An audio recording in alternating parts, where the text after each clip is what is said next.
Damn. Manish on the beach, shebang. All of my ups, they did. Ay. Yes, Obscure, yes. They nerfed your Lord and Savior, Kazuya the King. Bro, it's just... I think everybody got nerfed because they fixed a lot of the tracking issues. Also, welcome, Extreme. Yeah, this is gonna be interesting. So I'm actually gonna like hop in ranked, see what's going on. Jin, so Jin got 2 nerfs, all right? There was a bug in the game where he could gain his heat back. And they fixed that. And then the other was like, when he did his like low sweep, down 4, apparently that like switched his position sometimes, like unintentionally. So they also fixed that. Other than that, there isn't any other thing that he had. Still, technically, this is like the 3rd nerf in a row. They literally want us Jin mains to suffer. Also, welcome, Six God. Also, do you just wait to start stream? Just the aura farm? And no, I just naturally am cool like that. Nah, sometimes I'm like checking out the background trying to like fix stuff. That's why it takes a bit of a while for me to start the stream. Like I was updating Tekken 8 on both my PC and my PlayStation just in case, you know. You never know if one of them breaks. So yeah, that's what I was doing. That's what I was doing.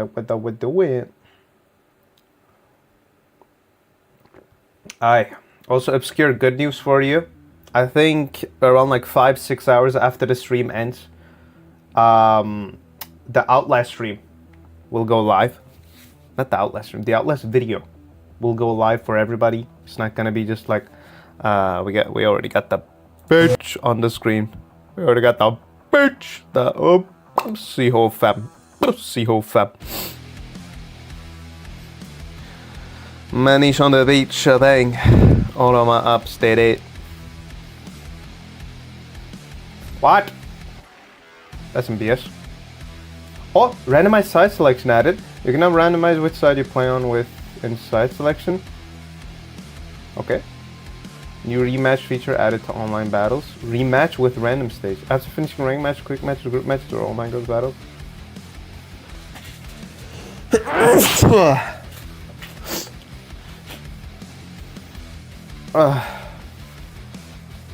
Man, that makes sense, not gonna lie. Alright. Give me a sec, y'all. Let me fix the audio.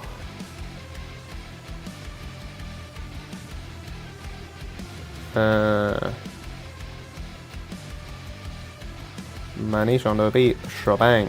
All of my ups, steady. Okay, nice. I love Outlast, bro. The video was fire. I even got jump scared at one point. She's pretty cool. I was watching some streams with early access. Do you have early access? Nope.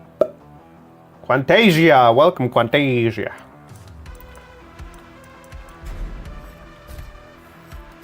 Maybe this time it'll work. How long will the maintenance last? Only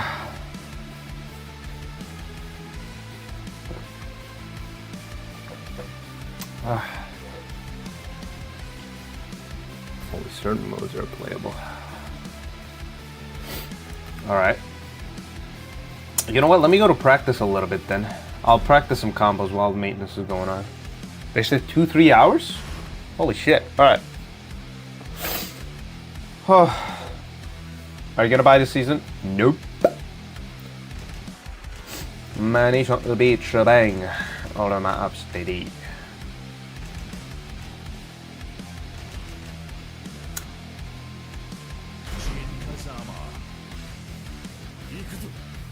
I think maintenance will last to 12 AM. Oh fuck. I'll pick the bitch as my opponent. The bitch.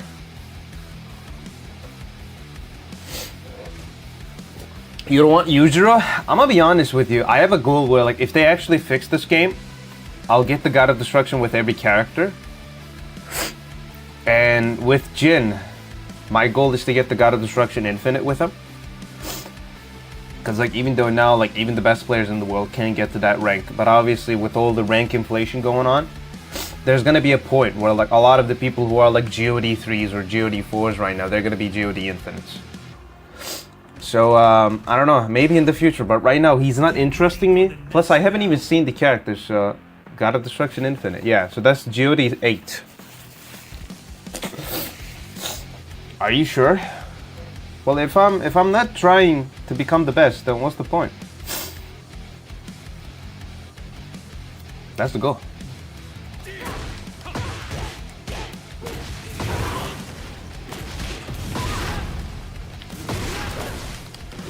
All right, let's do this. Let's see.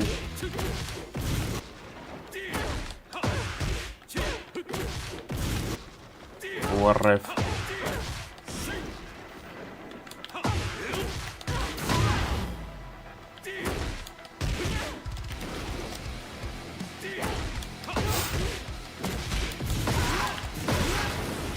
That doesn't work.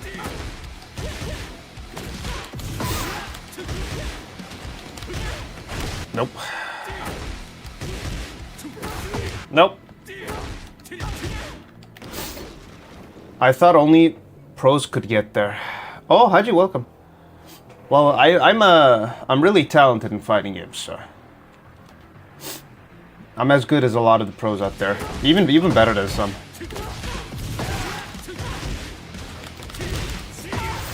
That doesn't work. What? Hello? Money's on the beach, sure thing. How do my ups they deep?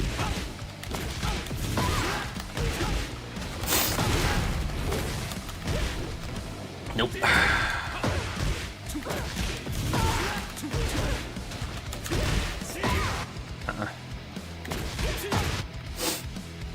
Wait, what if? Nah. Hold on.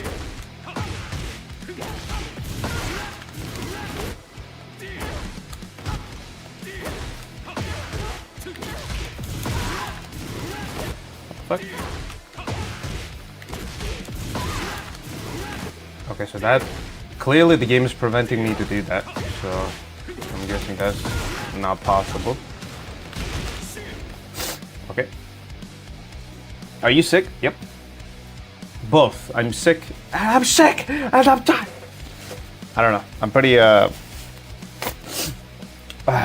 pretty sick these days. I got the hentai virus, I think. I don't know.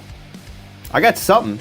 It's probably like a virus, like a viral flu.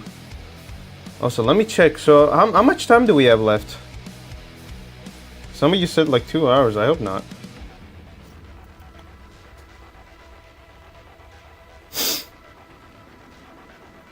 We'll begin today. After some apparent technical issues. Okay.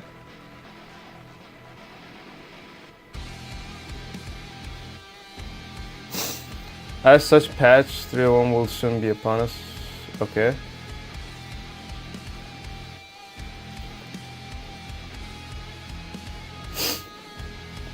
To deploy patch, maintenance will be performed on servers.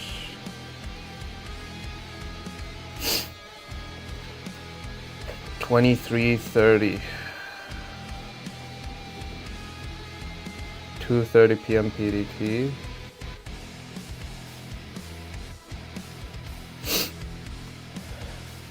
See, when does...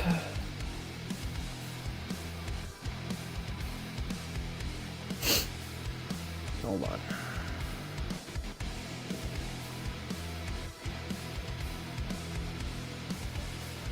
$14:30 PDT.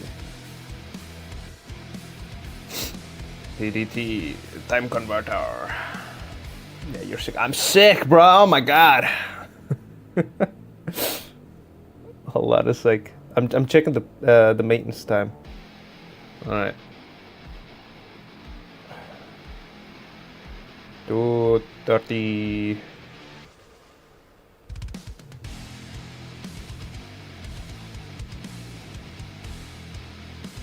I think I wrote it wrong because it's like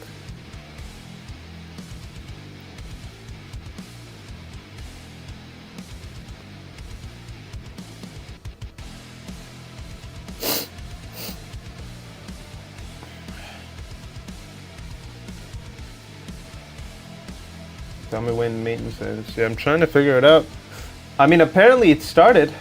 Oh, Gibraltar, they nerfed that bitch. Yeah. And so fucking Lidia got nerfed, Law got nerfed, Jack 8 got nerfed, Armor King got nerfed. A little bit buffed. It's weird, most people I've seen were sick in summer and were healthy in winter. But I think I'm built like a Russian, man.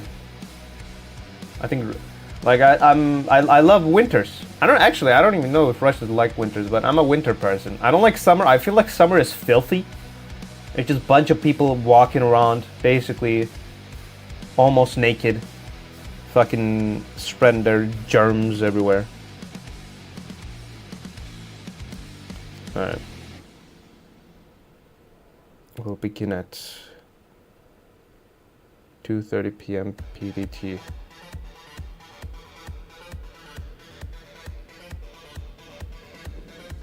$2:30 p.m. I think it will end at what?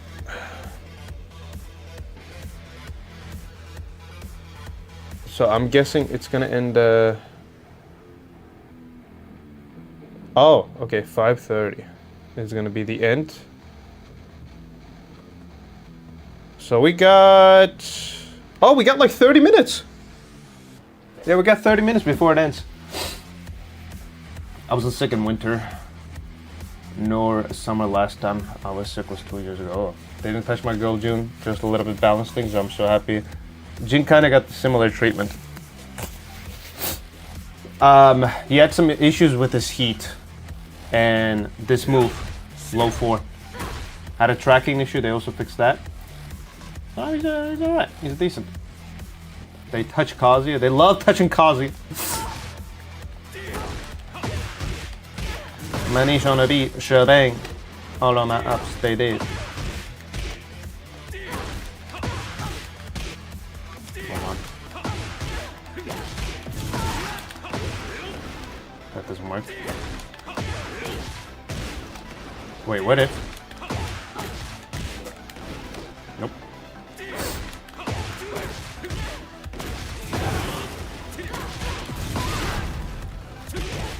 No!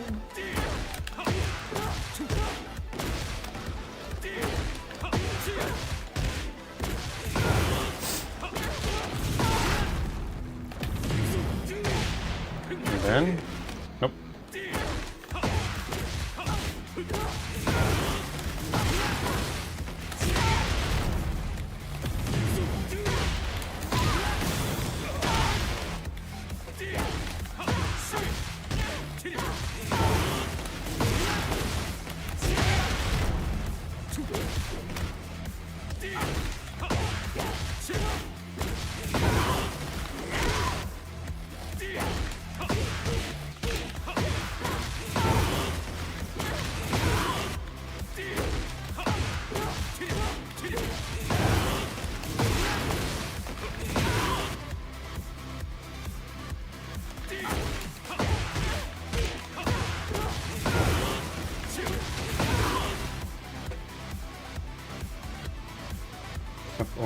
OBS? Oh, obscure, yeah. Did they buff Devilgen is the question. I think he either got a behave. Hold on. I'll send the link to you guys so y'all can check.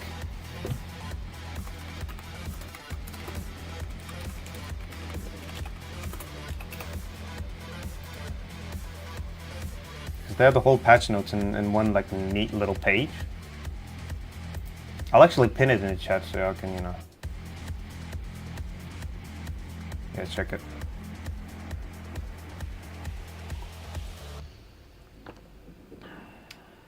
Where is it?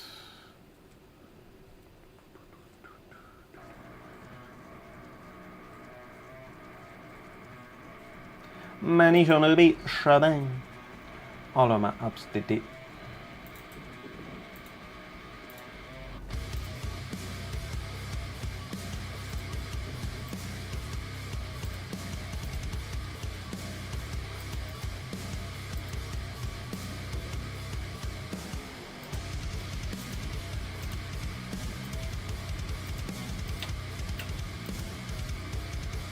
All right. Now June's forward 1-2 can be parried. That's fair. Yeah. Kix, did you see the Tekken tournament? Brian was so OP. Which one are you talking about? Combo Breaker? Because I actually watched that live. Also, let me check the whole Devil Jin stuff. Some of you were asking about it. On this page. Yeah, Devil Jin got... Okay, he got a behavior change where, like, during heat, down forward 1-2 fixed an issue where on block the distance would sometimes increase unnaturally casual, causing follow-up attacks to fail to reach. So basically, he got a tracking adjustment. That's what he got.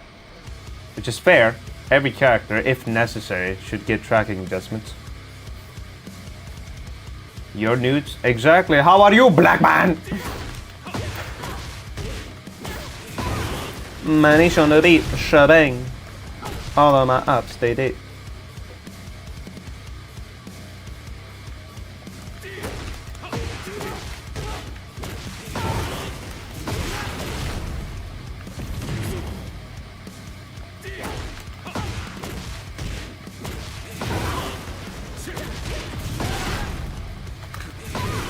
That doesn't work, alright?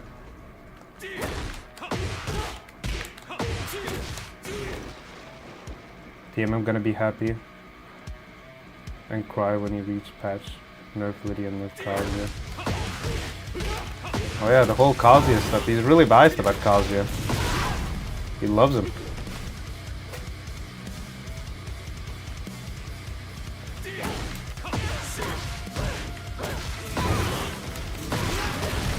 I need something that... Hold on.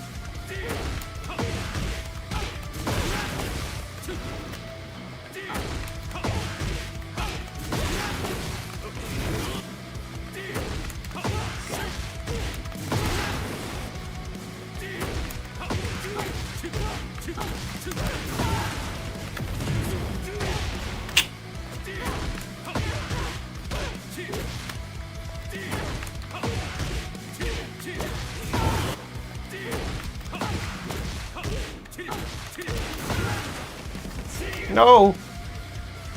You need more lightning, bro? No! Manish on the beat, shebang. All of my ops, they did. You tell me I can just do lightning now?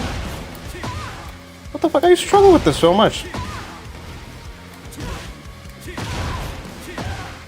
Anyways, not using that electric enough. I'm good! Fuck you, daddy! Iba Japan and Combo Breaker, me and Atif cooked with Brian. I don't think that was because Brian was OP though. I think it was because Atif's Brian is crazy good. Lidia deserved the nerfs. Lidia was fucking broken, but... yeah, Atif was skill. Atif's... Why not electric version, bro? It's too much effort for little result.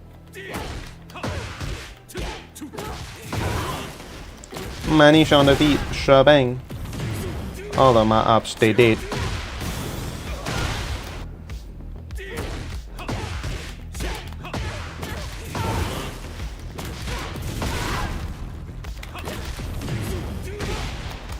No! Oh, that was good.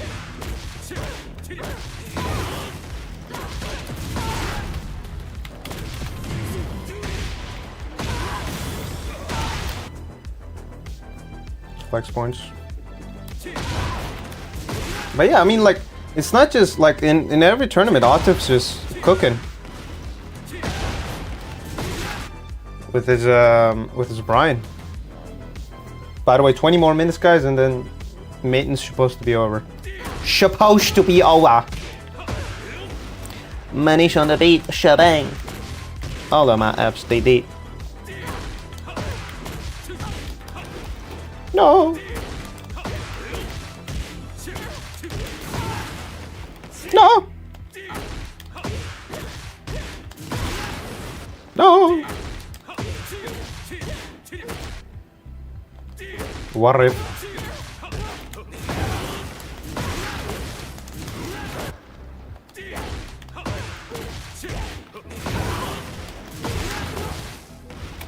Oh boy.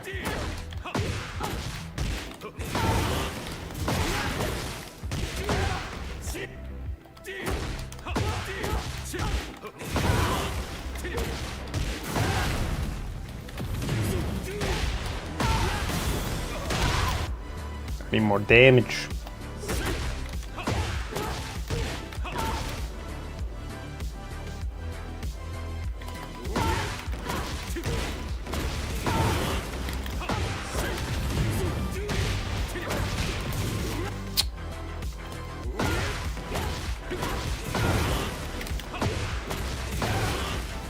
No!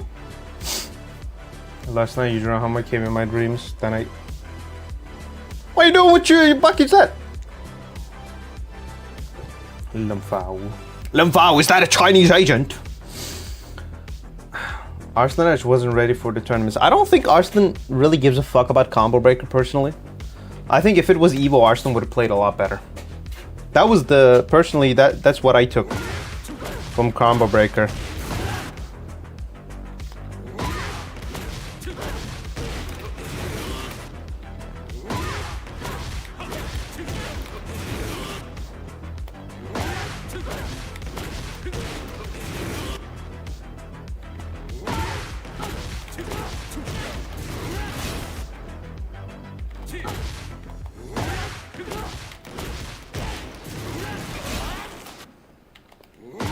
Hello Ishi, how are you? How much was the Combo Breaker prize money anyways? I think it was like, what, like 15,000? 15,000 for the winner, for like the first place. For Tekken, 30 for Street Fighter, I think.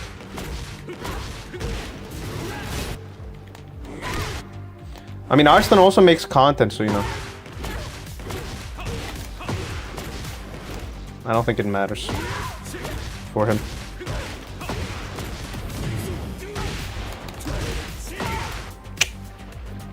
I'm good. What's that combo? I'm trying to create something original to use in ranked. I was going with you, Ishi. Have you reacted to the patch?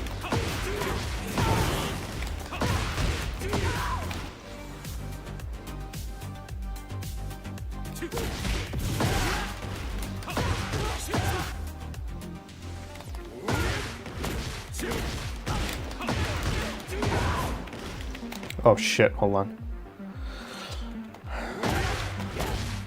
Oh fuck. No!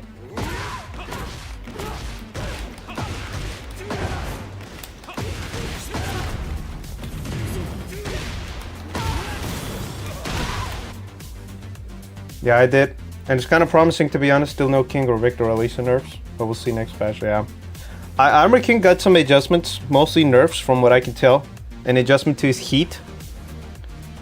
I'm gonna be honest with you, when I checked the patches, guys, the most common trend that I've seen was basically the opponent's adjustments during heat.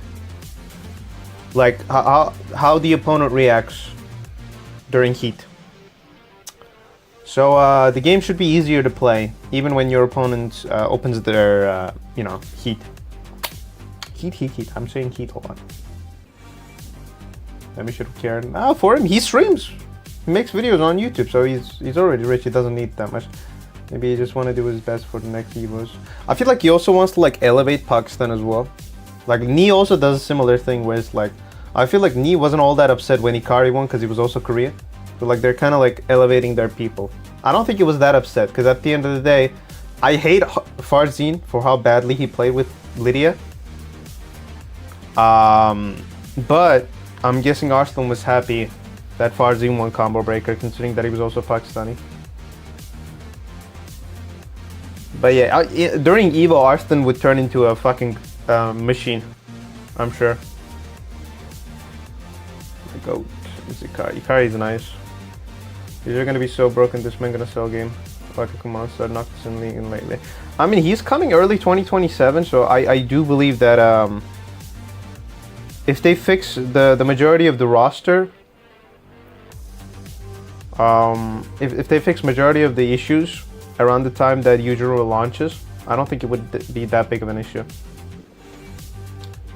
Do you believe in your words?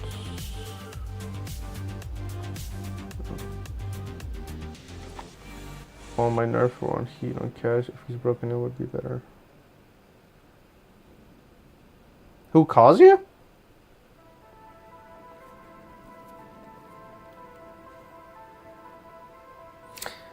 Heat got nerfed generally. There's no more heat regaining. Law got it. Oh yeah. Actually, Lidia only got a die up on the wrist. Not series of nerfs, honestly. Slap? What do you mean? Look, I pinned the messages. Hold on. Let me see what happened to Lidia real quick.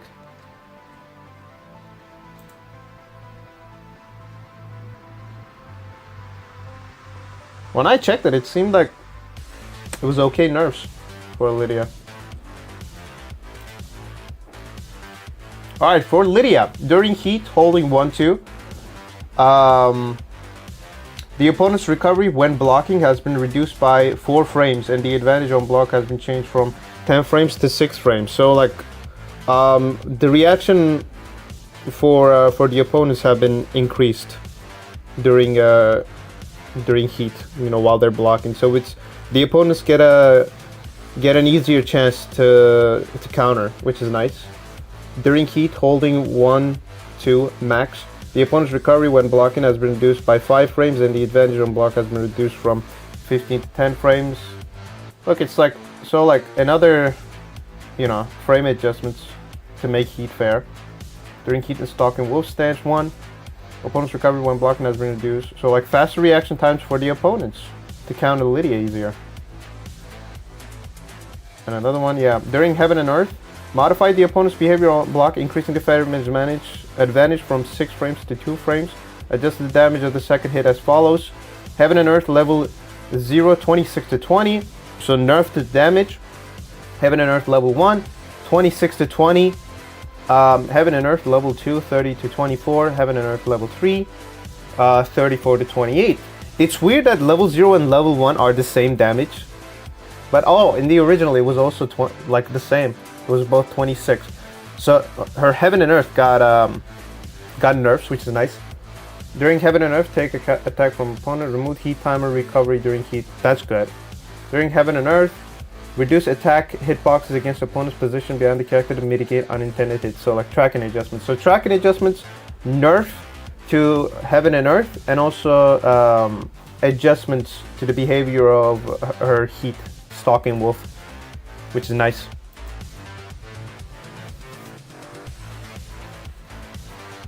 I got Kixdig, he's a true beast man, up to crazy execution. Future is broken on launch. I wouldn't care. How's the update? I think it's decent, Shepard. I don't think it's too bad. Read Law's nerfs? Well, y'all, I pinned the link for it. Y'all check it. It's not. I feel like Law got adjusted really well. A lot of her BS still there. June got nerfed as well. Leo too. Just delete Lidia. I feel like, I don't know, I feel like the issue with Lidia is speed. But I'm gonna be honest with you, with the whole, like, you know, getting, you know, you read it for me. I posted it like a fuck. I read the Lidia stuff because Ishi was saying Lidia didn't got nerfed all that much. But yeah.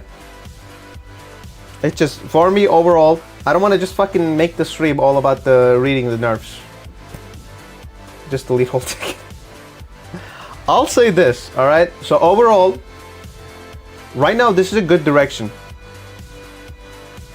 Okay, June and Leo getting nerfed makes sense. I don't know, for June, she wasn't a problem for me. I already knew how to deal with June.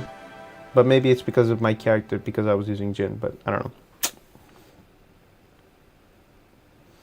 know. Who's the Master of Dragon now? I think it's, God, I forgot his name. I think it's Chikurin? I have the patch notes open, but I want you to read it because I'm new to Tekken and don't understand them. Okay, that's a good enough reason. I'll read them. So you said Law. Also, yeah, I don't know. I feel like it might seem like it's not making that much of a difference. But I feel like the whole thing with Lidia, it does make a difference. Heaven and Earth, it's like, Heaven and Earth getting nerfs, it's the right direction. Because like, the reason why Farzin even won Combo Breaker is because of how much he spammed Heaven and Earth. It was like every 2 seconds he was doing that shit. Every round. But Lidia needs to be slower. Lidia needs to be a weaker character. I know her whole thing is basically like female Jin. Like female version of Jin from Tekken 7. But, you know, even Jin wasn't that OP in Tekken 7, man. What the fuck? Alright, Law. During Heat 1-2. Remove heat time and recovery on hit during heat. The consumption of remaining heat has been changed from 207 minus 270 frames to 240 frames, so less time to consume heat. During heat, down forward 1 and 2. Removed heat time and recovery on hit during heat, so he's basically both of these changes. And also, yeah, so I'll just summarize because there are 3 changes. So 1, 2, down forward 1 and 2, forward up 2. They, all 3 of them got they don't like recover heat anymore. I mean heat timer recovery. They don't recover heat timer anymore, and they all got like nerfs to you know, the amount of time that they get with heat. And also another thing is when heat activation available. So I think that's like what, like 3, 2, yeah, 2 and 3. Fixed an issue where under certain conditions heat bars could be activated on the upper floor during a balcony break. Yeah, there is this thing where like, I guess floor break kind of like fucked up the heat behavior for a lot of the characters. They did the same stuff for Jin as well.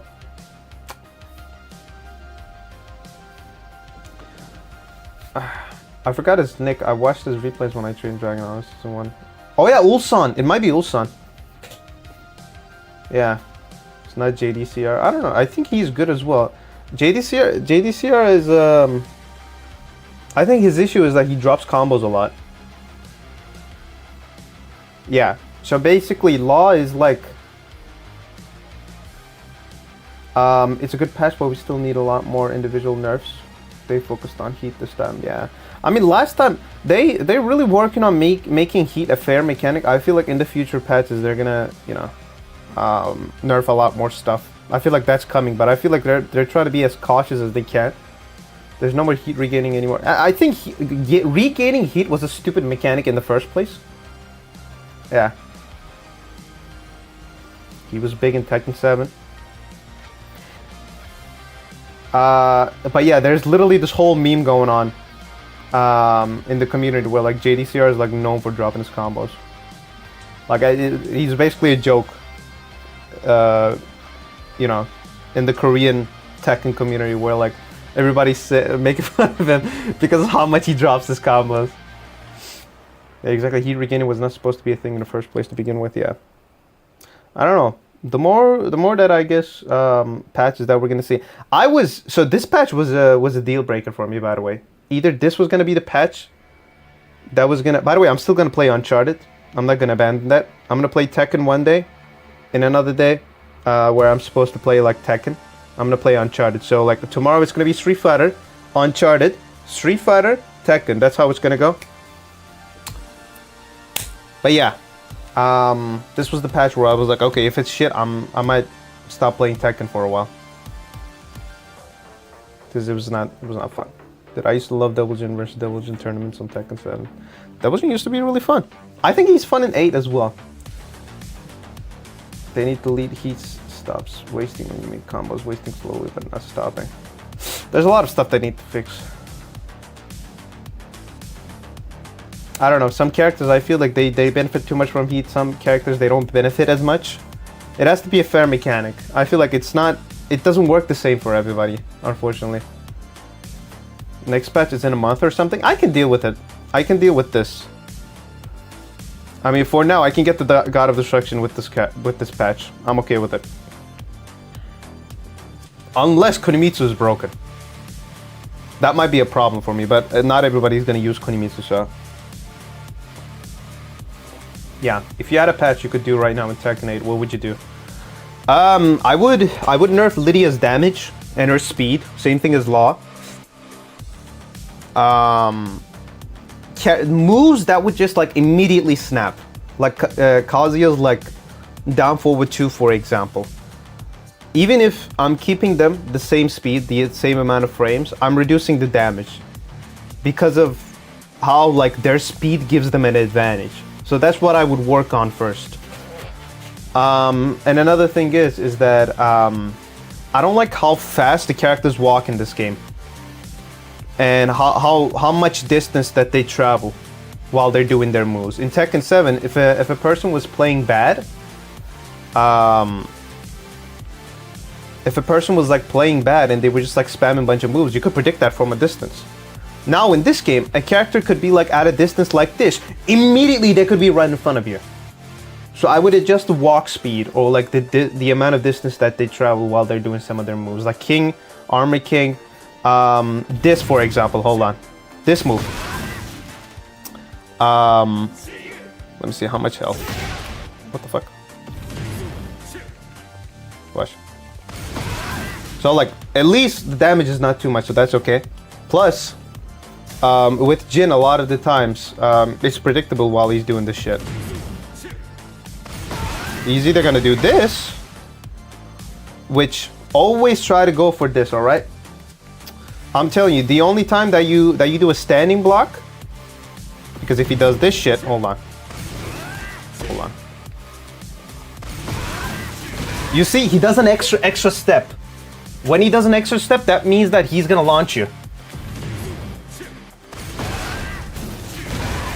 So yeah, in order to avoid this, if you see him do an extra step, standing block. If you don't see him do that, crouch block, so that you avoid it. So like this move, for example, with Jin is fair, personally. But with other characters, there are some like BS stuff going on that needs to be fixed. Don't nerf the down forward 2, please. Bro, literally, a few seconds ago, you said, hold on.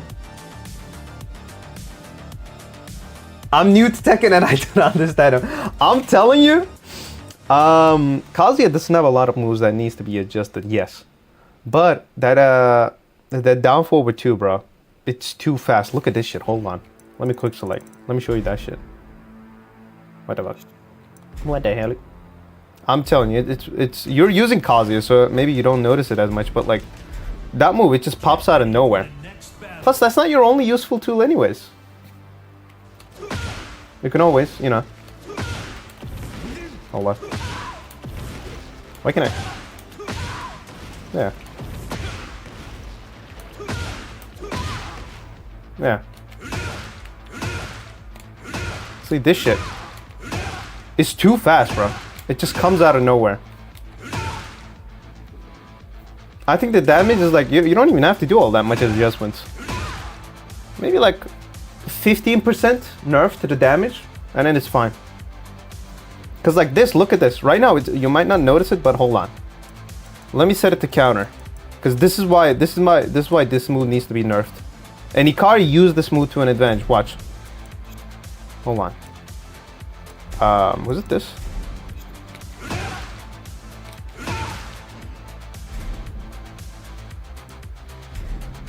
Maybe this? Yeah, watch.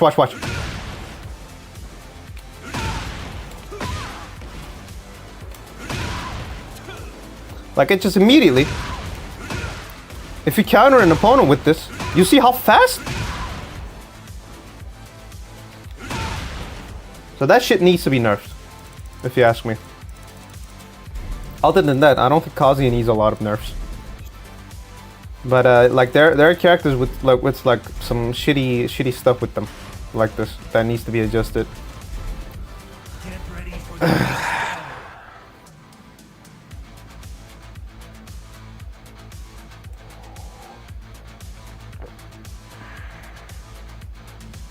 That's a legacy CH launcher though.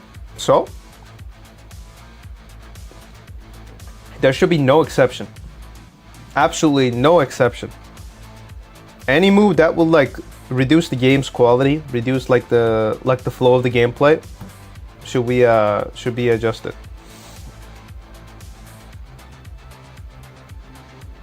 It's a risky move still. It just, look guys, hold on. Down forward 2 don't need nerf. On block down forward 2 is unsafe -13. What do you mean, hold on? Alright, let's see how it works on block. Get ready for the next battle. You're a Kazuya down player. Yeah, you should change your name to TMM. Alright, let me do this.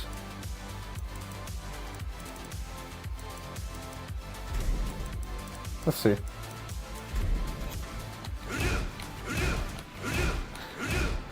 Like, look how fast this shit is, bro. Like, it's unsafe, sure. But at the same time, bro, it's I don't know. See, what is it like? Someone said, what was it? Also, it's minus 12. I don't know if they changed it right now, but it's not minus 13. But yeah, this move is way too fast, bro. It needs to be slowed down just a little bit. Or the... I don't know, bro. Shit like this. Hold on.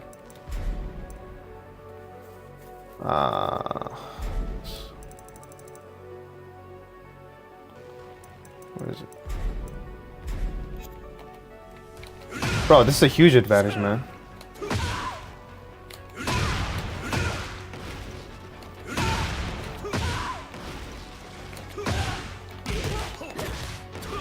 What was it?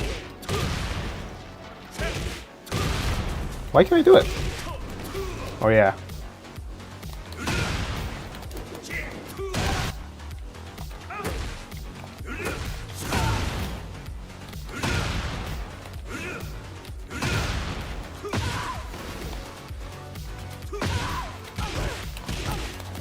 No! Now I'm just playing as Kazi.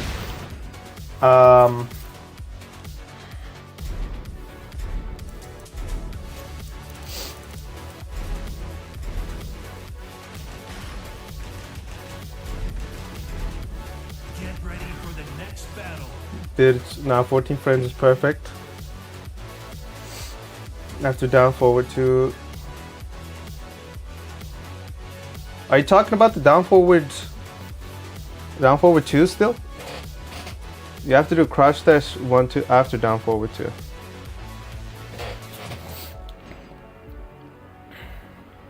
Are you talking about the electric or the same thing? But yeah, down forward 2 needs to get nerfed.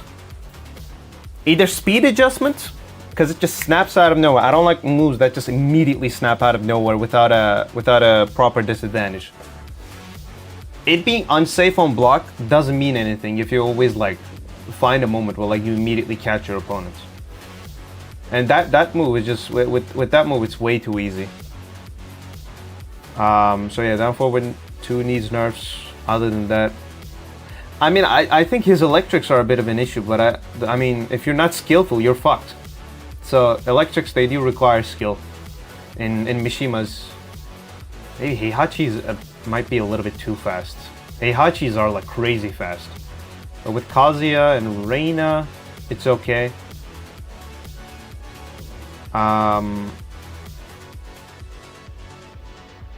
What else?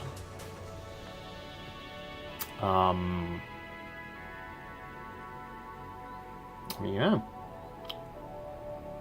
I mean, King down forward 2 is faster and CH launches. Well, yeah, I'm not just saying Kazuya needs to get nerfed. There's a lot of character that needs to get, nerfed and adjusted. Well, you have to be good to use that move. You can't spam it. No, you don't have to be. I faced off against a lot of Kazuya players that were genuinely shit. That every time that they were desperate, they were just doing down forward 2. Because they were basically checking like, in like the most tiniest movement possible. They would just do that move, immediately get a chance to counter. Easy frame trap on Kazuya. Forward 4, down forward 2. You'll always lose that trait. Kazuya is just sub main. What's up with you Kazuya players that are trying to downplay him, alright? Kazuya is a strong character.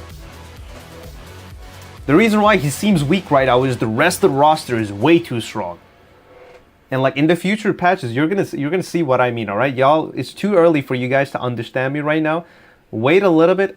A lot of the characters, when they get nerfed, all right, when they get adjusted, Kazuya, Jin, these are gonna be a few characters. These are gonna be some of the few characters that are not gonna get adjusted anymore. Because Jin is already fair. Kazuya is already fair. Maybe the down forward 2 adjustment, like I said, like I've been saying for fucking hours.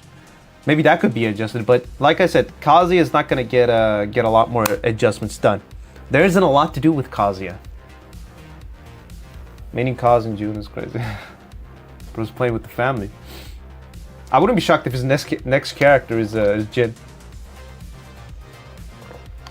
But yeah, anyways, that's about it. So let's check if the. Oh, actually, hold on. Give me a sec. All right, let me do my new combo. Give me a sec.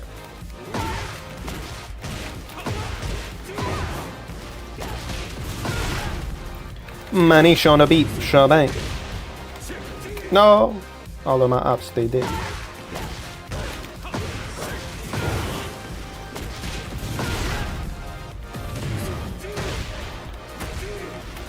Wow.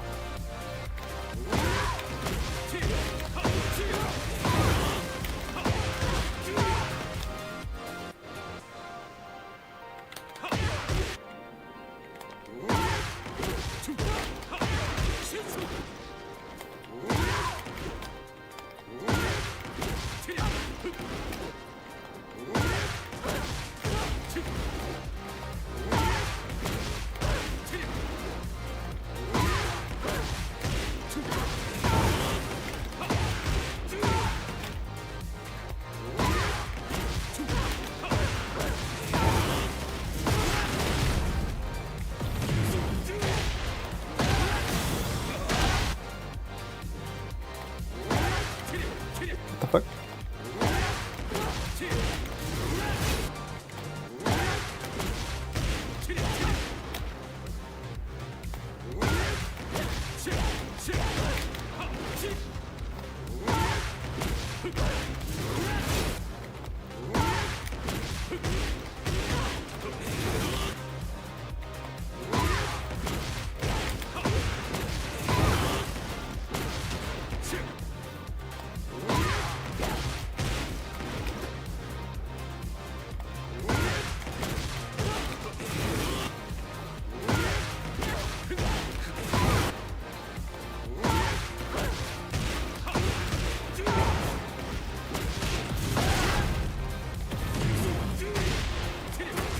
No!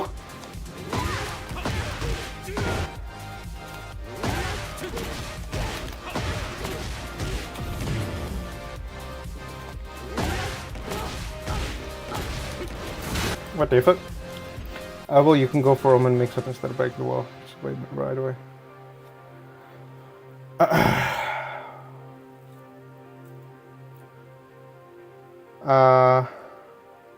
You're trying to learn new combos? Yeah, I'm practicing some stuff. Bro, just to play average on cause, you need to know so much shit. Alright, then tell us what you would nerf on Jin. Jin is already alright. Jin doesn't need nerfs right now. Bro, we got like 3 nerfs in a row! What the fuck do you want from Jin?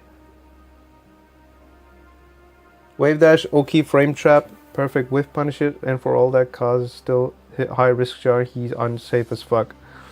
Dude, if we didn't have down forward 2 cause, we'd have nothing on other characters. No. To erase it? Erase what?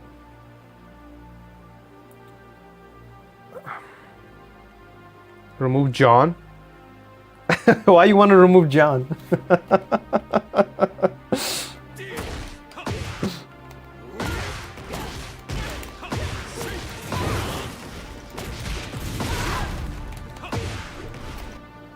People want to nerf Jin, Omen, Heat. Jin, Omen, in Heat, lol. Just get off of Jin. Bro, look, Obscure and Ruby, y'all are fucking crazy, alright? I got 3 nerfs in a row, alright? Hello, Renard, bro, what a fucking interest. Dude just donates and then says hello.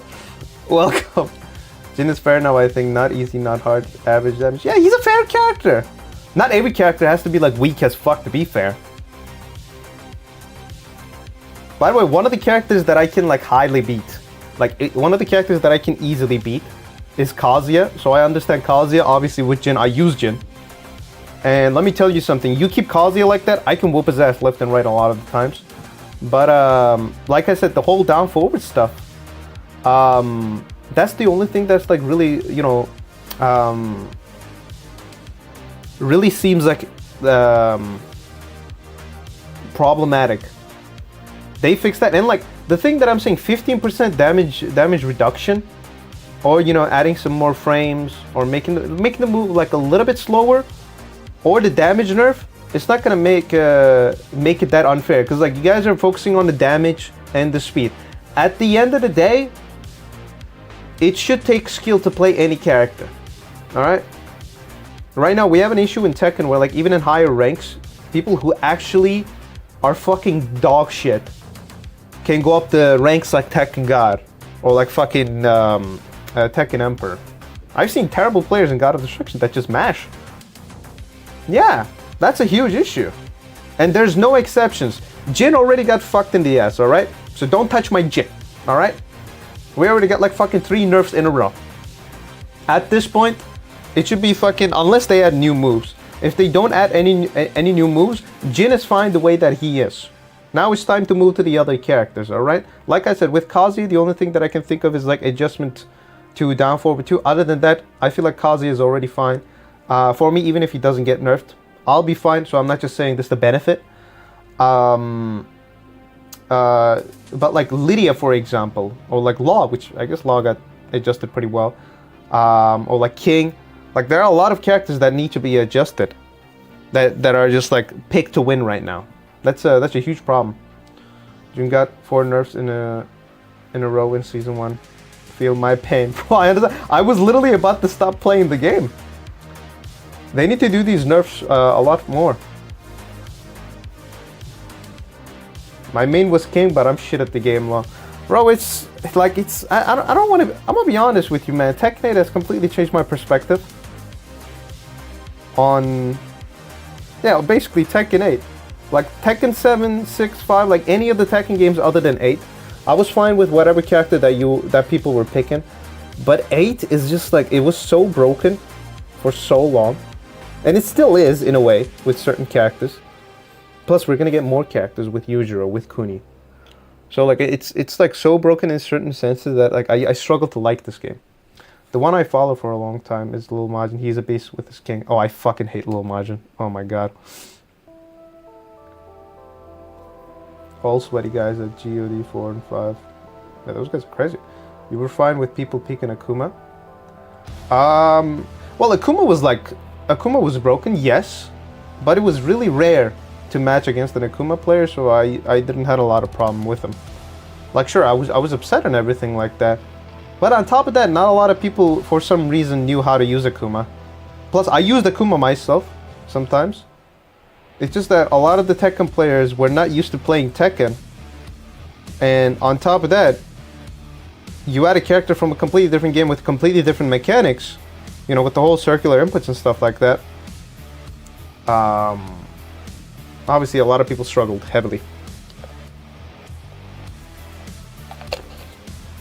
My Akuma was nasty, but I wasn't using him all that much because it wasn't fun. It felt like it was unfair that I was using him, which it was, let's be honest. If Jin needed nerf, I mean, if it was buff or something, already should be picked in tournaments. But that's the thing though, Jin is a fair character, so that's why a lot of the pros don't pick him. Not everybody is actually talented in the game. There are a lot of people who are called pros that aren't good at the game, that just mash. 2D mechanics in 3D game, where should I have seen in game history? That's the advantage with Akuma though. If he was adjusted properly, he would be a really fun character. Same thing as Geese. Cause like you could basically do a Hadouken, approach the enemy, and then, you know, like you could basically run after the Hadouken to like kind of approach safely to your opponent. But since Akuma didn't get fair adjustments, not a lot of people see the fun side of him. Because majority of the time people weren't using him, and the times where like they actually saw Akuma were like when their opponents were using, which is obviously not fun. Not only Akuma, Elisa. That dude from... Oh, you're talking about Geese. No, really, yeah, I don't like Lil Majin, Renard.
Negan was a pretty good DLC. Negan was also OP.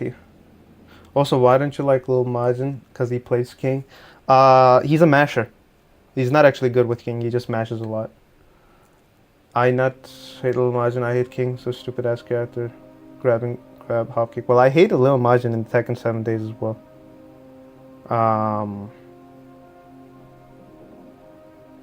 Lil Majin was downplaying King the other day. Chat was spamming W downplay the whole stream. Well, yeah, King is a problem. He's not. Him not acknowledging that shows how much of a clown he is. What do you think about Arslan Ash? He's a pick whore. He likes to use characters that are OP, but he's a way better player than someone like Arslan. I mean, someone like Lil Majin. Arslan is genuinely good, but he tends to gravitate towards characters that are OP, which kind of, you know, I guess hurts his legacy. But yeah, what can I do about that?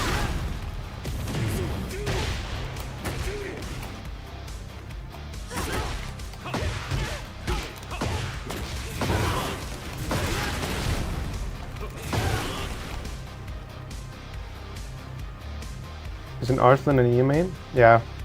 She started using Nina when she was like really OP.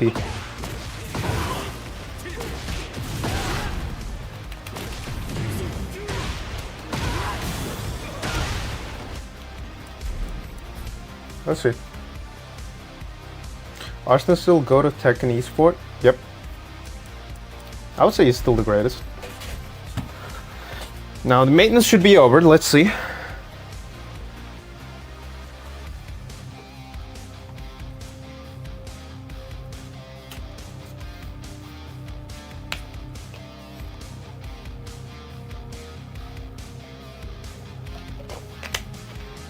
What the fuck?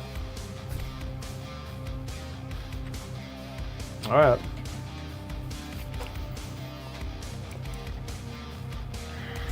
I don't think have I finished Arcade Battle? Hold on. I hope they didn't nerf Kazuya too bad. Ingrid patch incoming? Oh yeah, Street Fighter is also getting a patch. Who knows, maybe one day our brother Kixdig can be a great champ too. Bro, I'm training, man. I don't know. One day I wanna like, my goal in life right now is to win an Evo in Street Fighter and Tekken. Whether if it's Street Fighter 7 and Tekken 9, it doesn't matter. I just want to win an Evo on both of the games because I feel like those are the games that are like valued the most in fighting game community in FGC. So that's why I'm constantly like trying to improve myself.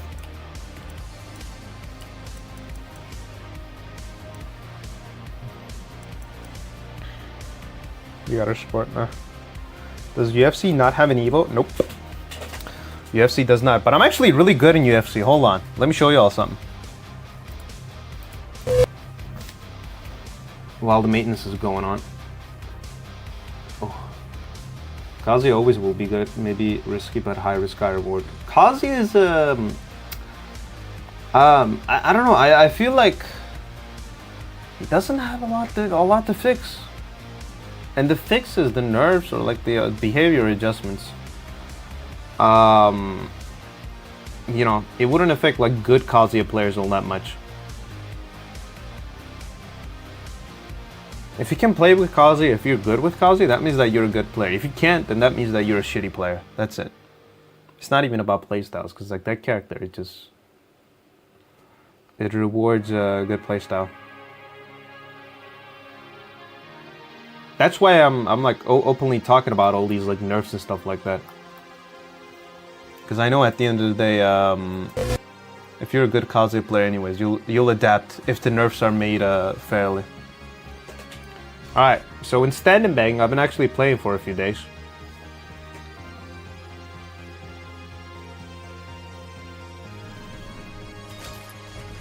This is where I'm at in the world rankings.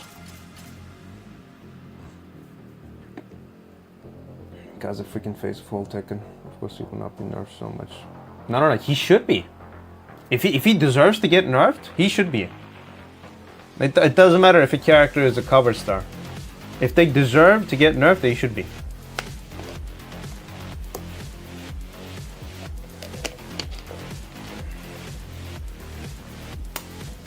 What's the hardest character to play? Hardest character to play. I'm gonna be honest, this might be a controversial opinion. I feel like Jin is the hardest character to play. Not because of his moveset and everything, but because of how many people already use Jin way too much. So like majority of the people who play against Jin, they already know how he plays, right? So you gotta be really creative with the moves that you do. Jin is a really common character, so in high ranks, you gotta be really creative. You gotta like do stuff that's not just like damage intensive, but you gotta always find a way to, you know, like, I guess like squeak through the, you know, squeak through the rankings. He's not the type of character where like you can just do like regular moves and just, you know, shock your opponents. You gotta be really, really creative with Jin. But I guess Kazuya could also be said the same way. Our boy's a player most fighting games. Yeah. You just came from a 5-hour kill. Oh, you just came from a 5-hour kill in 6 seconds. What's up? Oh, was it fun? Also, welcome, Kiryu. But yeah, right now 250 in the world in UFC 5. Which is pretty cool. You know what? I'll play a match for you guys. Why not? UFC is not a fighting game. It's a simulator. It is a fighting game. What do you mean?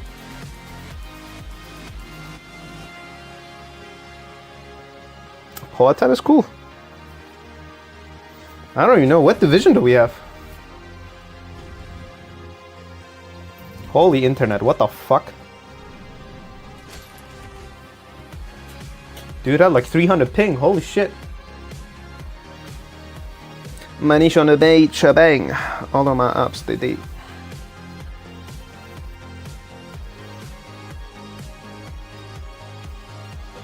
UFC is a fighting game, guys, come on. They literally fight. Fuck you, mate. Just a subgenre. It's a sport fighting game. Nope, it's not. What do the characters do in the game, bro? What do the fighters do? Fighters, what do the fighters do in this game? Please tell me, Ruby.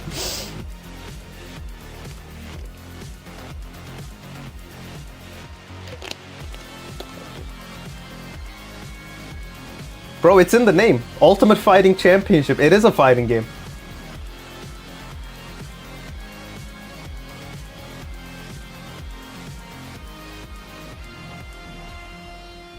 It's a 3D fighting game, just like Tekken. So that Streets of Rage is a fighting game. It's not the same. They're not built the same. Streets of Rage, you're basically like, you know, going through levels fighting with people. Yeah, that's a beat 'em up, but like UFC... Hold on. You're really gonna make me do this, Ruby, huh?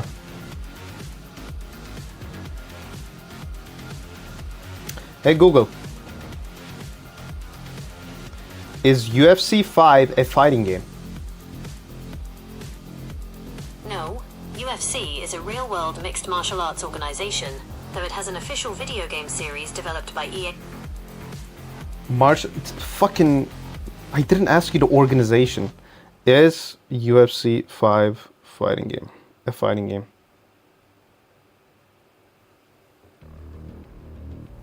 Fuck it, hold on. Manish on a beat, shebang. All of my apps, they did. Yes, UFC 5 is a fighting game. There you go. I know, that's a point of question, dudes. It's a fighting game. Fuck. The fuck are you guys saying? Holy shit. Ruby, stop drinking that vodka, okay? Also, this shit is taking a while, damn. Nope, still not a fighting game. What the fuck it is then? Is it a dancing game? Well, of course Google would say this. Guys, Google is wrong, okay? Can we cancel Google, guys? Mods, ban Google in the chat.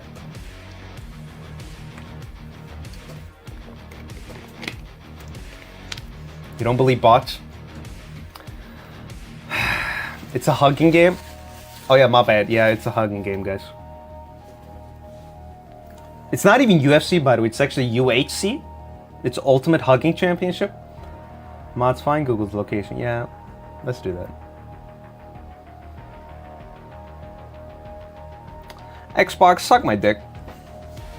Fight simulator, but not a fighting. Ruby, you are 100% wrong, bro. There's no way around it. It's not even a category. Fight simulator is not even a category. It's a fighting game. End of story. It's literally the same category as Tekken. It's a 3D fighting game. You're wrong. You're wrong. Ruby 4 carrots, yes, W takes. If being wrong is a W take. Okay, so you want me to just spread wrong opinions? Hassan is an amazing person. W takes. W takes. If it isn't a fighting game, it would be a sports simulator. See, here's the thing though. It's based on a fighting sport. Yes, but at the end of the day, it's a fighting game. Characters fight in this game.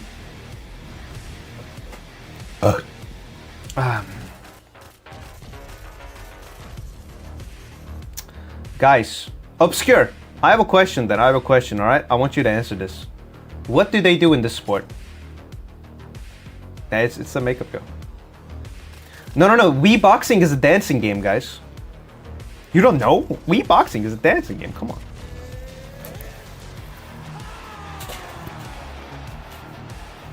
No frame data, no default health bar. It might not be traditional, yes, but in this game, the health system basically works on like... Also, what are those things under my stamina? Those are the healths of my body parts. Look, it's a 3D fighting game. End of story, yo.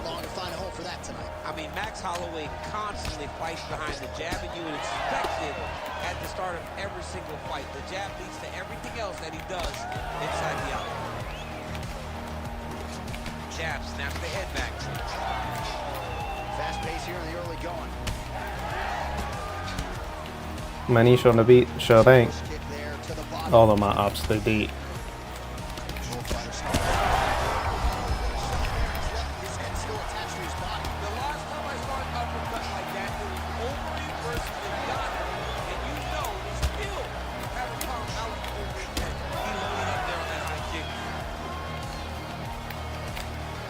Oh, and again. Big right hands there by Max Holloway. Just over 3 minutes now to go. Oh, you saw us referencing the tail to take DC. He's got the reach advantage and certainly made good use of it there in landing that shot. Just over 20 total strikes have landed for Max Holloway. Well, his opponent seemed to be stunned to a significant extent, but was able to recover, and it's almost like he let him off the hook. Kind of let him off the hook. He needed to really put his foot on the gas to try to find that finish. Oh boy, what am I doing? Around his eye area. He hasn't moved his head well. He's taking shots too clean, and now a cut is opened up. Oh, tags him with the straight. Nice job there by Holloway. Ooh, another shot to the head. Oh, and he caught the kick. Nice spinning attack to the body lands for him. The fuck? Then WWE is a fighting game. Is actual WWE fighting? Or is it sports entertainment? Well, we'll see if he can turn this defense into offense, but he's doing a great job blocking shots here tonight. As of right now, he's thinking more defensively, and he's doing a great job of not taking any damage. Oh shit.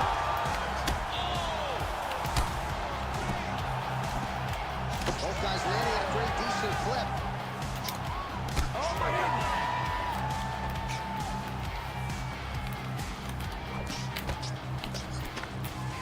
Conor McGregor gets tattooed by that straight punch. Strong defense here as the hook to the head is blocked. Devastating uppercut. Real nice body kick land. Another good stick to the head. Oh, and he caught the kick. Horns out for the end of round one. All right, so there's the horn signifying the end. This is also sports entertainment? Okay, that's one of the most... Nah, bro, you guys are both wrong. Round Obscure and Ruby, you guys are both wrong. Oh my god, bro. Sports Entertainment Bro said, this is actual fighting. The fuck? What did you guys smoke today, man?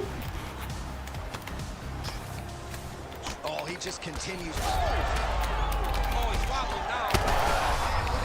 I'm not sure his opponent knows where he is. No, he is on Beach Street right now. He's seeing Tweety birds over the top of his head. You take a hook like that, you are on the ledge. Oh, McGregor's able to protect the eye there with that block, so that is a nice adjustment that the fighter made there to raise the guard and prevent further damage on that cut. Well, let's see if he goes to set up the hook again. He has really done a nice job punctuating his combinations with that hook tonight. Hook kick there to the body. Look at the torso on the right side. Major bruising, and it's only getting worse. Nice straight right lands. These boys are standing right in front of each other, just kind of going at it. It's that pressure, man. That pressure's intense. Under 3 minutes now to go in the round. Beautiful strike there as he continues to attack that cut. Cut man's going to have some work to do if we get to the stool between rounds. But that's why we got the best of the business.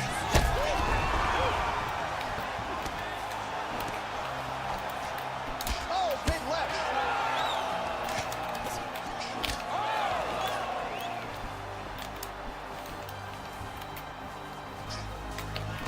Well, we call on the fight stats here. These numbers unofficial, but 61 total strikes have landed for Max Bless Holloway. And landing with 31% accuracy tonight against Conor McGregor.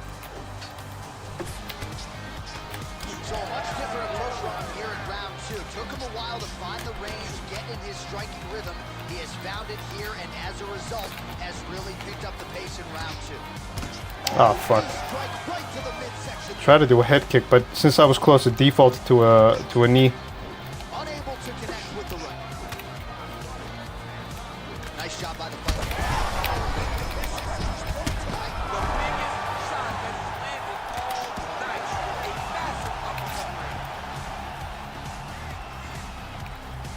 Well, not sure if I should knock his fight IQ, but it seems like he's sort of playing around here. It feels like the finish is there for the take. Yeah, the finish is there. Oh shit. So absolutely getting after it. Huge shots landing on both sides.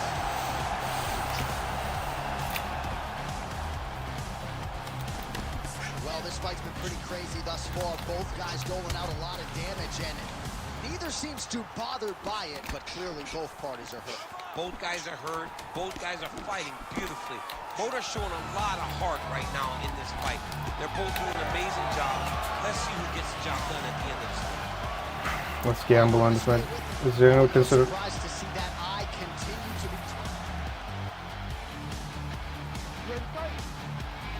Thank you, Kiryu. Oh my god. Holy shit. All right, so after one of the more It's literally more fighting. recent UFC It's more of a true fighting game than a lot of games out there like Tekken and Street Fighter. 'Cause it's actually based on like actual people fighting. Both gave it as well as they took it.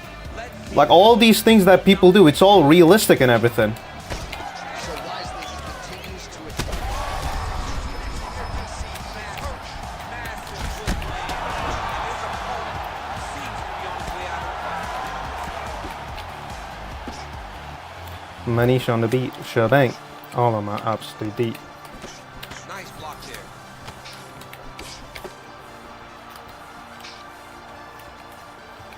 Watch for him to set up that hook again now. What a great fight, damage.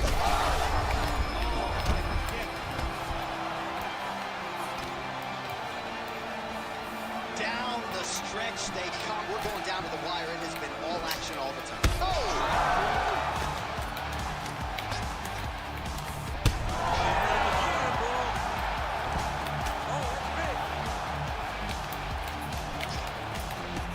Mixed martial arts, folks. This is absolutely crazy. Both fighters dealing with critical damage and cuts. There's blood everywhere.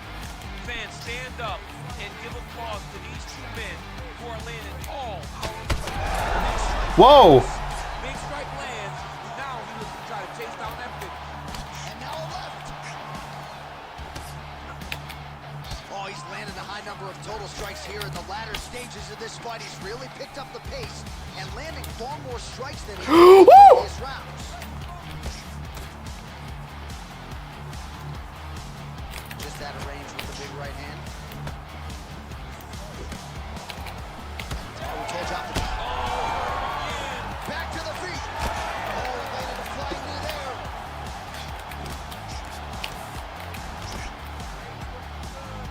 Oh, there's the head kick. Looked like there might have been a window there. Instead, it is blocked by McGregor. You know, that's a big thing whenever you're blocking high kicks, man. You cannot just take the brunt of that kick on one arm. You have to get that. Oh, he's out of energy. Go back.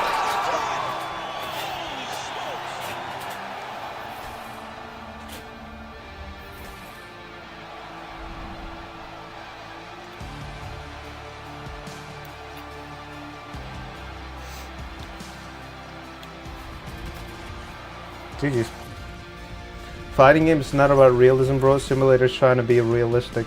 I'm saying realism because of like this is more authentic to fighting. Tekken, Street Fighter, in all these games, they have like characters that are doing like supernatural moves and stuff. You know, characters that are turning into demons, characters that are throwing like fireballs and shit like that. This is more of an authentic fighting game than a lot of those other games. Plus, it has a rich history as well. Even in like the 90s, there were like MMA games, like 2D MMA games going on. Like just because the UFC games are becoming popular right now doesn't mean that it's like, you know, they're like new to the scene. They have been here for a long time. Especially like UFC Undisputed series that were really popular in like the early 2000s. You know, a lot of the stuff that they did inspired other fighting games as well. If people fighting, that doesn't mean that's a fighting game. Okay, nah. If people fighting, that doesn't mean that's a fighting game.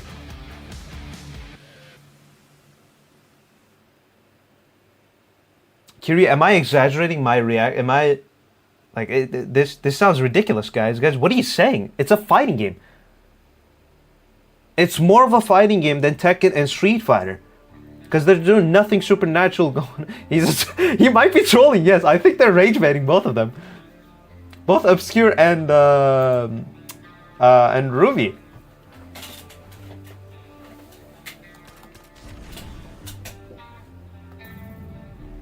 Kix, I'm losing brain cells here. No, don't say that. You agree with him, don't say that. You're part of the problem.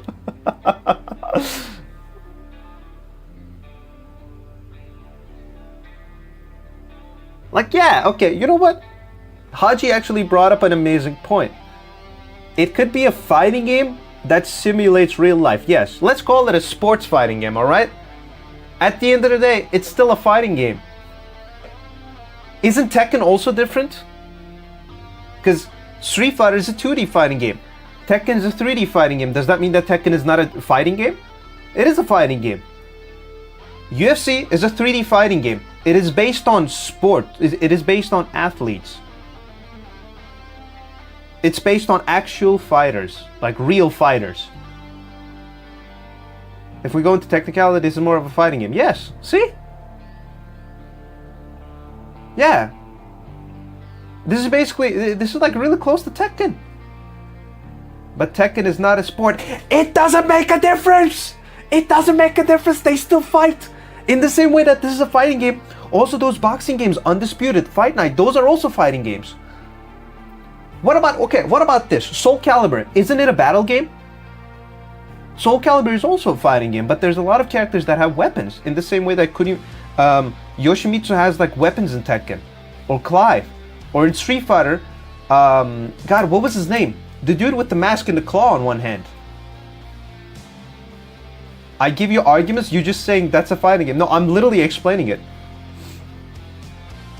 Hell, Dive Kick is a fighting game. Tell me how Wii Boxing isn't a fighting game then. Wii Boxing is a fighting game. I was just joking when I said it's a hugging game or something. Obviously I was joking. Like, come on, guys. UFC is a fighting game. Fight Night is a fighting game. Undisputed is a fighting game. Tekken is a fighting game. Street Fighter is a fighting game. Virtua Fighter is a fighting game. Soul Calibur is a fighting game. All these games that I Punch Out. Yes, Punch Out is a fighting game. Like, you guys are so used to just seeing games like Street Fighter, Mortal Kombat, Tekken, that you forgot how big of a genre fighting games truly are. Smash Bros. Yes, Smash Bros is a fighting game. That's useless, I got it. Well, like, think about how big it is. Yes, Smash Bros. Smash Bros doesn't look like Tekken or Street Fighter. It is a fighting game. Like, fighting games isn't just games that are like Street Fighter and Tekken. It's a huge scene. In the same way that you have horror games like Five Nights at Freddy's, yet at the same time, like Outlast. Where like one of them, you're just sitting at a desk, you're looking at monitors, trying to see like where the animatronics are coming from. In another, you're basically in this whole big building. You're just walking around. Or like the Silent Hill games. Where you're in this like, God, what was that game where like you're taking pictures of people and you're this like schoolgirl. A game nowadays includes some categories, and UFC can't be a simulator fighter and sports game. Come on, guys. Yeah. Smash Bros. Is a platformer fighting game like Rivals of E3. Yeah, Rivals of E3 is a fighting game.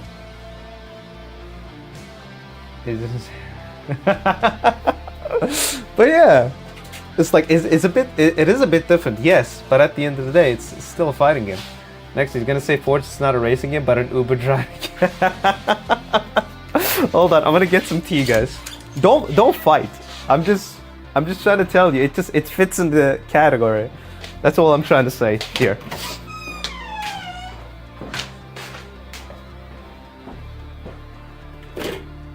Well, I don't even have a lot of tea left. Holy shit.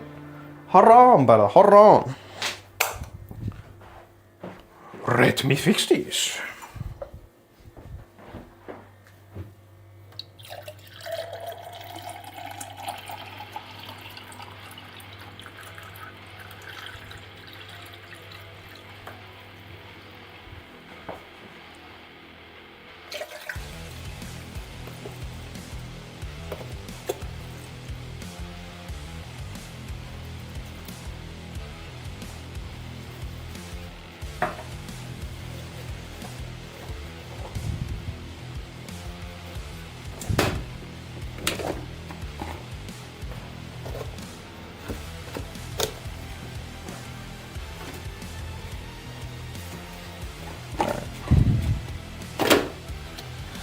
Buzzer, buzzer, alright.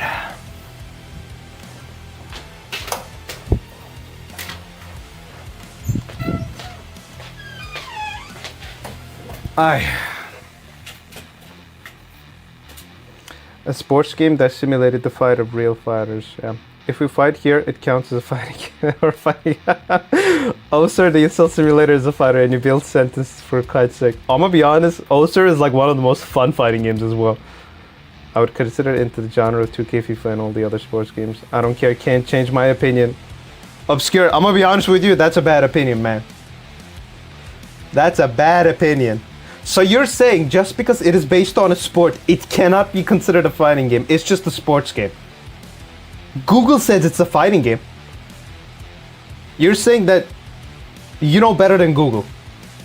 If you don't believe me, literally Google, is UFC a fighting game? It'll be a chat fight. Yeah, let's make a fighting game, y'all. Chat fight the game.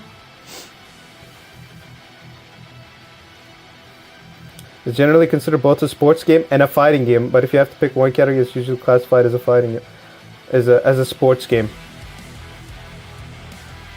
So that just means that people prefer to call it a sports game, but it's a sports game and a fighting game. It's two categories. In the same way that you can have action games that fall into the action and adventure categories, it's the same thing. It's a sports game and a fighting game. Two categories.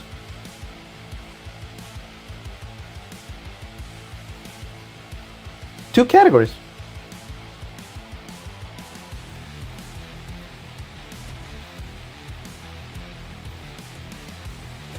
Nope.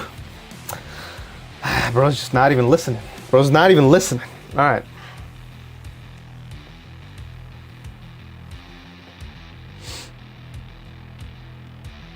All I'm saying is this. You guys are wrong on this. Ruby and Obscure, you guys are wrong on this. Respectfully, you guys are both wrong on this. That's it.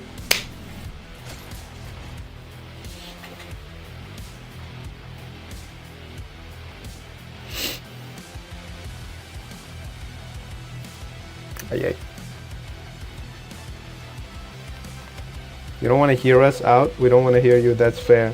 I'm trying to hear you out. That's why I'm giving reasons like there's this, there's that. That's why UFC is a fighting game. The Obscure Resistance is kind of... It's just okay. Is this an example of how wars start? I don't know. I'm just gonna move on from this topic. I don't know, no matter what I tried, no matter what I said, it's just, it's not working.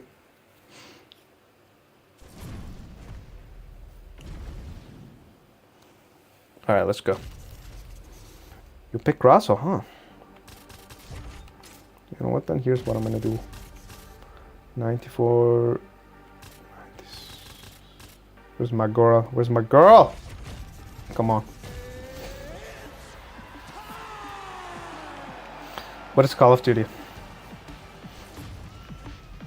Is Mario Kart a driving game? No, Mario Kart is a fighting game. We're ready to go here at the start of round one for this stand-up only event, so grapplers need not apply. We outlined the rules off the top, but here's your refresher. No grappling of any type.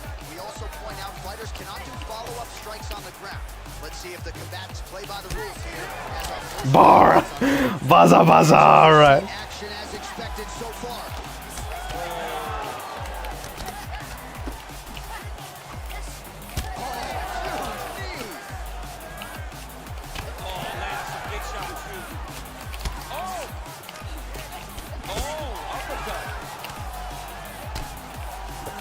Early action here in round one, and this kickboxer does not discriminate, constantly changing the speed and the tempo of her strikes, blasting one to the midsection. I mean, that body shot really does hurt.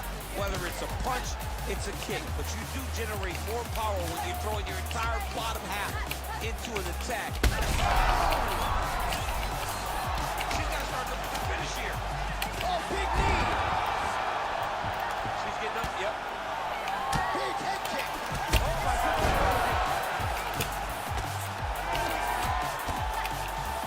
Oh, with authority, the body. Both sides, and the chins continue to hold up. Holy shit, stunned me good. That took a while for me to recover. Well, it looked like we were going to get a finish. She had her rock pretty good, but she wasn't able to close the show. She wasn't able to find the kill shot. She hurt her very bad. She was not able to find the shot. That was the fight. What a strike by her there. I'd be knocked out. Her opponent still stands. She's still standing, but she's got to get on her bike now. She's got to get out to the center of the octagon, find some space so that she can evade her opponent's finish. Oh, beautiful combination.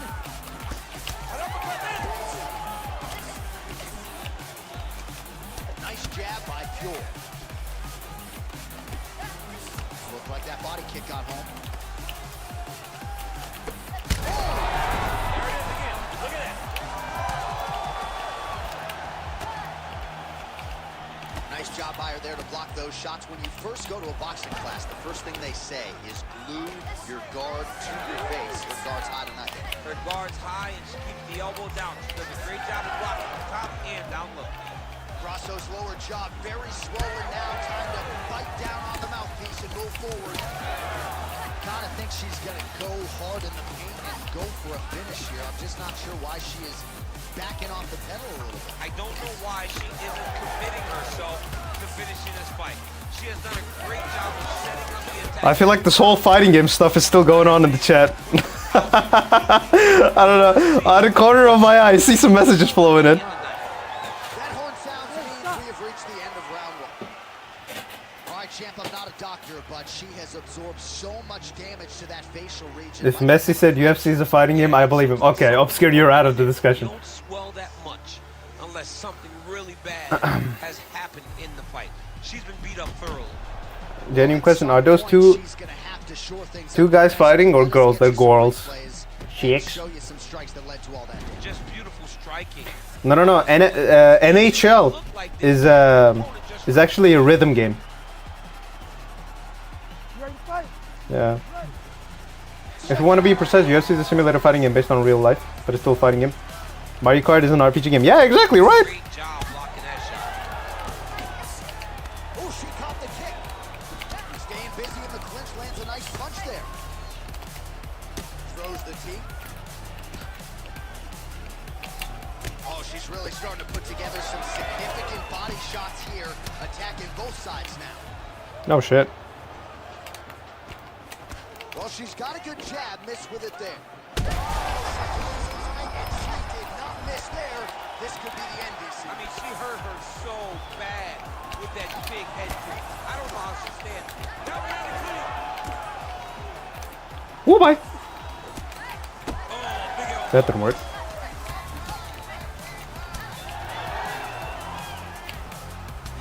Grasso's got a bruise appearing on that left side now. Got to think that bodily investment is going to pay dividends. Oh, she's hurt, yep. My knees on a beat, shoving all of my abs. They dead. Real bad.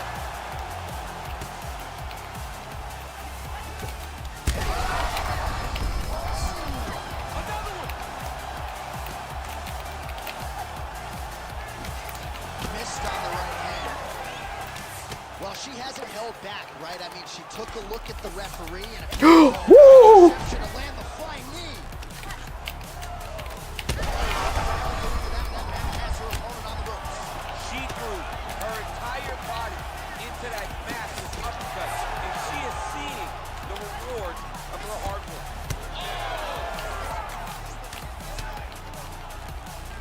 Well, she felt like the upper.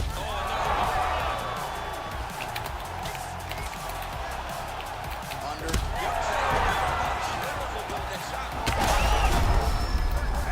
Back to the feet now. Go back.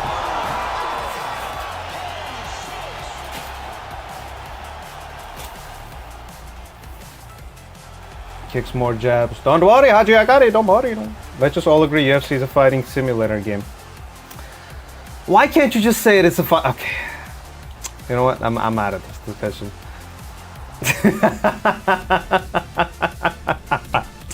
I can't convince you guys. Oh wow, I'm close to top 100 again. Okay. All right, let's check on Tekken. Let's see how it's doing. Let's check on the other fighting game. Just like UFC, it's also a fighting game. All right, hold on. BRB.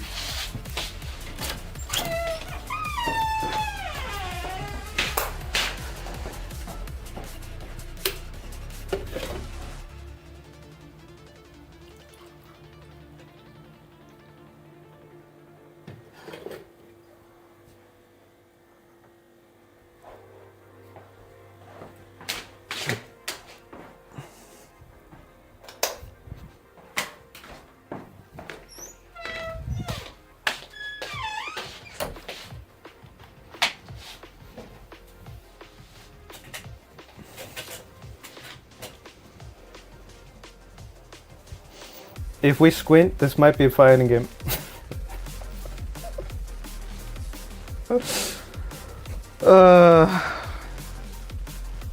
Oh, there's still a fucking maintenance going on. Let's just say to Obscure, you're right, and finish this. No, we do not gaslight, we do not lie. I'm just not gonna say anything about it. It's up to you, y'all, to reply to him in the way that you want. But for me, I'm insistent on this. UFC is a fighting game. It's up to him and Ruby to accept it or not. Google said it's a fighting game, so it's clear that both Ruby and Obscure are wrong. But yeah, I can't. It's up to them to realize who's right on this. UFC still sucks as a game. Yeah, it is a bad game. Yes, it's a bad fighting game.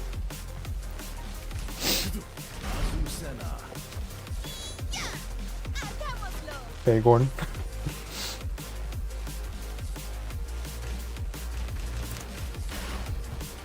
Get ready for the next battle.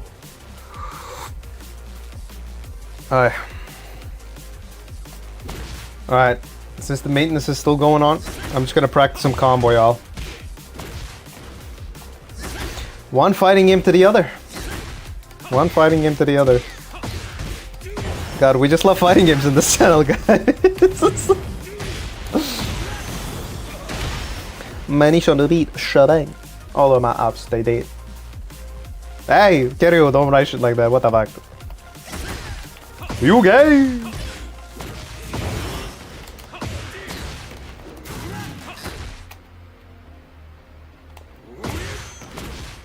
Oh, what the fuck, man? Are you gay?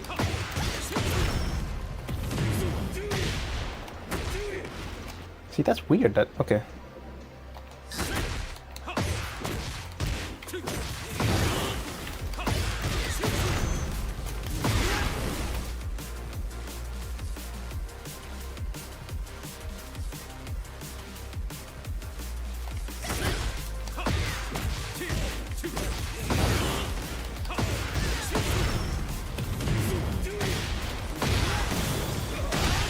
Alright. So Gran Turismo is this race simulator game. Yes, it's a fighting simulator. Every guy in FGC says to you that it's not a fighting game.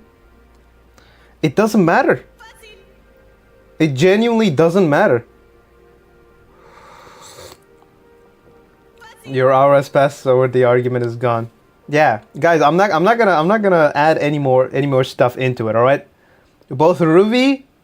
This whole thing that UFC is not a fighting game, like anybody that says UFC is not a fighting game is completely wrong. I'll accept the sports fighting game, all right? I'll accept that, but at the end of the day, it's a game where people fight. It's a game that's basically designed like Tekken, where it's like it's in a 3D map, flat map, where two people fight against each other. Is it traditional? No. There's a lot of original aspects to them that I feel like makes it pretty good. The whole stamina thing. Every body part having its own health. If you're playing in, you know, in the regular MMA mode or in like the other modes, if you're not playing in the stand and bang mode, which is like kickboxing mode, it's like the limited version. You can get like a doctor stoppage and stuff like that. So in the same way that other games, like for example, Tekken has heat mechanics or the parry mechanics. Street Fighter has the drive rush going on for them. You know, Soul Calibur has its own like unique. It has some like unique mechanics to them. But at the end of the day, whether sports or not, it is still a fighting game. End of story. It's a fighting game. All right. It's up to you guys to accept that fact. If you don't believe me, literally ask Google. Don't even ask the AI. All right. Just go on Google. You can see it falls under saying what opinion is wrong, kind of disrespectful. It's not me. Google is saying that you're wrong. If you don't believe me, write on Google, is UFC a fighting game? The AI says that I'm right. Countless websites upon countless websites says that I'm right. There's nothing disrespectful about it. You guys are just wrong. Simple as that. It's a fighting game. Okay? You need to accept what UFC is not a fighting game. Okay, what are your sources, Ruby? What are your sources? My source is Google. I want to, okay. And you're, okay, yeah, no. You guys are clearly rage baiting, yeah. I'm not even gonna like move on to this topic anymore further. UFC is a fighting game. Anyone who doesn't accept it, it's wrong. They're wrong. Simple as that.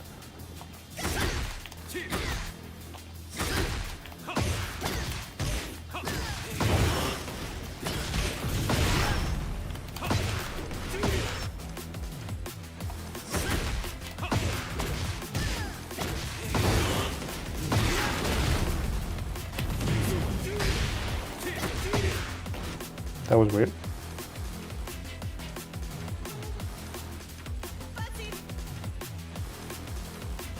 Yo, what's your rank? It's Tekken God.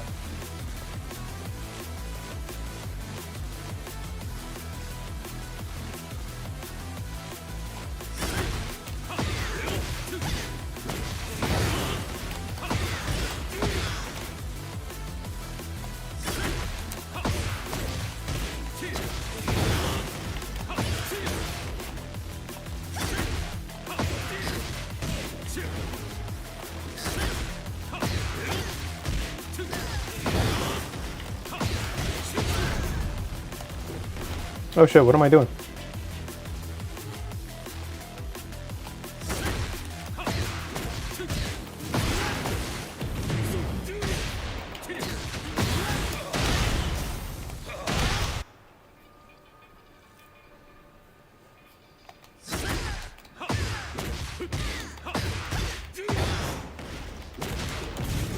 Oh shit, ooh!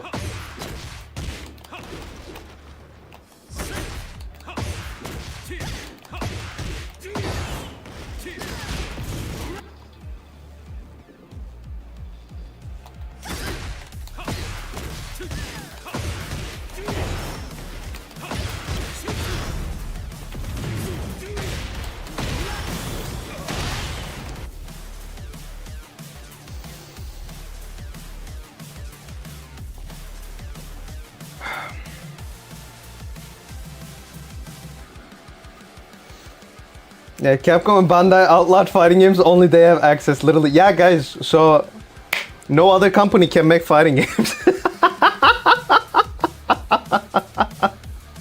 Okay, so Obscure is just gay for Ruby. Oh my god, what's going on in this chat, bro? Literally, all they have to say is, Kix, we were wrong. And they do all this stuff just to say that, just to not say that. I mean, what do you want me to do at this point, man? Yeah, like they have their own category, wrestling games, alright? I'm okay with them not being classified as fighting games because they're their own thing. They're wrestling games.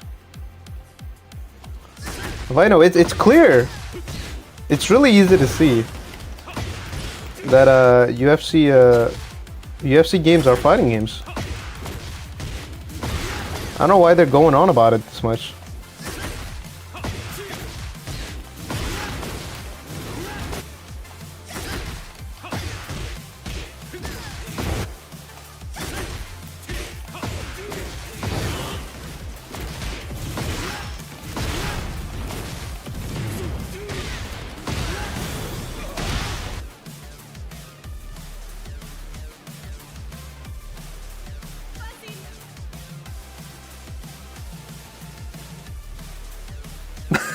I'm not saying... Wait. So you're saying is this.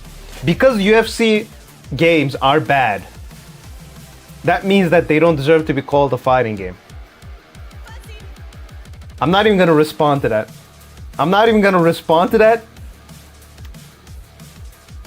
Yeah, I'm not even gonna say anything. Yeah, okay. Hello, Luis, how are you?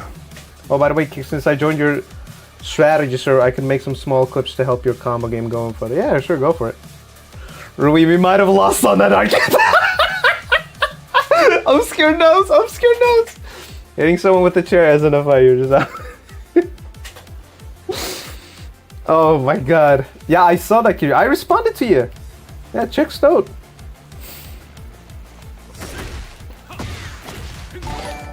Oh my god, Gecko, thank you for the donation, man. By the way, guys, did you know my niece on the beach shebang, all of my ups stay dead? Did you know that? Let's ignore that one argument. No, the answer is cucumber. No, we know you're ignoring nothing. Yo, Obscure, it's over, bruh.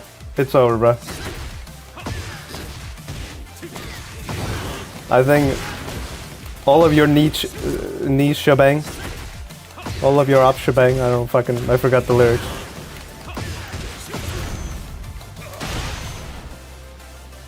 And never over. Nah, you lost, yeah.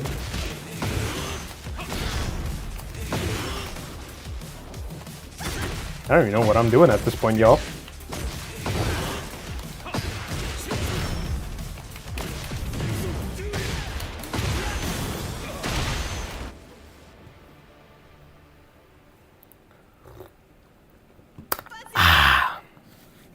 Many sonnery shebang. All of my apps, they date.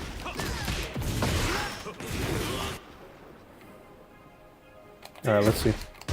Oh shit.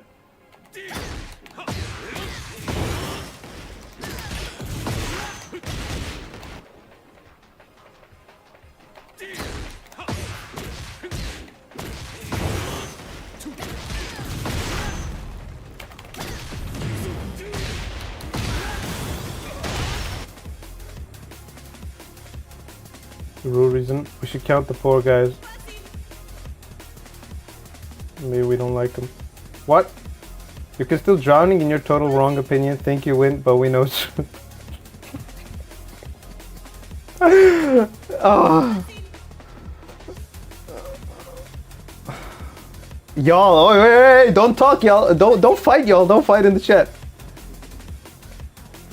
Also, holy shit, is my screen capture broken? Let me check that. Let me check that. No, looks good. All right, good.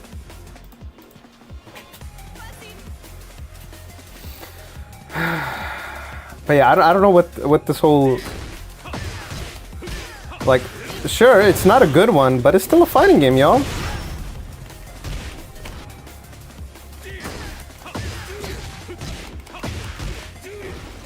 Shit.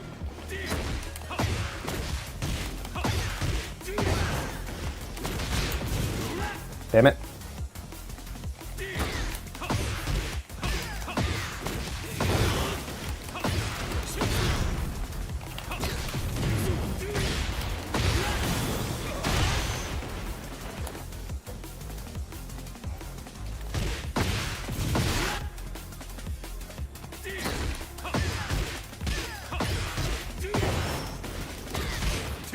Yo, what am I doing?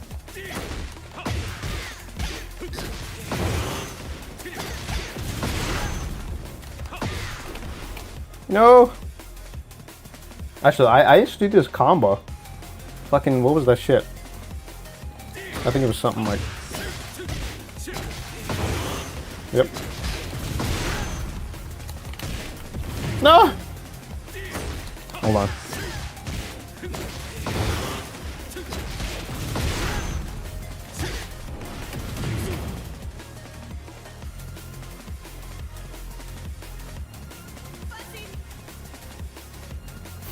A game called a fighting game would not be a fight game, because what if it wasn't?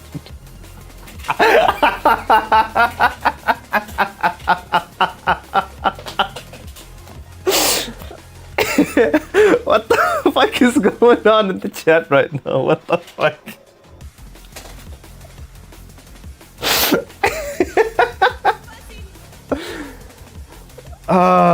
What is going on? What are these arguments? Also, yeah, Tiger, that was a weak argument, the whole, like, what if a game was called a fighting game?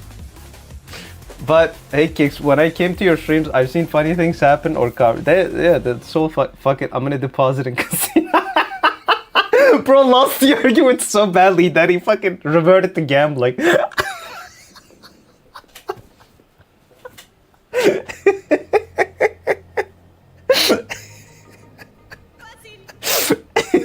I just ruined his life with this whole fighting game argument. I'm sorry, Ruby. Oh, I can't fucking breathe. Holy shit. Oh. You're gonna have to make a short of this. Nah, bro, it would be like 2 hours. I just played. I'm tired of that. Oh my god, what? Bro, nah. I'm not. Look. Ruby, I stopped arguing with you guys, and the chat is saying that you're wrong. How is it my fault? I'm out of this. It's just other people saying that you and Obscure are wrong now. How is that my fault? why am I like the fall guy at every argument right now?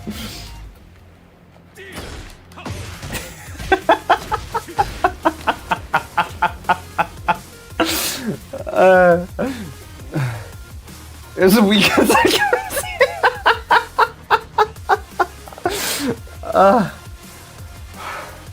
Bruh, oh my god, this was one of my favorite streams ever. Holy shit. Oh my god. Fuck it. I'm gambling. I'm tired of this. Oh fuck. Back of my head hurts. Oh. Holy shit. Woo. Holy fuck. Oh my god.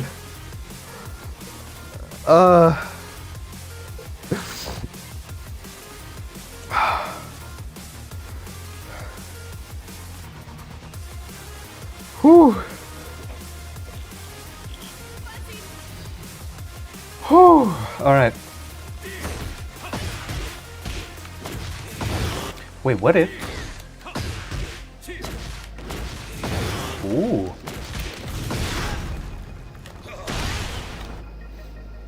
One time, was that 15 Pakistani users, right? Yeah, so some Pakistani kid tried to deal drugs in the chat a while ago. Just quit playing fighting games, I have a headache. Bro, just try to see the funny side of it. I'm having a lot of fun right now. Personally.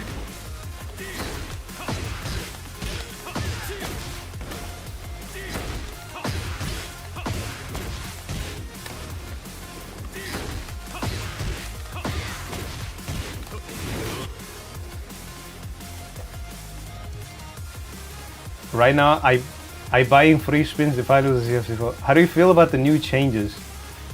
They're decent. They're alright, not gonna lie.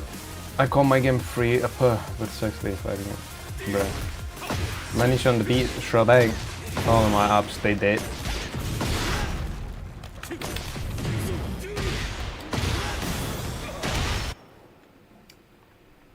But yeah, there could still be some stuff that they could change accounts.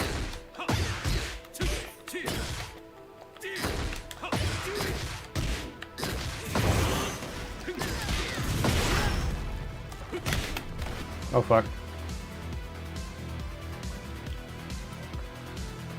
Whew. Let's check. The F in UFC stands for friendship. Exactly, right?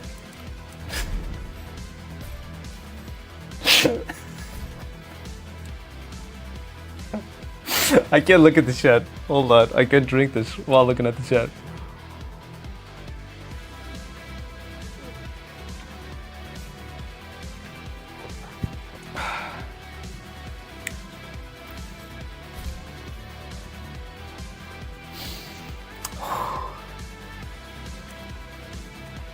Jesus. Are we gonna ignore that fact what MK is existing? Why that piece of ass alive? I mean, Mortal Kombat, there's still people playing that game.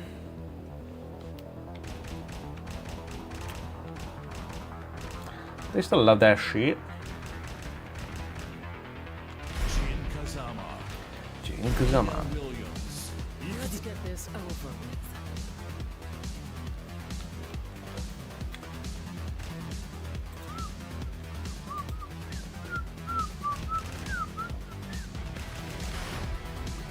Get ready for the next battle.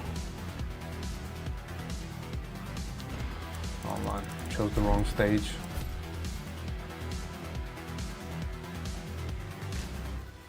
Bro, how long is this maintenance gonna go on for, man? What the fuck? Get ready for the next battle.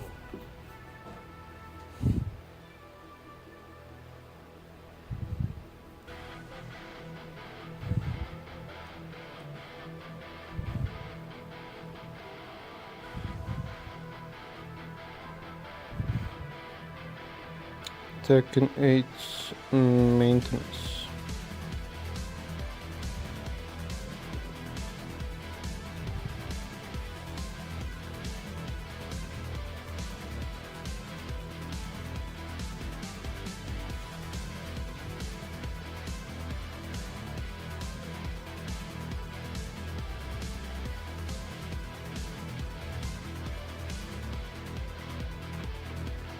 PDT 9 PM.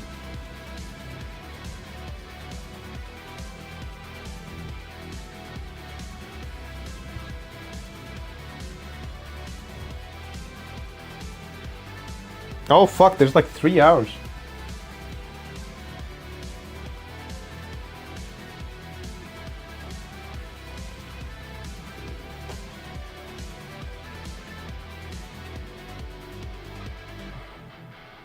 See, I'm trying not to get involved in this whole like fighting game stuff. But yeah. I don't know.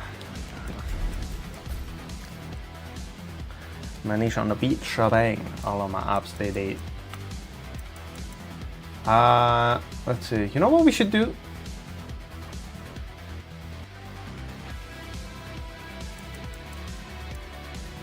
Player versus CPU.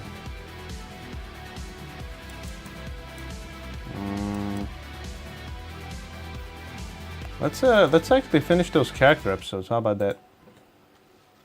Manish on the beat, shebang. Oh no, my amp they did. Let's stop this fighting, y'all. Drink a Pepsi. Everything will be alright.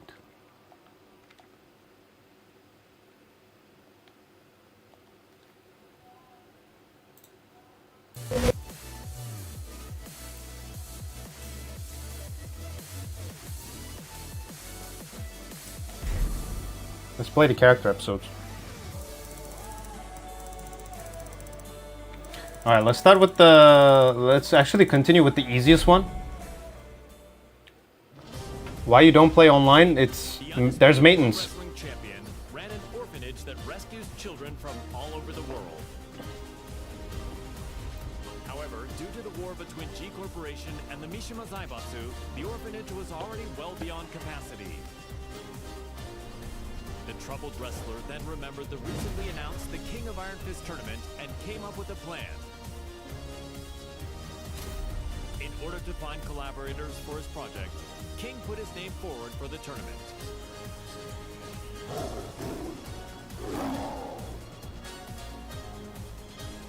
Alright, my will be set up to make small clips guide for you in the future. Welcome to the King of Iron Fist tournament. First up.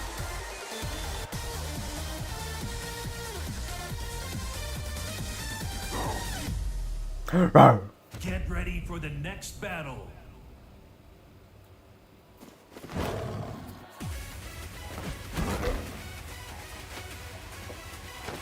I hate rich people. Come and get some. I dare you. Round one. Fight.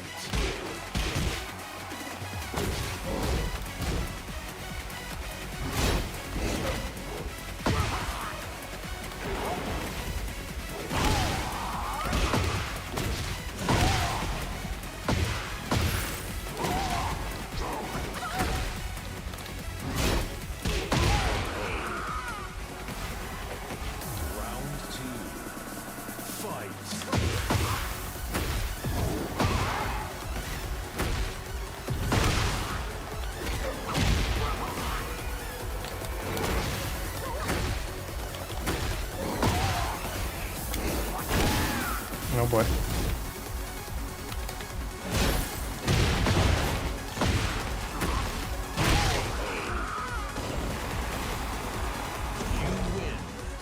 Are the servers online? Nope. For the next battle. I'm just playing character episodes. Round one. Fight.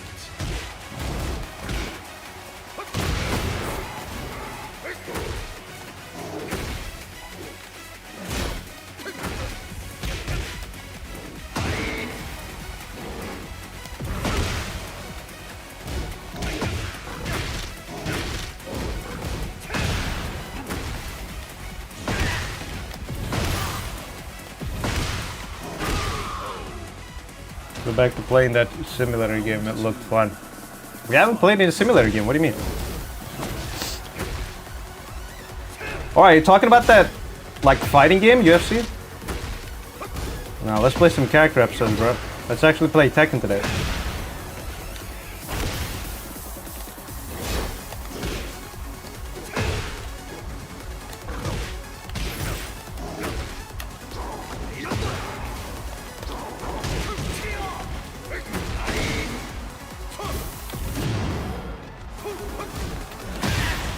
Goodbye.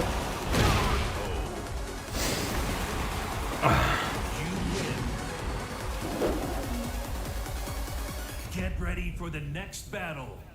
Alright, let's see. Don't worry, I'm having fun right now. I'm playing the character episodes. Round one. Fight.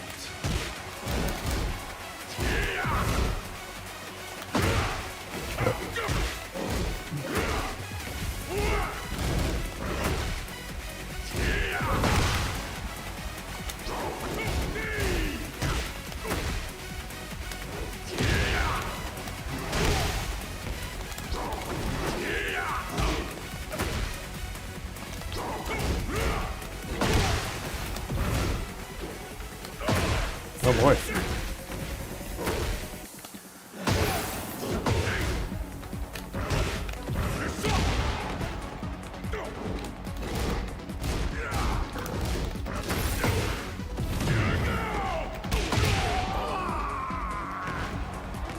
Round two. Fight.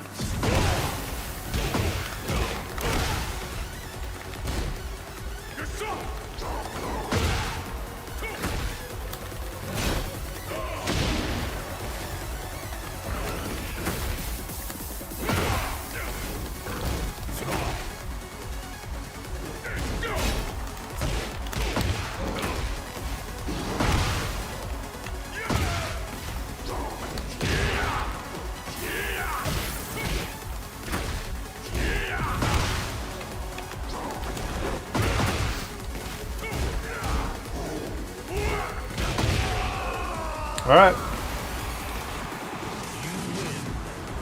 Oh. Get ready for the next battle. Semifinals. Ooh, let's see King's Ending. Round one. Fight.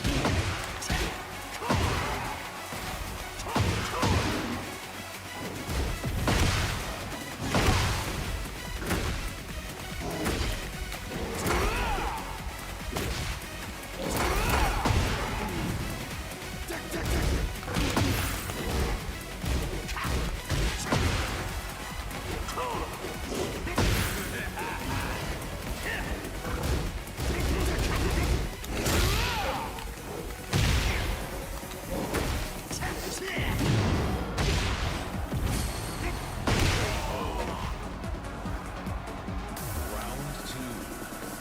Fight. Oh shit.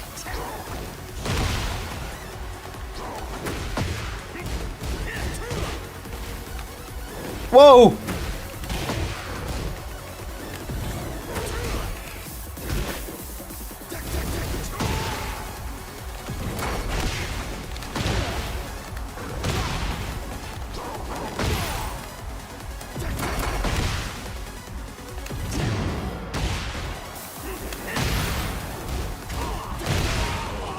Buzz, alright.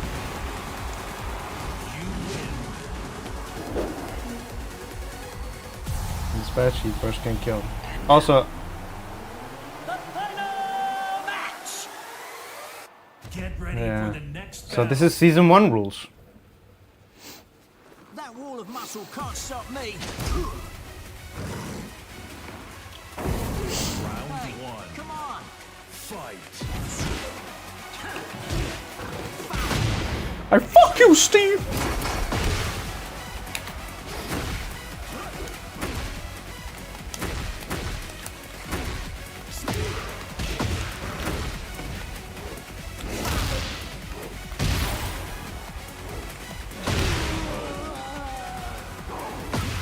Round two.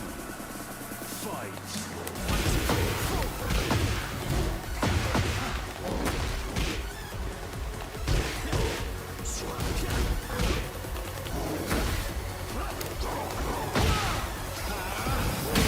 Oh shit.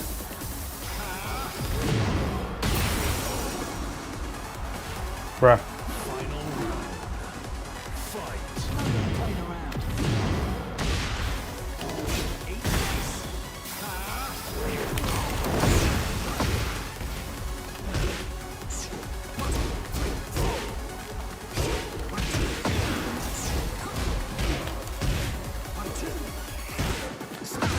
God damn.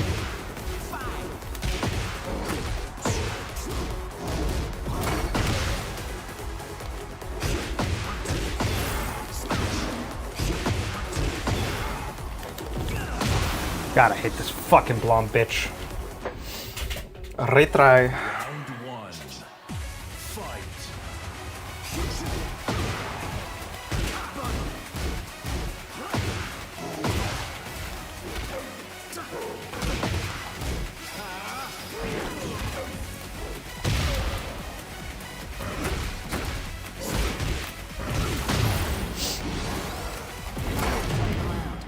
Now this is what I call fun.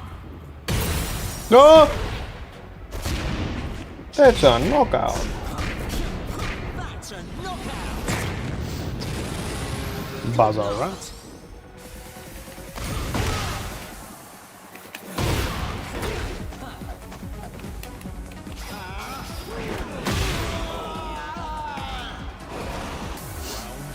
Go sleep then, Ruby.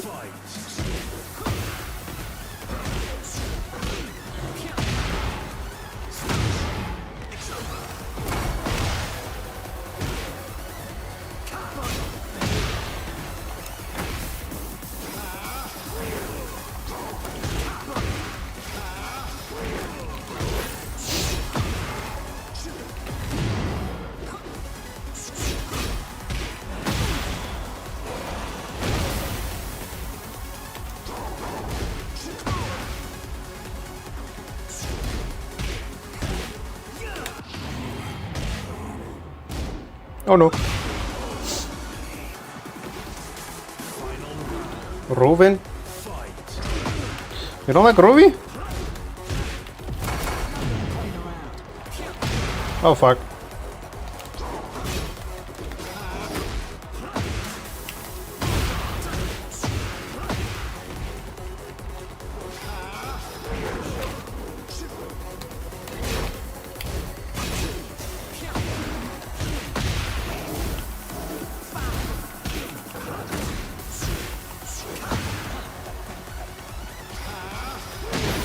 Bruh.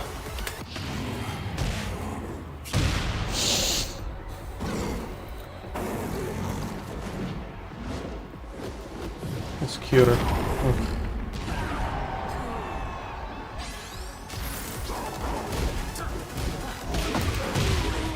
Get up.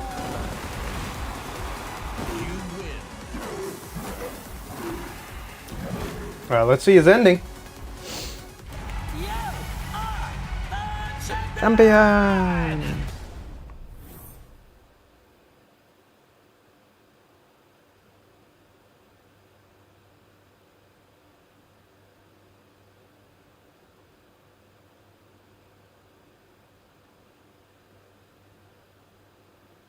The motherfucker's gonna come and be like, and then Steve is gonna act like he understands him. You come to rub it in? Or do you still want to fight?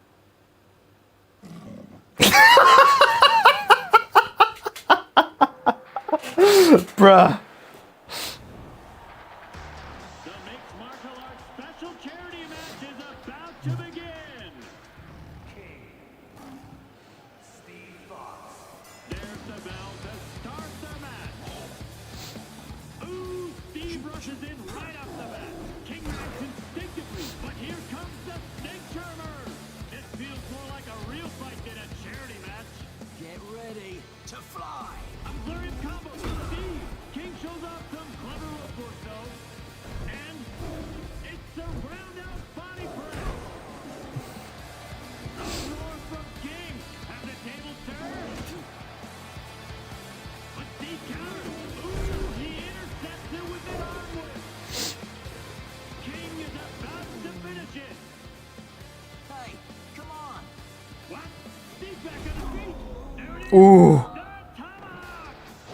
It's all over.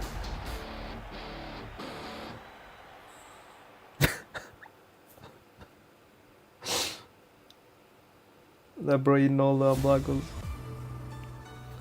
1 million gold! I wish IRL. Oh yeah, let me play Havrong. This is the new UFC 6, right? Yeah. Remain determined to settle the score with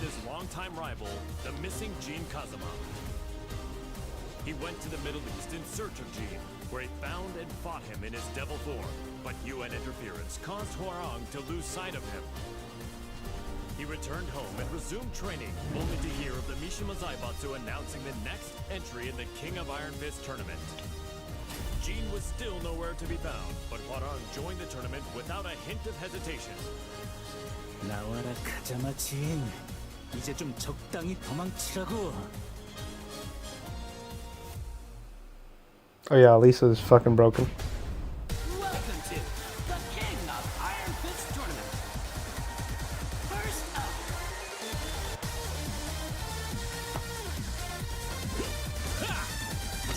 Not gonna lie, it's crazy. This game actually looks better than UFC 6. UFC 6 looks like a mobile game.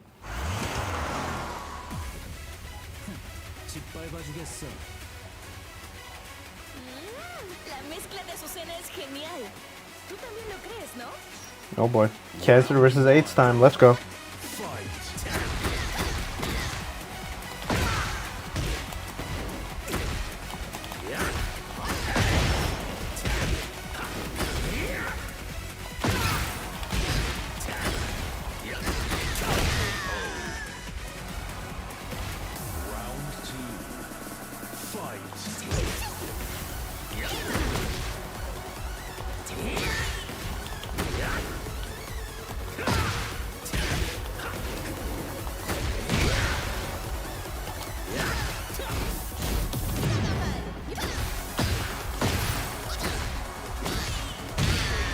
Okay.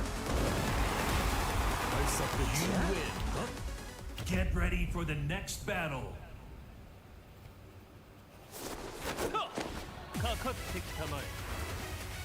Round one. Fight. Battle of the kicks.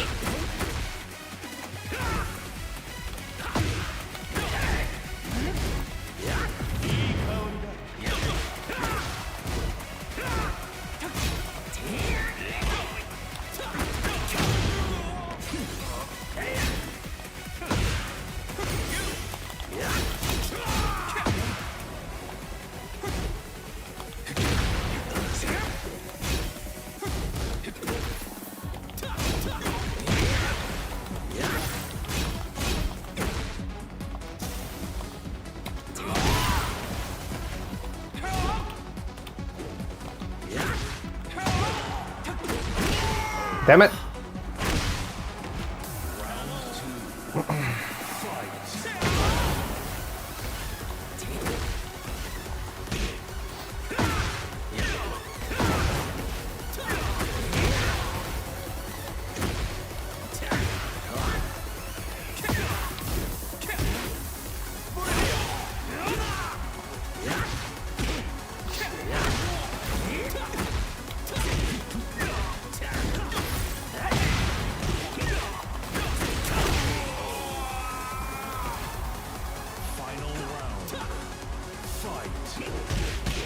You know, Mike Tyson is actually in UFC 5.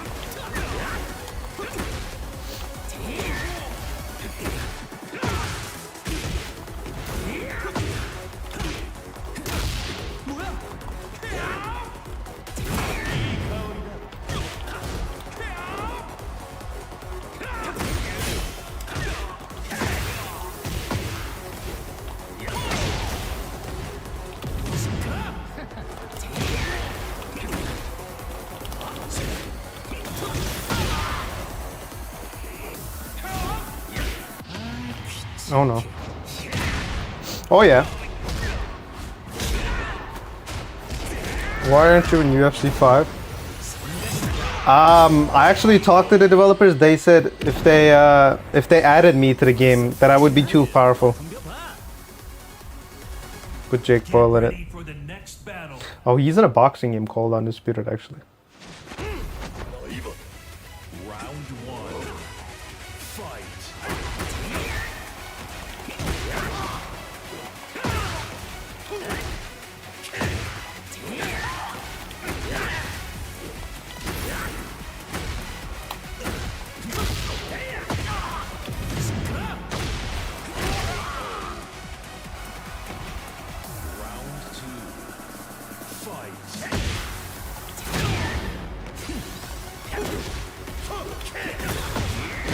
I mean, MMA is a better sport, but there's a lot of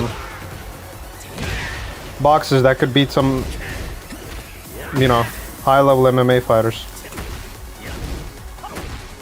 But majority of the time, MMA wins.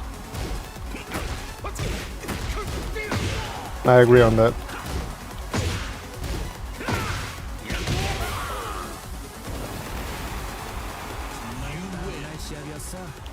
Get ready for the next battle.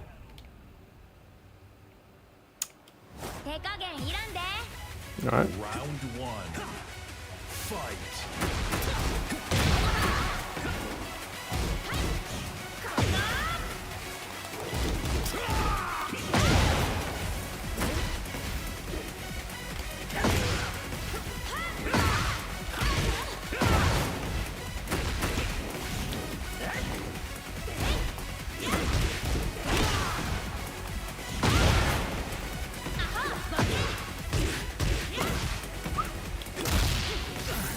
Oh my god.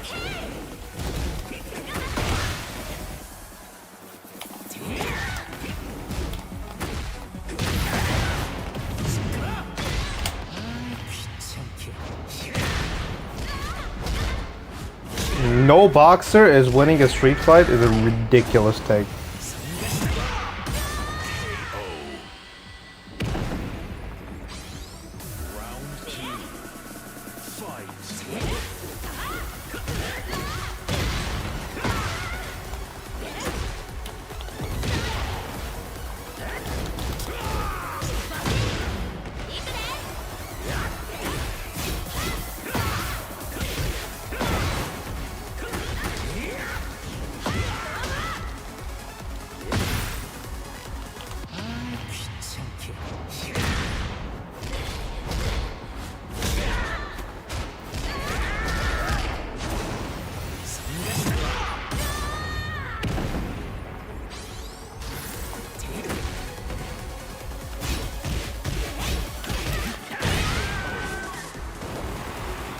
Not even prime Mike Tyson could take an average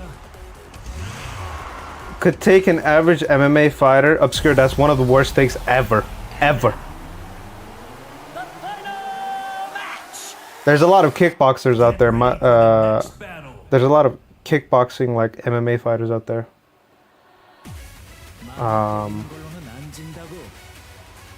Mike Tyson can beat some of them.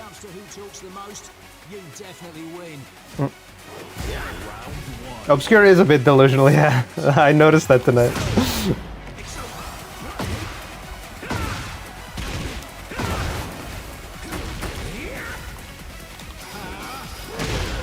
This fucker, oh my god. It's AI keeps doing that shit.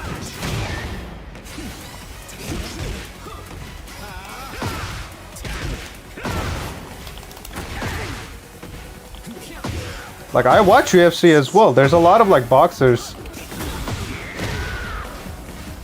that like transition to being an MMA fighter. And even if you ask them, they'll tell you like if this person comes to MMA, he would be dangerous. There are a lot of MMA fighters out there that aren't the best grapplers.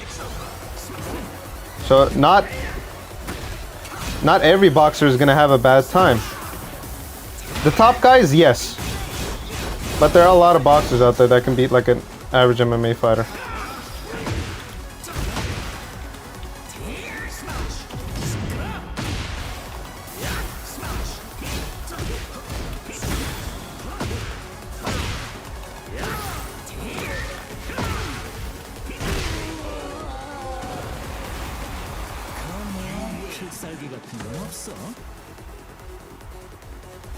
Alright, let's see.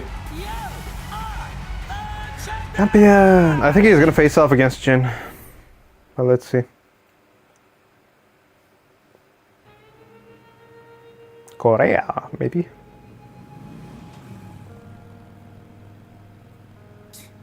재미없어. 그 녀석한테 이기지 못하면 우승해도 의미가 없다고. 진, 대체 어디 있는 거냐?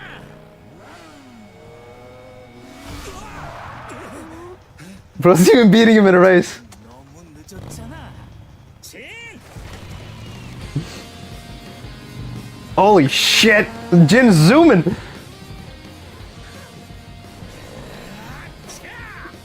Oh my god, he's fucking obsessed with them. Is that Paul?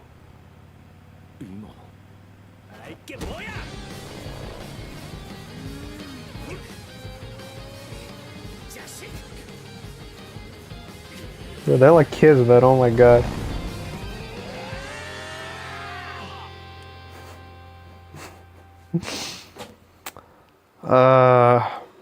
That was fun.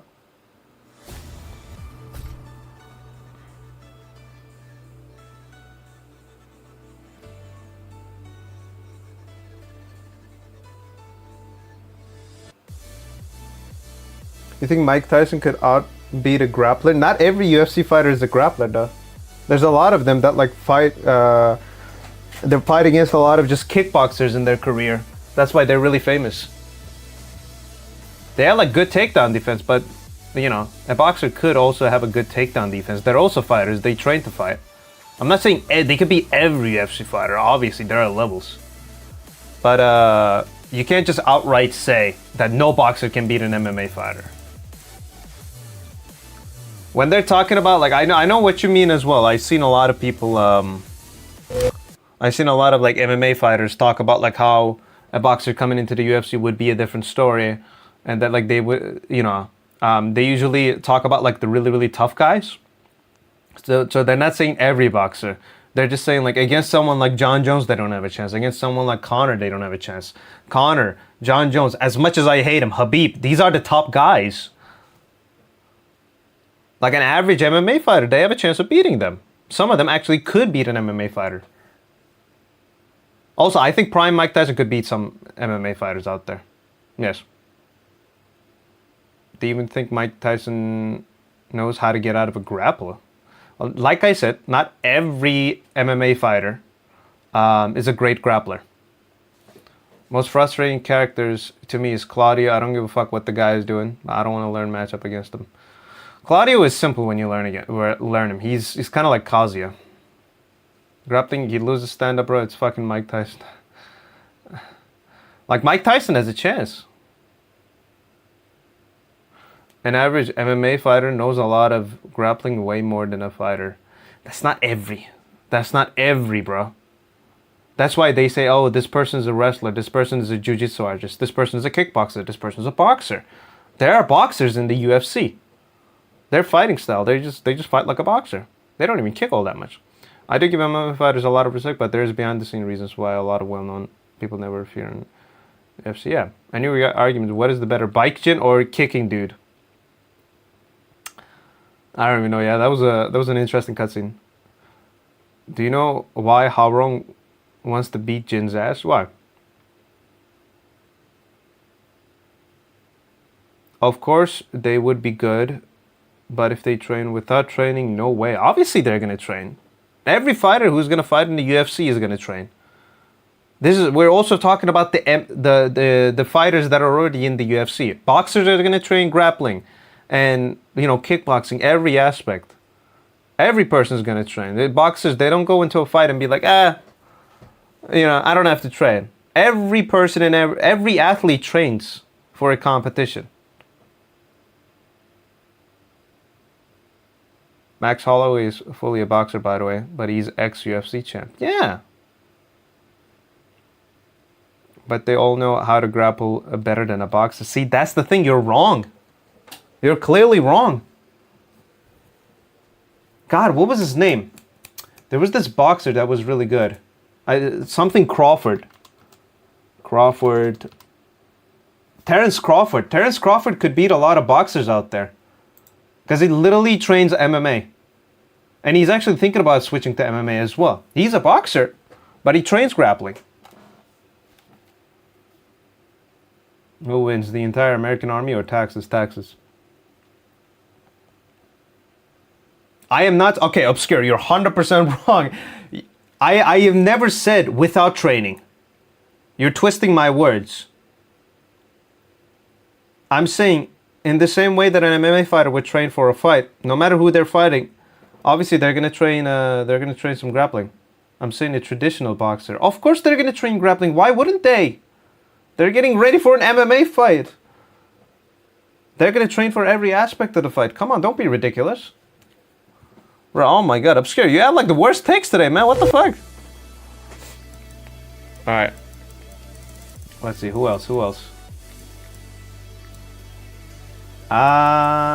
Let's get Steve out, because I hate him so much. Upon discovering that his biological mother was Nina Williams, What? Steve Fox solved the mystery surrounding his origins. Having lost his purpose, a visit from sparring partners Paul Phoenix and martial law spurred the boxer toward a new goal. Fortunately, he heard news of the King of Iron Fist tournament that would decide the new head of the Mishima Zaibatsu. Steve decided to join the tournament with plans to use the Mishima Zaibatsu coffers in service of his new goals. I can't change the past, but I can forge my own future.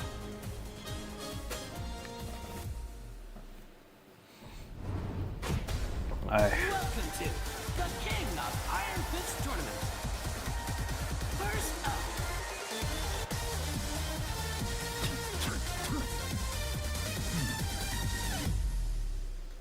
Get ready for the next battle. That's why I review, okay. Don't miss me winning. Es hora de entrar. Aquí viene el espectáculo de Azucena. Round 1. Fight.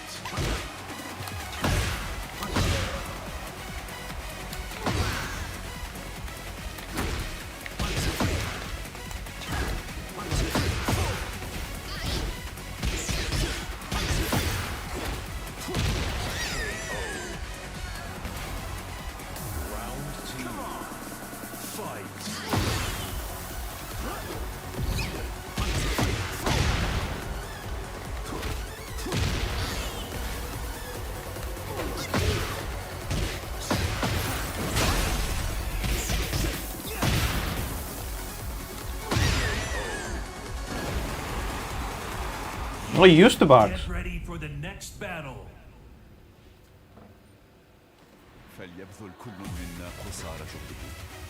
Round 1. I didn't know that. Fight.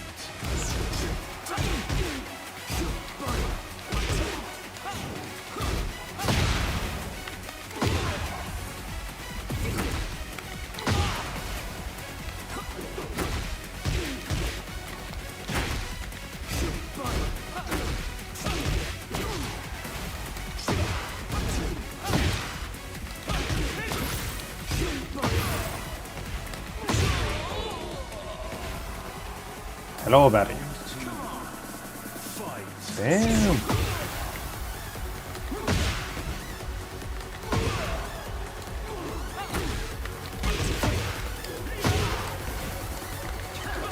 Oh boy.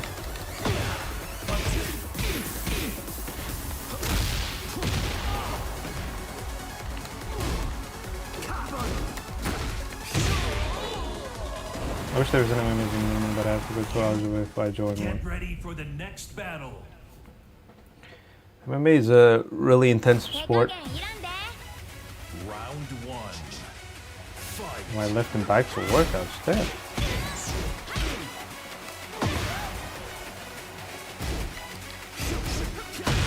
Oh my.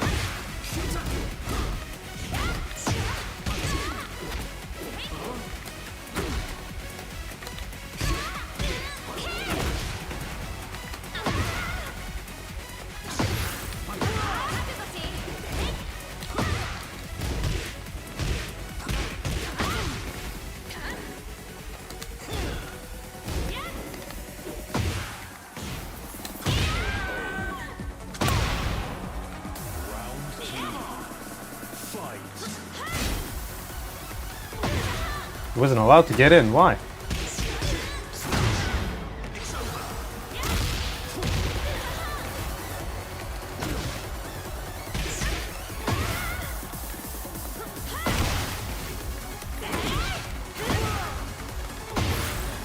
That's crazy. That Nina's mother, Steve. Steve's got a hot mom.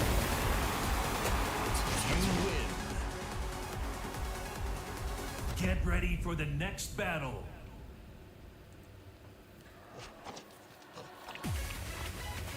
All right. Time to take out the trash.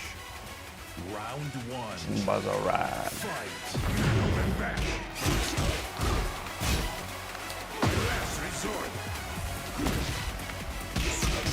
1, 2, 3, 4.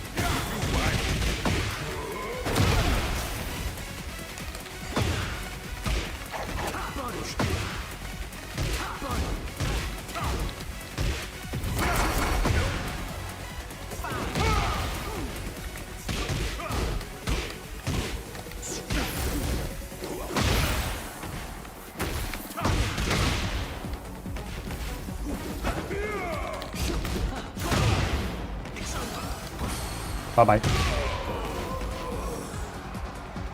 Round two. Fight. Beat this.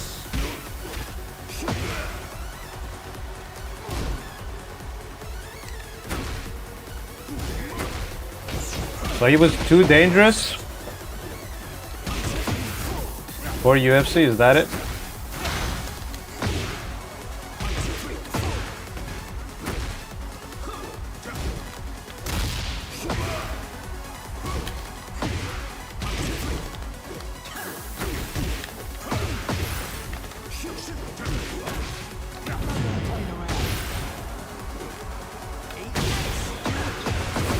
Whoop-I. Great. You win. I'm up for a rematch anytime.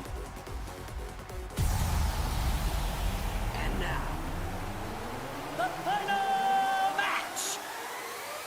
Get ready for the next battle. How wrong? Okay. 많이 때리는 걸로는 안 진다고. When it comes to who talks the most, you definitely win. Round one. Fight.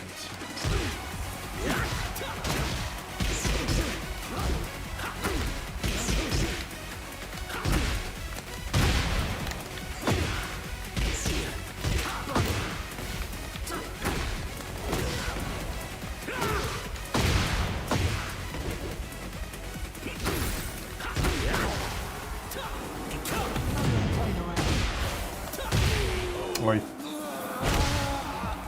Round two. Fight.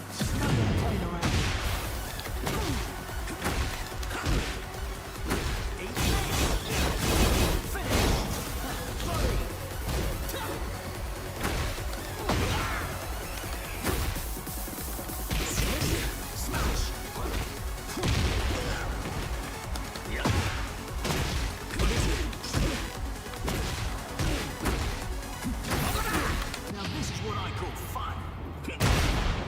Ooh. That's a knockout. Good night. Final round. Fight.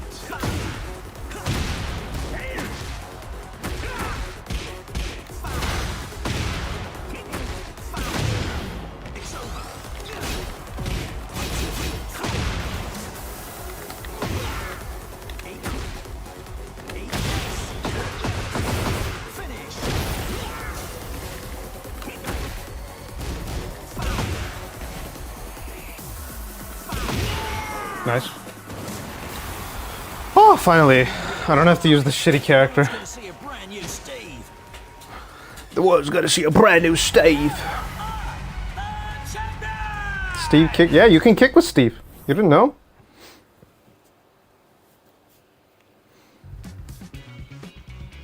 So, this is his new gym. It's pretty nice. He is the organizer of the biggest boxing tournament in the world now, after all. Man, must be nice to be rich. With the Mishima Zaibatsu's assets at his disposal, Steve hosts a boxing tournament on a scale the likes of which had never been seen. First, he easily claimed the title of middleweight champion, followed by the super middleweight title, light heavyweight, and then cruiserweight. He's getting bigger. After another. The championship belt fell into his hands. That belt means he's won 4 different weight divisions. He really pummeled him.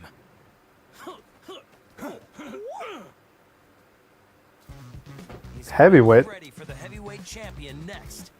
Yeah, I can't wait. Hey, Steve, we're here to bother you.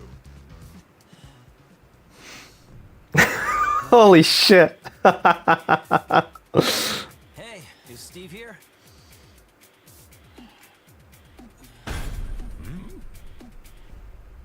Yo, you too. Long time no see. Oh my god.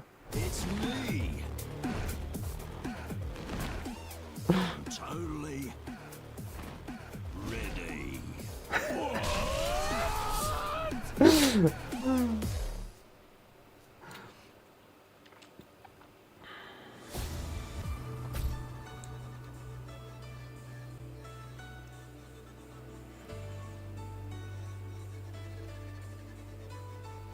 And Lily ending law was simulated. Oh yeah, I seen that, don't worry.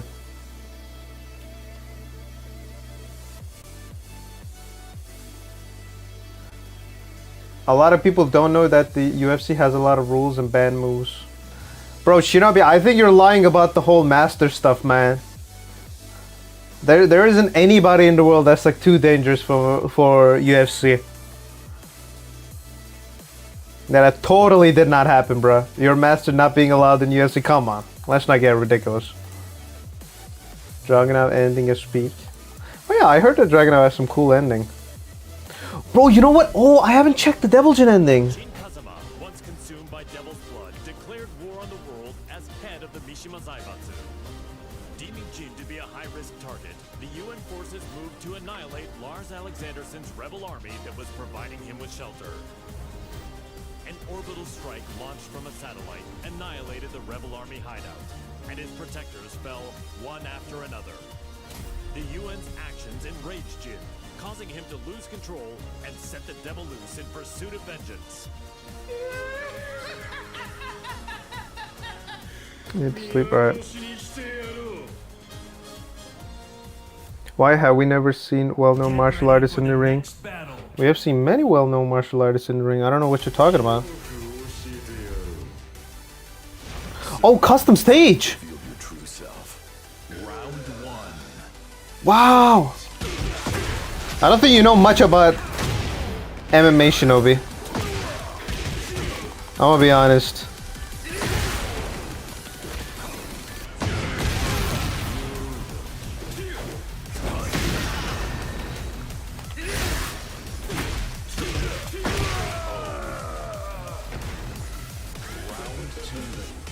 Let's see.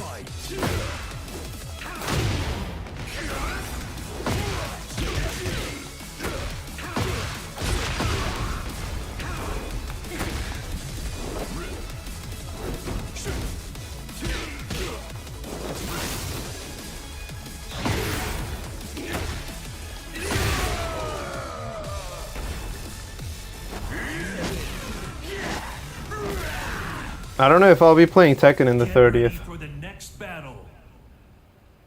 I'm gonna be honest.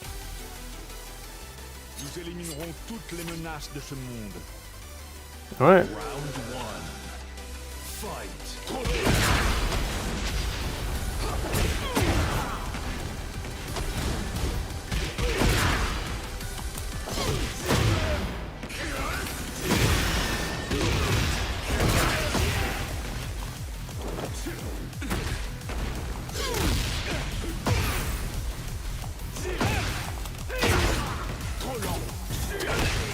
Nice.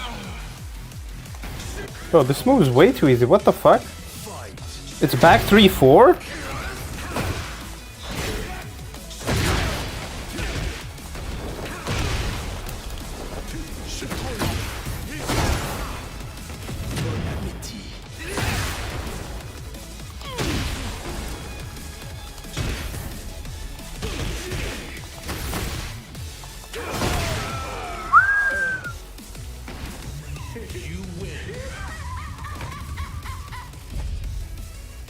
Get ready for the next battle. Alright, let's see.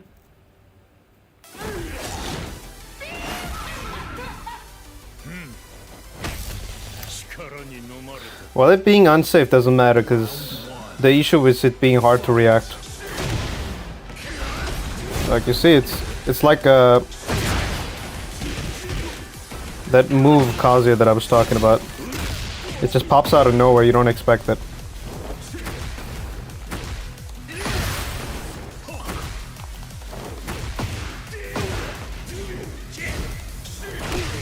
Oh, it's not even, it's just back three, what the fuck?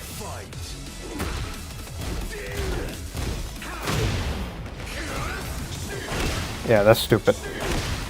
They gotta nerf that shit.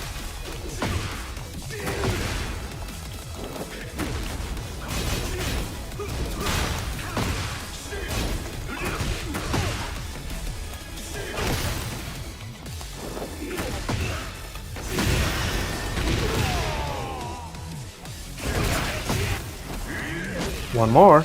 I think I'm gonna fight actual Jin. Like calm down or something. June? What the fuck? Why am I fighting her?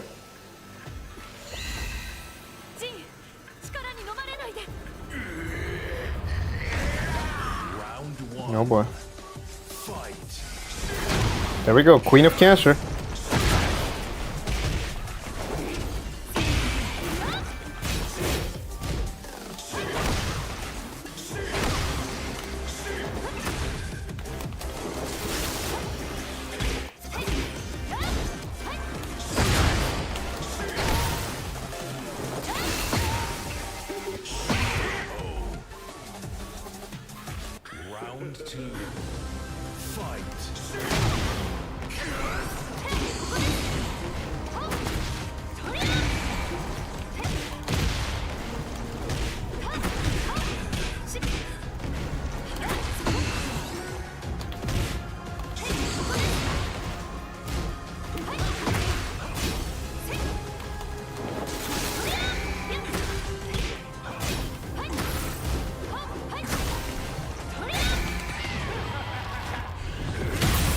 Let's go. Double Jin's a fun character, but he needs to get nerfed.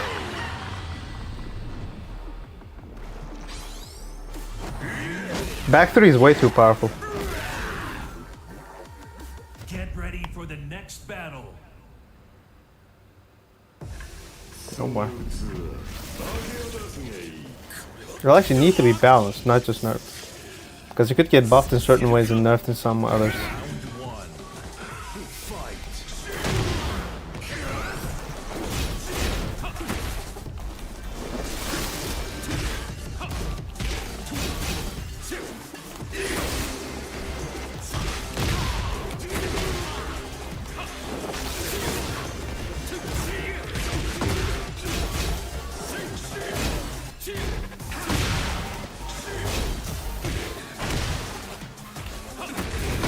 No heat? What the fuck?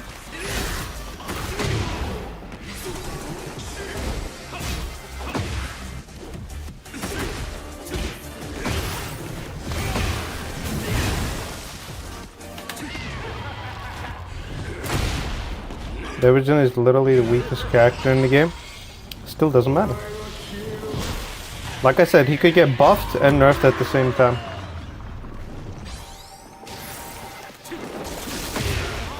Go.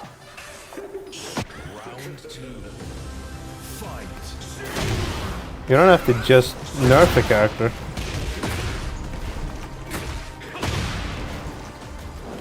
I'll say this. He needs to get balanced.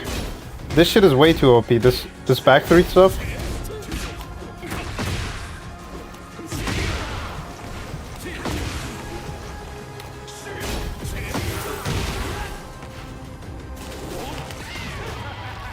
How do I do it?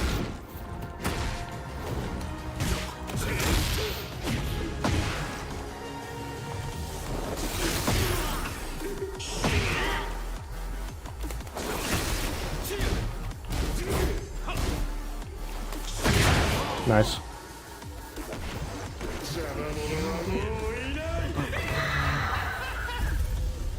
All right, let's see.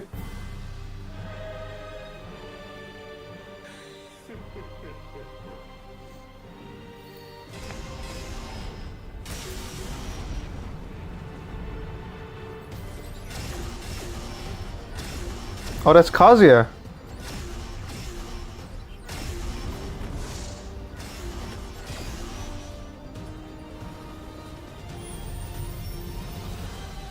What the fuck?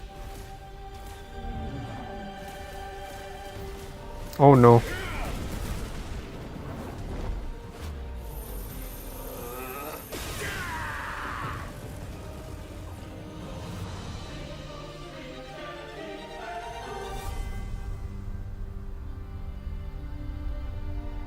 So he just ends the world?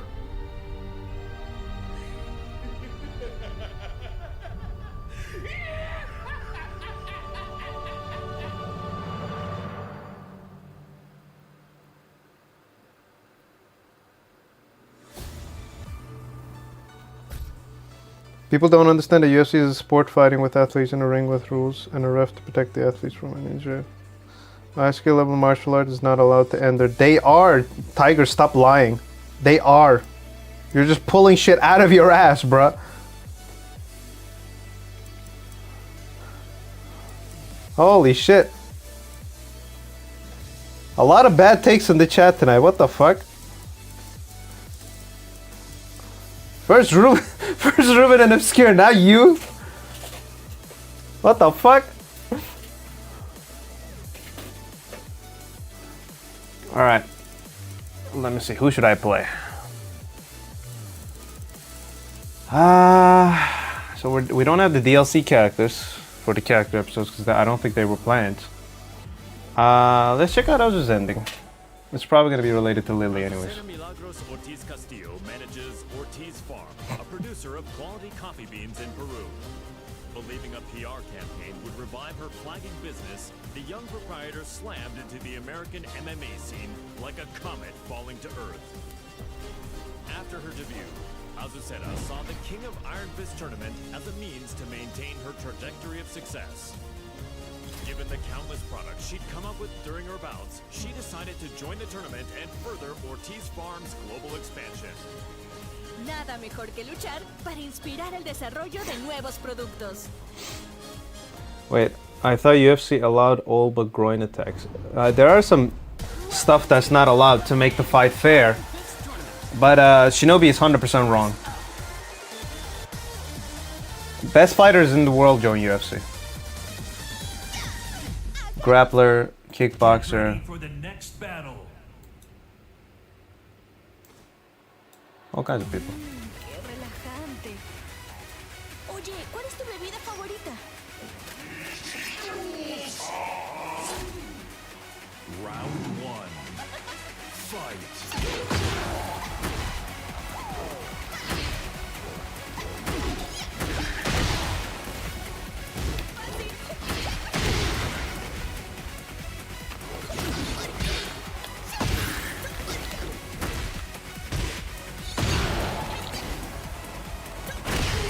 All right. Round two. Fight.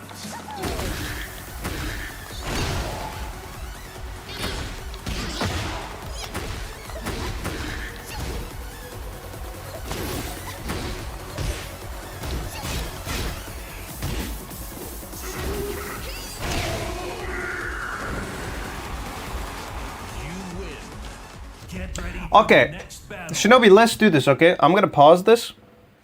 Tell me the name of your master so I can Google it. Relajante. Oye, ¿cuál es tu bebida favorita? Let's see. Let's see. Let's check his history. Fight. Say your master's name. Let's Google this.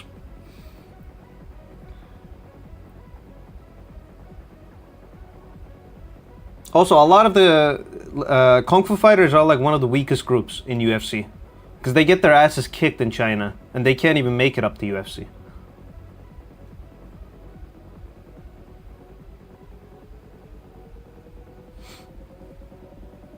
Say your sensei or your master's name. Let's Google it. Because this whole thing that you're saying, where it's like Dana White doesn't allow like the best fighters in the world, that's a complete lie. Like I'm not just gonna say, oh yeah, you're probably right just because you're my subscriber. No. In the same way that I did to Ruben, in the same way that I did to Obscure, right now, you're wrong. I'm gonna confront you about it, and give me your master's name. Let's Google it. Let's see if this thing actually happened. Florida school. Scott Huss. Scott Huss. UFC.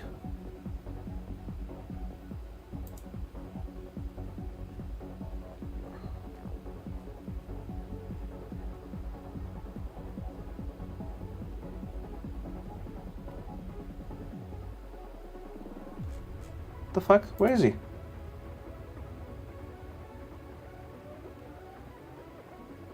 He's not even popping up. He's not even like a great fighter. He's a nobody. Let's Google this. Does UFC not allow the best fighters to fight in UFC? UFC allows many of the world's best fighters to compete, but it operates on an entertainment-driven business model rather than a strict merit-based sporting tournament. As a result, fight booking and career progression rely heavily on a fighter's marketability, entertainment value, and negotiation leverage alongside their win-loss records. Several factors affect who fights in the organization: promoter, matchmaking, and money fights. Rather than mandating that the top-ranked contender always fights for the title, the UFC has the ultimate say in matchmaking. They often favor matchups that generate higher pay-per-view sales, social media buzz, or compelling storylines. Exclusive contracts. UFC fighters are bound to exclusive contracts, preventing them from competing in other MMA promotions. Because the UFC is the largest promoter in the world, some of the very best fighters are effectively locked out of competing against UFC champions simply because they're signed to rival promotions like the PFL or Bellator. Contractual disputes. Some elite fighters sit out, leave the promotion, or are released when they cannot agree on pay, length of contract, or outside sponsorship opportunities. The talent pool. The UFC employs hundreds of fighters across various divisions, while top tier of any division generally features world-class fighters. Some bouts feature fighters lower in the rankings whose inclusion relates more to regional appeal, filling out an event card, or style matchups rather than being universally recognized as the absolute best in the world. For a breakdown of how matchmakers view divisions and why a fighter's ranking doesn't always guarantee them a title shot. So, to summarize it all basically, Tiger, literally look up any martial arts masters, any of them. They're not good enough to fight in the UFC. I told you people are not allowed. That's not what it means. In fact, it proves me right. Because if these people are literally the best in their sports, people will be like, hey, you should get this person in the UFC. They would literally be begging Dana White. And obviously Dana White is not going to reject free money. That's what happened. Kaya Sakura, literally, one of the best fighters in Rizin in Japan. Bro got to UFC. You know what Dana White did? In his first fight, gave him a title shot in flyweight. You are 100% wrong, Tiger. You're just pulling shit out of your ass, man. You're just getting some information that you heard from someone that you don't know if it's right or wrong, which you are wrong, and you're just trying to like lie to people here over about it. Like I don't know why. It's just this whole thing that's going on. A lot of the people that are in Bellator, that are in PFL. What did I walk into? I'll explain, Ten. Don't worry. Also welcome. A lot of these people that that article was talking about, the PFL, the Bellator, they eventually joined UFC anyways. That's what happened to Kayla Harrison. She was the best woman fighter outside of UFC. She fought. She became a champion multiple times, and then after some time, she joined in UFC. And she became a fighter anyways. She became a champion in the UFC as well. This whole thing that you're saying, this lie, that UFC doesn't allow the best fighters in the world to fight, it's because a lot of the times, these people that claim to be the best in their own sport, they don't make it into UFC because they're not good enough. That's it. Why have we never seen Jet Li, Steven Seagal, Tony J? Because they're not the best. What are you talking about? Those are movie stars. Holy shit. They would get their asses whooped by UFC fighters. Are you kidding me? They're only good for like the scenes and stuff. They're not actual good. Like they're not like good enough to be a consistent fighter. Like to a point where like Jet Li would kill any. Okay, you're lying. Yeah, you're absolutely out of your mind. You're clearly wrong. There's no way that you could be right. Bro's trying to base his opinion as fact. Bro, are you kidding me? Some of them have martial arts experience, but they can't compete. Yeah.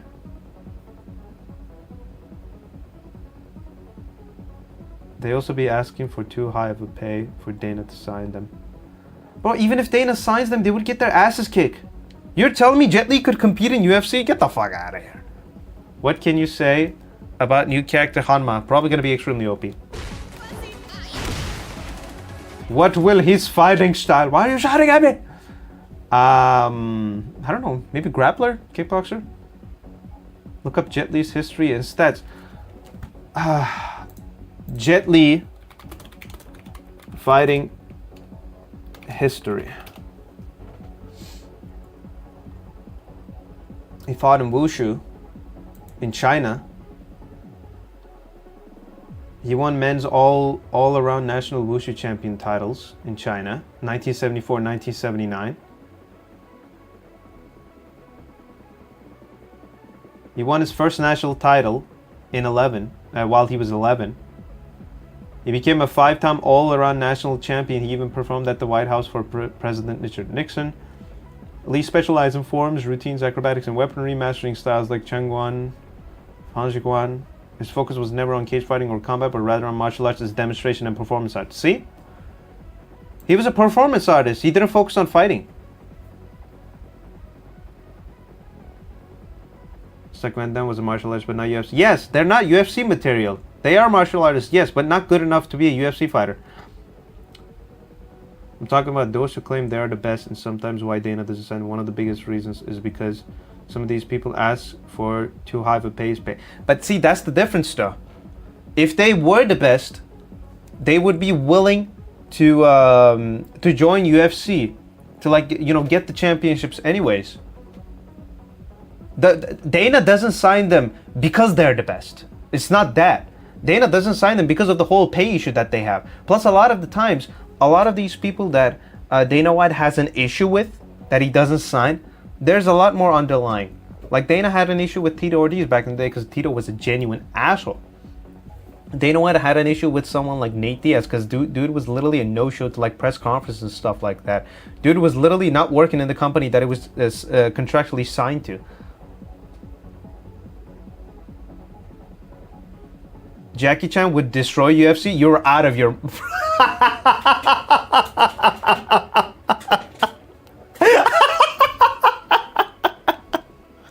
Alright, so Tiger Steaks are completely wrong.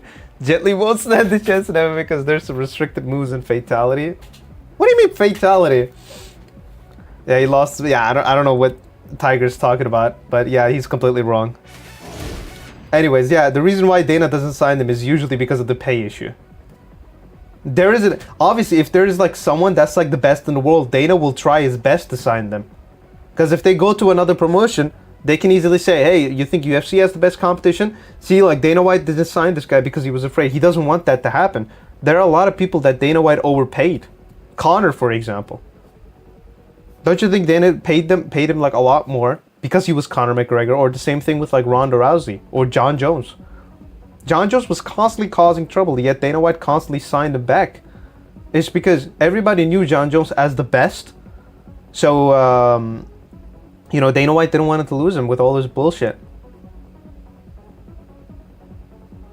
Wing Chun is the best martial art, I guess we'll get to say out of context stuff. Bro, it's just like, a lot of the times, like, people said, oh, Wing Chun was the best, Kung Fu was the best. In reality, kickboxing is the best. There's this whole debate going on in China about, like, people constantly say, oh, Kung Fu would like this, and anybody who's a really good, like, Kung Fu master could, like, destroy a UFC fighter. They were constantly saying that for years. And in China, they actually, there's this, like, MMA fighter. He isn't even, like, one of the best, by the way. He's like a decent fighter, but he's not like John Jones or like Conor McGregor level. Anyways, this kickboxer, in order to shut these people up, he literally went around, beat these, you know, Kung Fu masters, Wing Chun masters, or these fucking Wushu masters, or whatever the fuck. Like, this whole thing that, like, the only people that actually say, like, Kung Fu is the best, or, like, Wing Chun is the best, are the people who actually are who are actually Wing Chun. Who actually do Wing Chun, or, like, Kung Fu. People who do other martial arts know that they're actually lying. That that's not the case.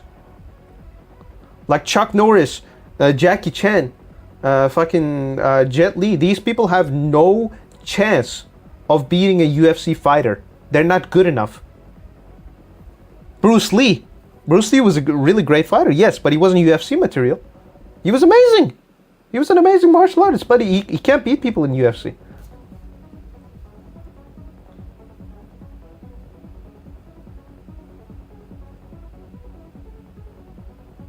In the streets, Muay Thai or kickboxing. But Wing Chun, nah man, real talk, they can beat by a bug. Yeah, Muay Thai kickboxing is really tough, yes. What evidence do you have of these claims? Countless videos. Literally, check out Ranton's channel. Dude was a Shaolin monk. He actually trained in like the one of the most like respected temples in China. And he was talking about all these like kung fu masters that were basically trying to portray kung fu as like the best fighting sport, or like these like wushu masters. Dude lived in China for years, and during that time, because of a health complication, he had to go to Germany because he had to retire. I'll actually write his name so you can check his channel. And he was talking about how like a really good kickboxer can beat a lot of the kung fu artists, or these like Wing Chun artists. And there's also like countless guys who do Wing Chun, who do Kung Fu, who are in the UFC, and they're getting their asses kicked left and right. And the only times that they're actually like doing decently is not because they're like doing Wing Chun or like doing Kung Fu, is because most of the time they're focusing on kickboxing. Most of the time they're focused on grappling or wrestling, you know, judo, sambo. Those are the styles that actually like that actually really work in a fighting scenario. You know, jiu-jitsu, Muay Thai. Hey, about the Wing Chun name to make reference to Ip Man. I had no intention to derail the UFC topic into a style argument law.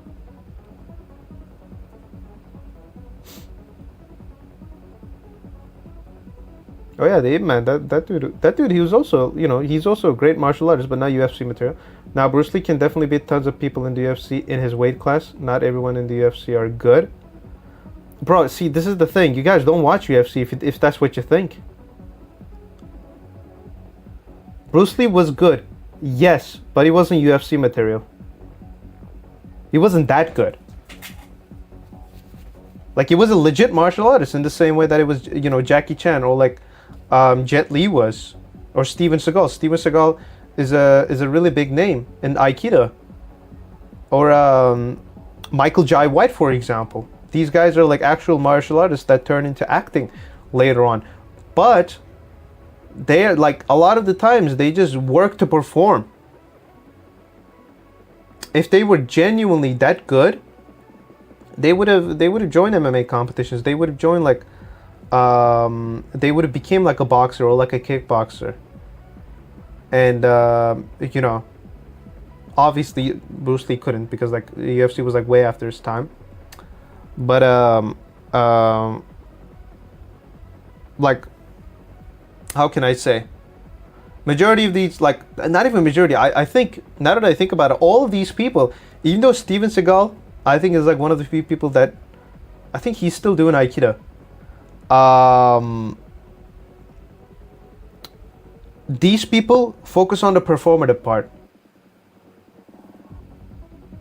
They can't, like, they don't do the sport as consistent as someone who is in the UFC. Kicks, normally I agree with you on a lot of things. Do I think Bruce Lee will become a champion? Probably not.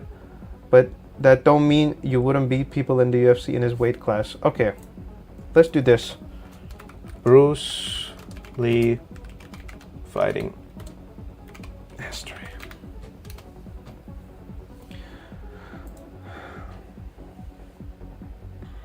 Bruce Lee did not have a traditional professional fighting record or competitive tournament career in adulthood, relying instead on high school boxing, private challenge matches, BMO, and rigorous full-contact sparring.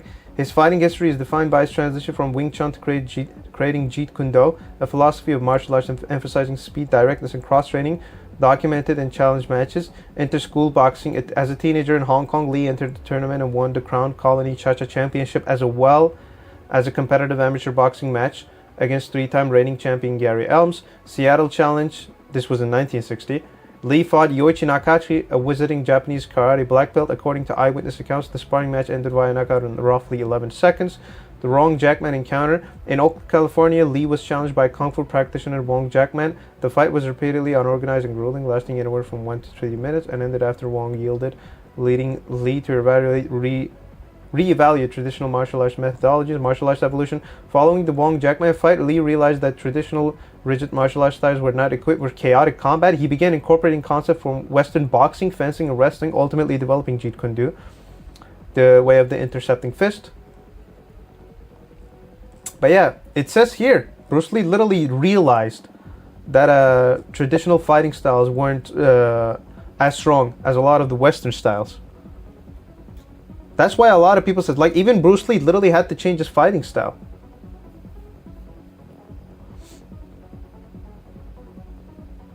Michael Jai White has competed in martial arts tournaments, has won. He just didn't do it like UFC fighters. But, like, see, he couldn't join UFC. That's what I'm talking about, man.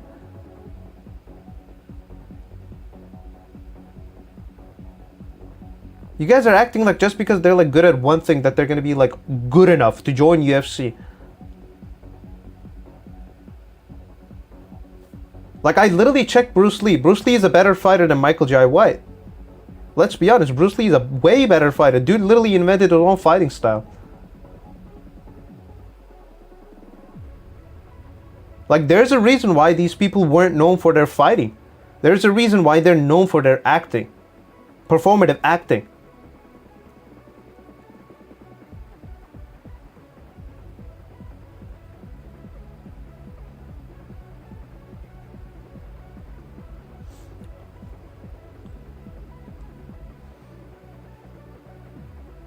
Now, Bruce Lee can definitely beat tons of people in the UFC in his weight class. Not everyone in the UFC are good.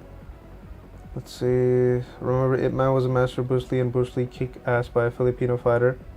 His martial arts most of a boxing stance. But yeah, like I said, I bet Manny Pacquiao will win in MMA.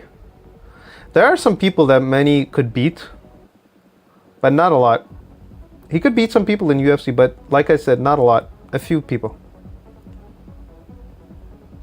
Like, you guys don't understand, all right? I'm guessing that you guys don't watch UFC all that much, if these are your takes. UFC is the best MMA organization in the world. It's not the same as Bellator. It's not the same as PFL. All right? It's not the same as God, what was the name? Have I said PFL? I don't know. But yeah, it's not like or like it's not the same as like Ryzen. UFC is the peak. These people that we're talking about, they can't do that. They legitimately cannot win in UFC. They can't. Simple as that.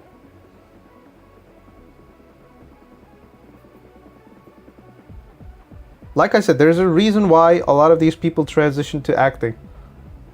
It's because if they could legitimately stay as a fighter, they would.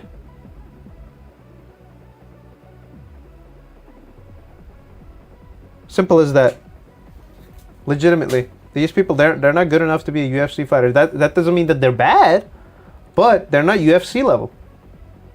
UFC is like, if like a lot of other MMA organizations are here, UFC is there. UFC is here. It's not easy to get into UFC. There's people like literally everybody in here, and including me, probably none of us can enter UFC. UFC is that good. I watch UFC wholeheartedly. I've done MMA myself, have done wrestling and Taekwondo. Dep 1 black belt. I promise I know what I'm talking about. I think you're mistaken what I'm saying. Bro, if you've done all that and you still think Bruce Lee can get into UFC, I don't know what to say to you. Genuinely.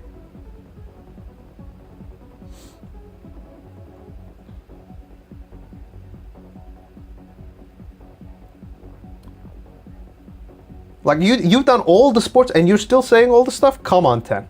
Come on. Alright.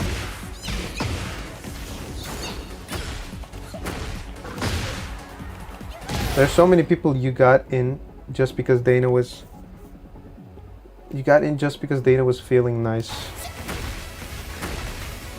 What? What do you mean? People that got in. Still, bro, I'm telling you, a lot of the why do you think a lot of the videos that Bruce Lee or like Michael Jai White, why do you think a lot of the videos that you see of these people are just these like demonstrations? They're not like actual fighters that can withstand the beating that these MMA fighters get in UFC. Bellator, maybe, sure. There's a lot of wrestlers that got into Bellator. Or like, you know, like there's a lot of people that compete in like PFL and stuff like that. UFC is the peak. Like a lot of these people, like I said, you're underestimating them. Like some of these people, they don't, you know, legitimately like act like how can I say? They don't act like a traditional UFC fighter. A lot of them actually don't even look intimidating at all with the way that they talk and everything like that. They don't like exude confidence. They don't exude charisma. But that doesn't mean that they're great in the octagon. That has absolutely nothing to do with it. Is Bruce Lee, Steven Seagal, you know, Michael Jai White a lot more charismatic than a lot of the UFC fighters out there? Absolutely. Does that mean that they're good enough to join the UFC? Absolutely not. Absolutely not. Like you guys are out of your minds if that's what you think. My point is, isn't hard to get into the. Okay, 10, you don't know what you're talking about. You just saying it isn't as hard to get into the UFC. That's okay. I don't care what your fighting history is. Just saying that is crazy, bro. Just saying that is crazy and it's completely wrong. A guy at a UFC press conference got in because he had a decent record. CM Punk with no good record got into the UFC and lost both his fights. CM Punk, see, like, wrestlers are an exception. CM Punk got in not because he was great at fighting, but because of Brock Lesnar. Because Brock was a wrestler, like he was like actually like a really good wrestler, and he had a good record. They got CM Punk in because of Brock. That doesn't mean that. Also, we're not just saying that like. We're not just talking about these exceptional situations. We're talking about if skill considered. If skill considered, the people that I mentioned that can't get into the UFC, like I said, they can't. They can't. CM Punk had his debut in UFC. Obviously, his skills weren't considered before he joined. CM Punk was allowed because, like, even if he lost, it would be good for UFC. CM Punk got into the UFC, like, you know, when it was just like still trying to like build popularity and everything. What wrestling we talking? The real one or the acting one? He's great at both the real one and the acting one. Dude was an NCAA champion. Brock Lesnar, he's like really good. It wasn't because of Brock at all. CM Punk claimed for years he was a martial artist and wanted to do MMA, so he went to UFC and thought his wrestling would do good, and he got fucked up. No, it was because of Brock. You just don't know. Legitimately, they literally allowed him because of Brock. Like, obviously they won't say this out loud, but like if you actually watch UFC, you would know that because of how successful Brock Lesnar's MMA run was, his UFC run was, and because of like how many tickets that they were selling, they wanted to give CM Punk a chance. That's it. That was the reason why he was allowed. There wasn't even like anything to look at. He literally made his debut inside UFC.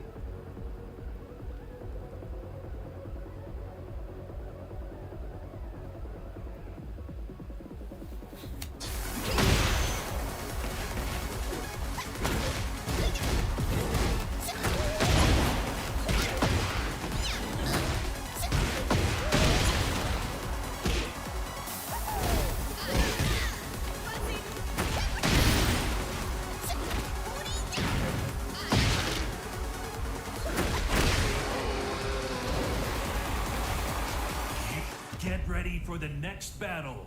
All right, let's go. Round one. Fight.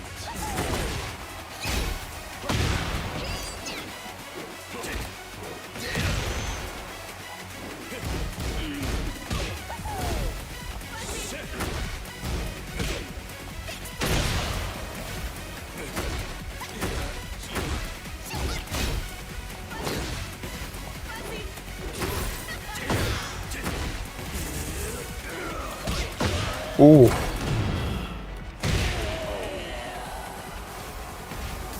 You need to watch UFC more, Ted, if you think it's that easy to enter it. I don't think you follow it enough.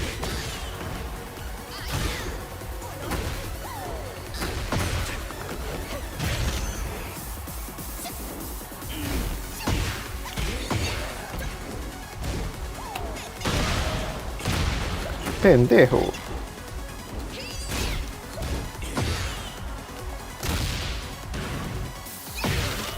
God, I wish that was me. Woo!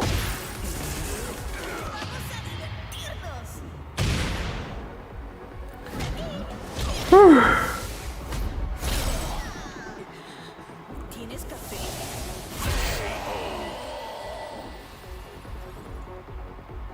¿Necesitas más café? You win. This bitch. Supongo que serás un amante del café a partir de ahora. She just beats the coffee into them, man. Get What the ready hell? for the next battle. Buzzarad. Qué relajante. Oye, ¿cuál es tu bebida favorita? Round one. Fight.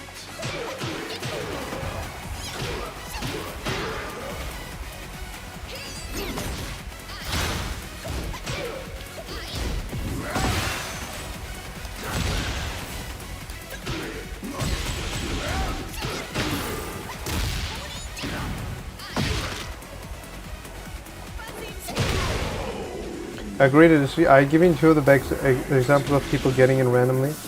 They have an entire program for people who want to get into it. Sign up and go. A guy from where I live fights in the UFC. So why don't you join UFC if it's that easy?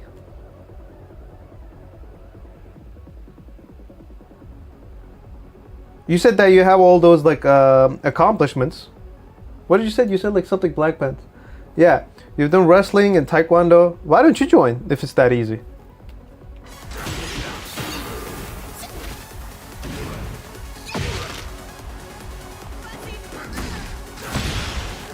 I mean, it's clear that you love competing.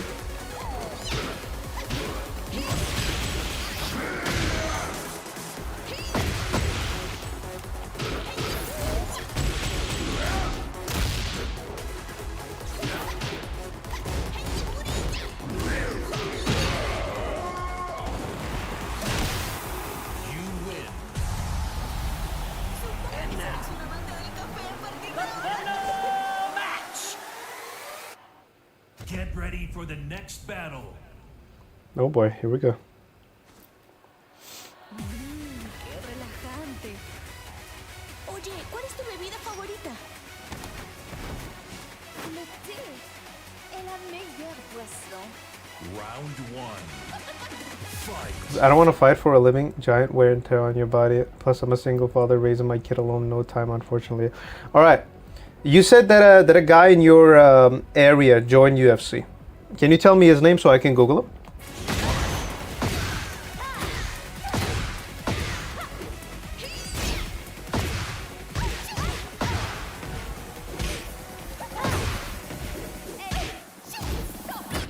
Yeah, hang on. All right.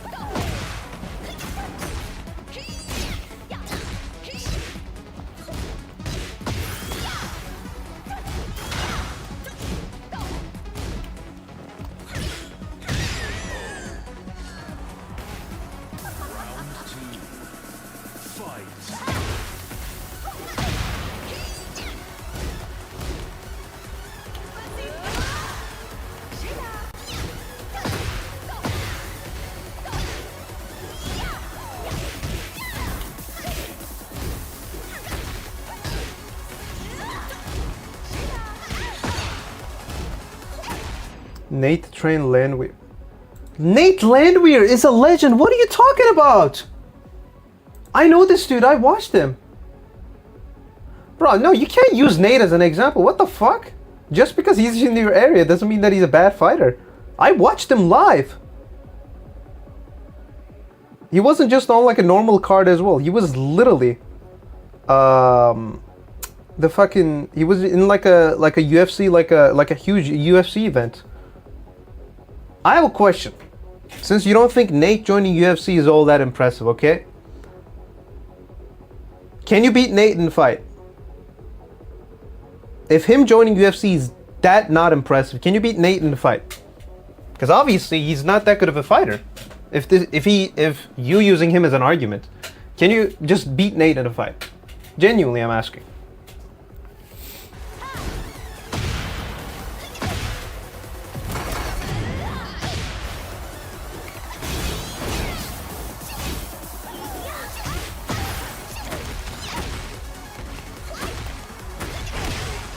Miss? Final round. Fight.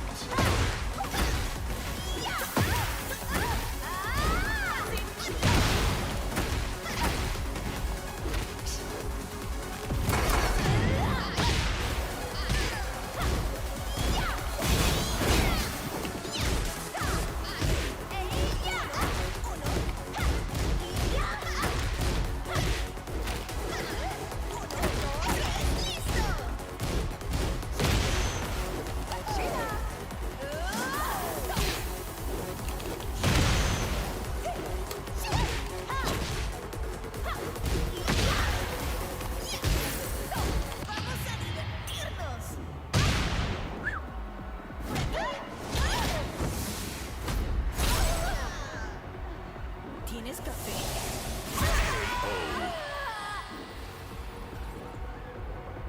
¿Necesitas más café?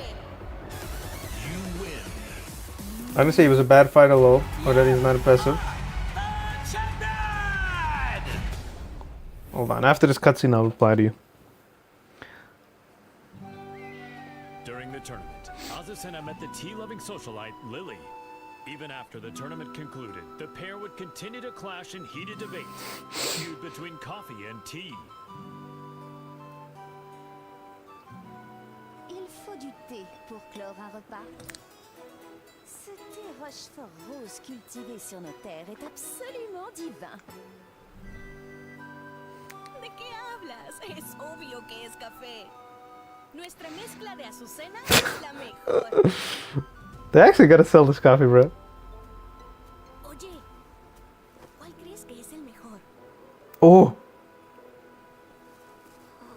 No parece interesarle a ninguno de los dos. Ah, ya sé. ¿Qué tal si los mezclamos juntos? Oh wait, they actually sell this in Hong Kong. J'ai entendu parler d'une boisson de ce genre en Asie. Alors c'est de l'appropriation culturelle. Ay, no seas anticuada. Aquí hay un pequeño extra. Are they gonna just partner up for this? Te apuesto que funcionará. Mi inspiración nunca me falla. No way. Oh my god. Sabía que sería bueno.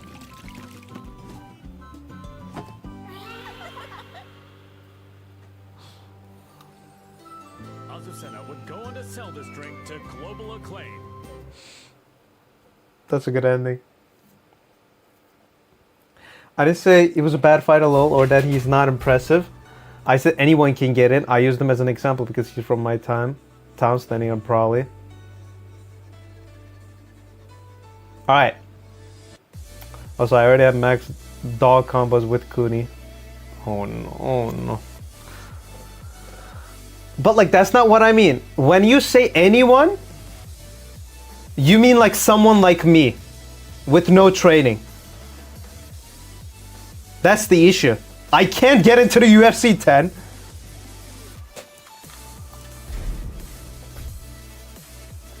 I mean, I can easily tell you this. I'm not good enough to join the UFC. I don't know what you're thinking, but this whole thing where it's like...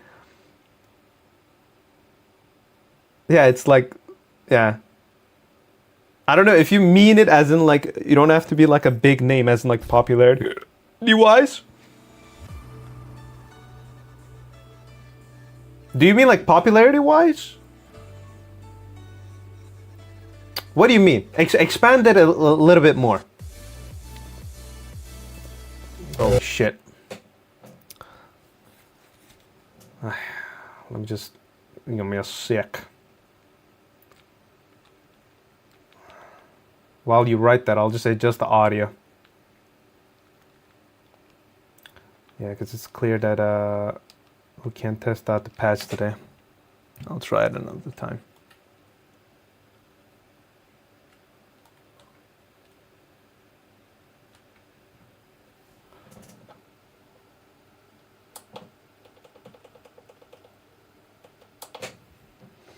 While I wait for Ten's response. I'll just open some songs in the background.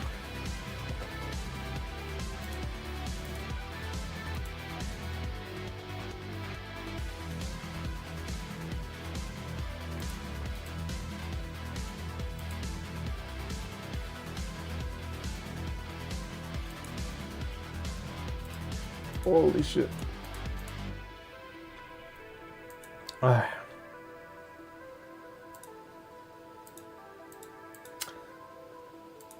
Yes, someone like you, if you trained hard and got you some good fights in the pros, yes, starting off small or join the program, yes, he has. But I mean, trained fighters can get in. That's what I mean, though. That's what I mean, not anybody. You have to be like genuinely considered great, or you have to have like a potential. Just not just pure record matters. It also means like the weight of who you beat also matters. So I think there was some like miscommunication. What I mean in the UFC is that like what I mean with this whole conversation, this whole debate is this: in order to join the UFC, you have to be a really good fighter. You have to be trained. You have to know MMA to a point where you can actually win or lose fights in the UFC. Because like it also doesn't profit Dana White as well. Imagine if he just like constantly signs these people, but all they do is lose fights. Dana White actually adds people that has a chance of like beating other fighters in the UFC. Because like people love close fights. That's why he gives like fight of the night bonuses to people who actually had like some like really interesting fights going on. Someone like Bruce Lee or like Michael Jai White, they're not good enough as someone like Nate Landwehr, for example. They're not good enough as someone like Nate Diaz or like Conor McGregor or John Jones. Fucking God, what was his name? He used to be the former lightweight champion.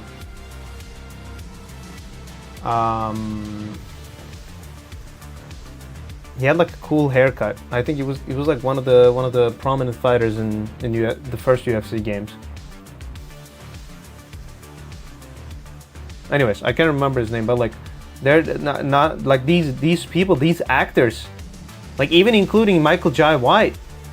Like it's just they're not good enough to join the UFC. That's it.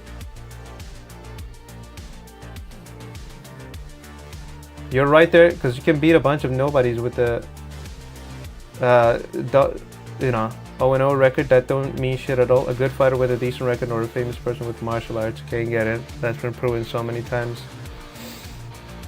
But yeah, they're like rare exceptions. That doesn't apply to everybody. That's what I'm trying to say. Plus the whole like celebrity stuff, the whole famous person stuff, that ended with the CM Punk stuff. They don't want to do that anymore, because like the whole CM Punk stuff was an embarrassment. Dude had like 2 fights in the UFC, lost both of them.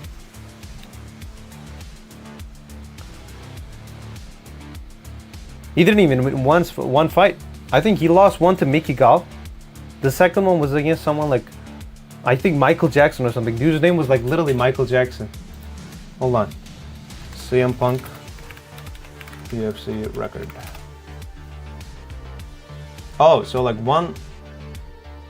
he lost 1 fight and he has 1 no contest. I'm guessing Mickey Gall beat him and the other dude, Michael Jackson. Mike Jackson, yes. Mike Jackson beat him. Oh, Mike Jackson fight was a no contest. Mickey Gall fight, he lost. So like that's what I mean. After the CM Punk stuff, they don't do this whole celebrity shit. Yeah. I'm telling you, bro. CM Punk was allowed because of the success of Brock Lesnar's career. And Brock Lesnar, he wasn't just a wrestler, by the way. Like I said, he was an NCAA champion. Dude is like one of the best wrestlers of all time.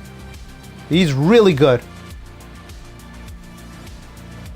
And like, if you don't believe me, literally watch his UFC matches.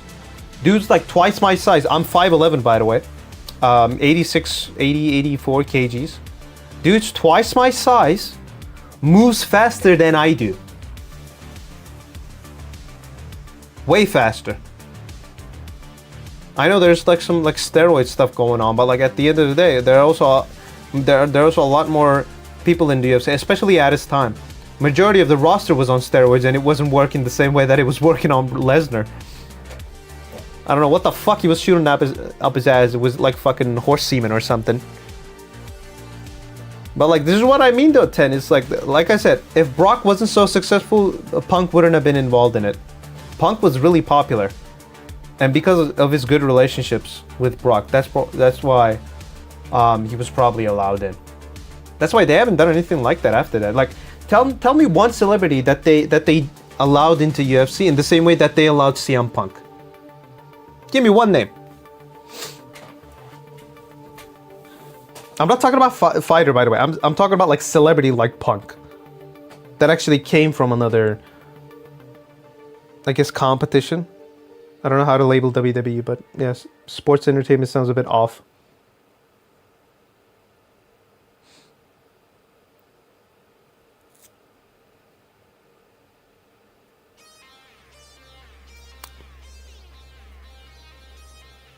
Hang on, all right.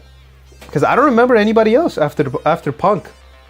I think Punk was the only person that they done that to. With Brock, it was because like even Frank Mir says this.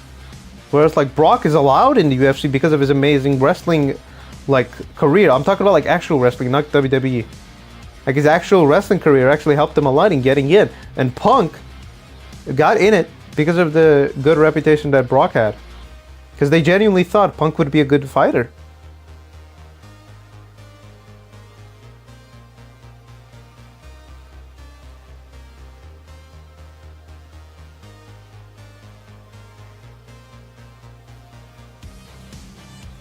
James Toney boxing champ? Well, he was a boxer. That's different though. James Toney. I think I know him. Hold on. James Toney.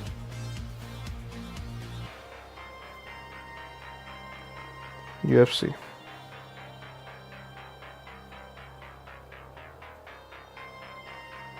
Let's do it. Lights up.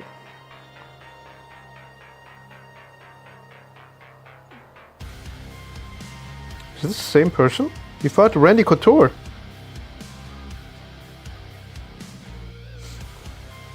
But yeah, James Toney was an actual competitor from boxing. Herschel Walker came from NFL.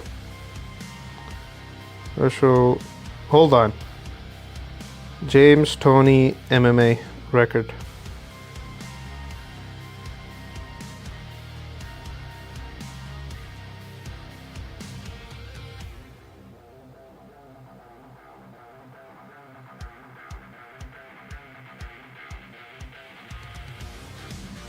By the way, props to James, because usually MMA fighters go to boxing.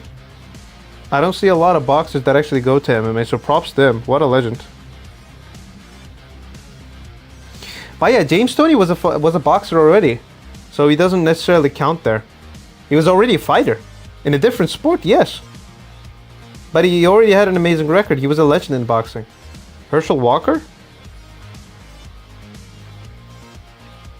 UFC.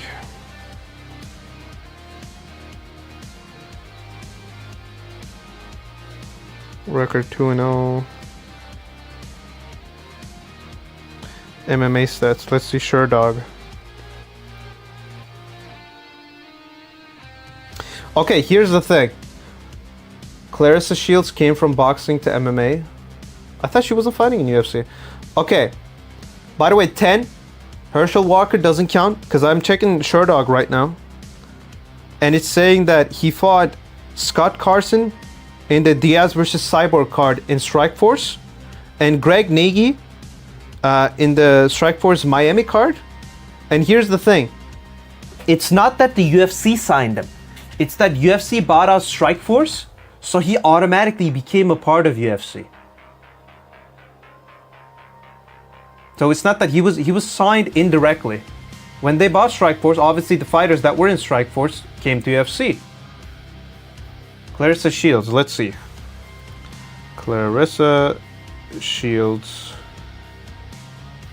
MMA. Former mixed martial artist. Where did she fought?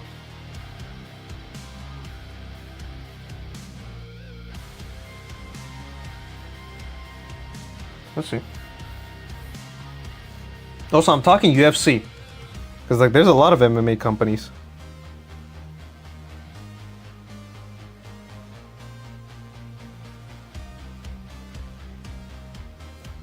Hold on, wait. Clarissa Shields. Has she fought in UFC? I don't think she did. Okay, she has never fought in UFC, so Clarissa doesn't count. I'm saying UFC specifically. MMA is different. There's a lot of companies that just actually constantly sign fighters because they lack fighters in their roster. UFC is different. UFC is the best. Genuinely, like UFC has the highest level of competition. But yeah, Herschel Walker became a part of UFC because of Strikeforce. Clarissa Shields never went to UFC, so they don't count. James Toney is he was great in boxing, so it makes sense. He had like 77 fights or something in boxing. So it makes sense that the UFC would sign him. He deserves it.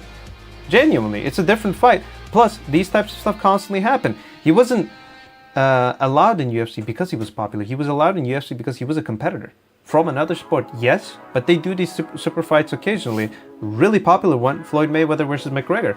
No, I brought up her because you said it wasn't many people who came from boxing to MMA because normally it's flipped. Oh yeah, that was interesting. Yeah, interesting to see those people. But yeah, there aren't a lot of many people who who go to MMA when they're boxers. James Toney is amazing for that. And same thing as Clarissa Shields. But yeah, it's just the whole CM Punk stuff. It was like, it was different. A lot of the times, as you can see, like in all the examples that you gave me, they were either like really good fighters in other sports, or people that were like indirectly got into the company because of, you know, some deal. Strikeforce, bought up by UFC, obviously fighters who were in Strikeforce came to UFC. Nate Diaz and Nick Diaz, for example, they came from Strikeforce. Same thing as Uriah Faber, for example, was an amazing fighter, and I think he was in Strikeforce. Same thing as what was his name? Dominic. What was his name? He was Uriah's biggest rival, Dominic something.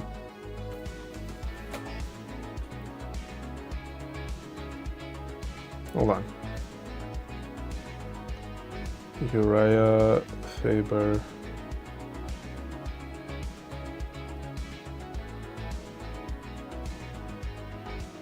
Dominic Cruz, yes. Oh, they come from WEC, I think. Yeah, that's Strikeforce. But, you know, you get what I mean. It's not easy to get into this company, man. It's so hard. I'm telling you, like, you look at James Toney, amazing boxer. Nearly 100. No, Reyes is, not Reyes. I was thinking of, I forgot his Dominic Cruz, yeah. Yeah. I think they were both in WEC. But yeah, like, this is what I mean. As you can see, Clara Shields, one of the best female boxers, if not the best. You know, Herschel Walker, Strikeforce deal. James Toney, amazing boxer, one of the best. So, you know, these other deals, they make sense. And obviously, they're not us. Like 10, obviously, you said it yourself. You have an amazing, you know, fighting history. But not UFC material. I'm not saying that because, like, I'm trying to, like, disrespect you or anything like that. It's just that UFC is such a high level that it's so, like, hard to visualize it for some people. That's what I'm saying. And the whole like exceptional deals and everything like that, they're really rare. Genuinely, they're so rare.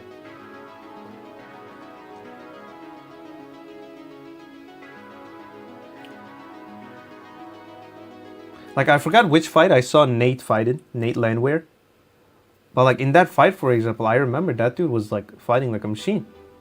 And the craziest thing is that like when you're watching this whole thing on a screen, it doesn't look like his punches are like doing all that much damage.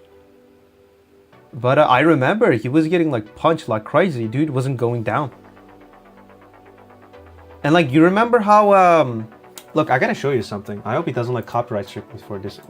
But this is what would happen if someone like Bruce Lee or Michael Jai White or like Jet Li would actually go into the UFC.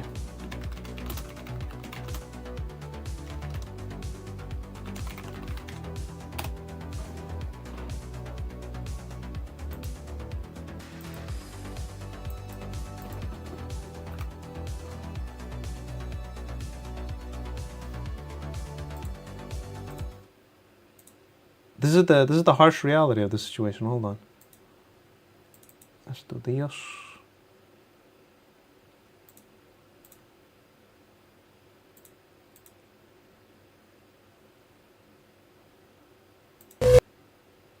Yeah, look at this shit. Bro, you gonna get f***ed up. But now when the guy's 125 pounds against me, it's not hard. It's not hard at all. I'm sorry, mass matters. Having 260 pounds of mass, bro, he can't move that. You're not gonna win, Larry. They want you to back out. I ain't backing out, Larry, man. listen. I'm here to prove a point.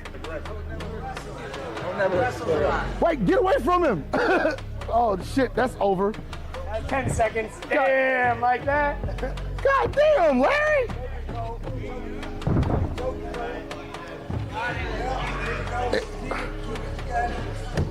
Yep, it's over. It's over.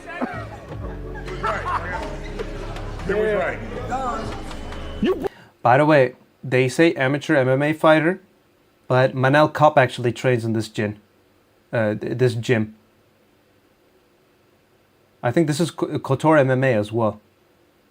Oh, this is the Jackson's gym. I don't know. It's just like I literally saw Manel Kopp train in there. So like Manel Kopp is like one of the most promising. I think he's a flyweight or bantamweight. He's a really like high level MMA fighter. So like these dudes, they're not normal. Brought me over here and embarrassed me. Man, I'm walking home. Fuck this shit. Bro, you gonna get f***ed up. This is how it would end for someone like Michael Jai White. If Jai White won it, he definitely would join. Multi-black belt in multiple martial arts. Has 26 titles from the competition he's competed in. He might be a great martial artist, but UFC is different, bro. I'm telling you. I don't know why you try so hard to reject this. He's not surviving. Michael Jai White is not surviving. Let's be honest. You know what? Let's watch Rogan's opinion.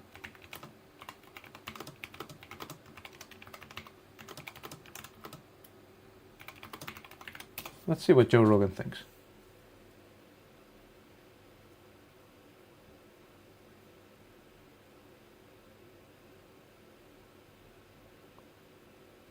See, I'm trying to find it.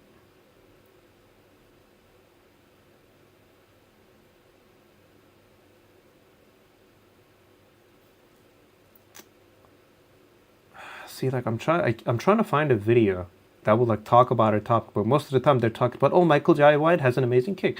Michael Jai White is strong. Like just strength is, or like just the kick style is not gonna make you win matches, bro.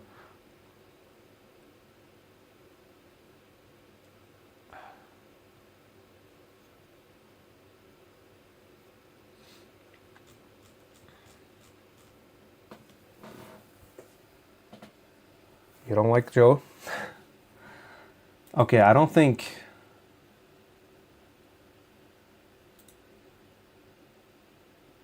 Oh, let's show this. I think they might actually talk about it in this video. Let's see. Let's do this. Let's see. That they started doing acting and it would take away from their act because they really couldn't go and do sets every night. They couldn't really polish their material. You can see stuff getting a little clunkier. And it's just you gotta focus. You gotta find the things you enjoy and focus on them. Yeah, that's why I say I'm so proud of being there and seeing what you did. You being a part of the UFC when it was nothing promised. You know what I mean? And not only was it not promised, man, people looked at you like you were doing like snuff films or something. Exactly. They looked at like I remember the early days, man. Dana White always says this: people would talk to you like you were doing porn or something. Right. Like I was on News Radio, the sitcom on NBC, and I was doing commentary where I was doing post-fight interviews for the UFC. And they were like, "Why are you doing this? Why are you flying to Alabama and doing cage fights?" See, this is what good movies are made of shit like this. You know, and somebody just out of their spirit doing what they want to do with no promise of anything and then accomplishing something. So, you know, kudos, man. Oh, thank you. Seriously, man. Well, for me, and I'm sure for you as well, when we were young, there was always a question, what is the best style? Is it Kyokushin? Is it Judo? Is it Kung Fu? What is it? What's the best style? And no one really knew. Nah. I mean, Benny the Jet fought in a bunch of those no-rules fights early on, but they never really took off. There wasn't a lot of those. You know, and Benny was obviously a very special fighter. Oh, yeah. But... Yeah, he was one of my teachers too. Oh yeah. I trained at his gym. That was he was on the podcast with Blinky Rodriguez. Right, recently, and I told them, I said, when I came to LA, there was two places I had to go. I had to go to the Comedy Store. I had to go to the Jet Center. I had to go to the Jet Center. And I was there in '94, right before it went under, because the earthquake damaged the roof. Exactly. And so when the rainy season came, right? It was on Friar Street. Yep. And right down from the Goosens. Yep. Yeah. Right down. Yeah. And that was an honor, man, to be able to train in that gym. That was incredible. It was an incredible place. Oh yeah. I used to be there. Yeah, man. Those are some great times because, I mean, I connect with Benny because when I was in Bridgeport, my instructor Matty Malisi went to California and started training with Benny. Oh wow! There early on, so he put that on the map about coming, to the Mecca and training with Benny. It was the Mecca. Yeah. For kickboxing, especially in the 90s, that was the Mecca. You had to go to the Jet Center. Everyone talked about the Jet Center. Yeah, man, that was classic. We were always wondering, like, what is the style? What's the best style? And then the UFC came along, and I'm like, oh my God, they did it. They did it. They figured it out. They put it all together. And for a while, it was jiu-jitsu, because nobody understood jiu-jitsu, and Hoist Gracie was just running shit. Well, you know how that was kind of set up a little bit. It was a little set up. Yeah. But I mean, look, he had some challenges. Like Ken Shamrock was a beast. Oh, you know? He had some really good fighters he was facing against. Kimbo Slice. I mean, excuse me, not Kimbo Slice. Not Chemo. Chemo. Sorry. Well, Chemo was fucking huge. He was a big dude, but he didn't really. Well, it was a 100-pound advantage. He had 100 pounds over Hoist. The Gracies were smart. They were very smart at that time, in knowing the right people to kind of pick at that time, because there was some killers out there. There were some killers out there. Yeah, they definitely set it up, especially the early ones. But it's like, it was good for us to see a guy like Hoist, who wasn't jacked. He was a slender guy who only weighed 175 pounds, and he was strangling everybody, and armbarring everybody. It was wild to see when he beat Dan Severn. Dan Severn was 260 pounds, and Hoist tapped him off his back with a triangle. Man, what a story! That put jiu-jitsu on the map. On the map, big time. But one thing that always broke my heart is people never knew about Hickson. Right. Oh my God. I know. That dude. Yeah. That cat was like, I always considered him like pound for pound the best, because he had this, not only jiu-jitsu skills, but just his concentration. Yeah. And he was almost like hip. I don't know if they're going to talk about it. Hypnotic. Right. You know what I mean? And just no waste of energy. None. Just unbelievable. What an amazing person to watch. I would encourage anybody to pull up his fights. Well, Talk here's about another great David example. versus Goliath stuff. Oh, yeah. Another great example of cross-training, too, because Hickson got really into yoga. And everybody's like, what the? Oh, yeah, see, there's some, godlike lore, I guess. But, for example, Masvidal was one of the people that fought in Kimbo's backyard back in the day. He became an amazing fighter at the end of the day. But yeah. I don't know, man. It's just the it just, God, it's so hard to get into that company. I would love to join. I actually, I'm gonna be honest with you. I wanted to like train my ass off for years. Really like wanted to like get into this whole like martial arts stuff and like wanted to join the UFC. But the more that I thought about it, the more that this more everybody kind of just disappeared. But yeah, the more that I thought about it, the more that like all the injuries and everything was like in my mind, that I was like, okay, I don't know if I could get in or not, but at the end of the day, for me, it's not worth it. I don't have to drive to train for that. So I was like, yeah, I'll just play the games. They're like good enough, like adrenaline rush for me. And now I'm like one of the best UFC, EA UFC players ever. You doing yoga? Yoga's which is good enough for me. Right? Hickson got really into yoga and got super flexible and and really good at controlling his breathing. Oh yeah. And never got tired. Yeah, you saw him in the Hulk. Did you see him yeah, with that Norton, yeah, man, it's something, man. That's talk about a legend. Oh, real legend. Yeah, man. Well, Hickson, there's a video of him, and he did this multiple times, where he would go to these gyms and he would teach a seminar, like a long seminar, and then roll with all the black belts, and just tap them one after the other, world champions, guys who just didn't understand what was going on. Like, how is this happening? Oh yeah. Like Paulo Filho, when he was a WEC world champion, and he was he had won. I don't think they're gonna talk about it. I don't know. You know what? Let me check something. Hold on. Michael Jai White.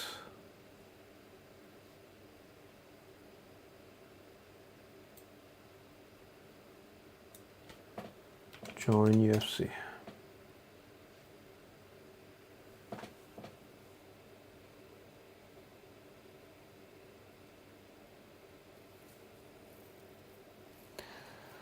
See, a lot of these people I'm watching, a lot of these videos that I'm seeing right now, I've watched them. And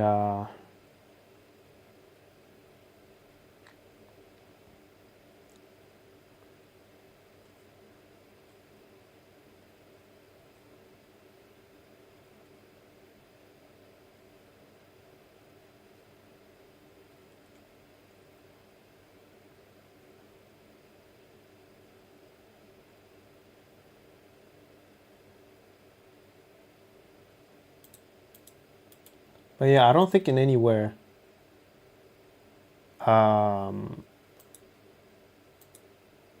it says that like he's good enough to like join the UFC. Majority of the time they're saying he's a great martial artist, but they don't say that like, oh yeah, he was like good enough to like join UFC.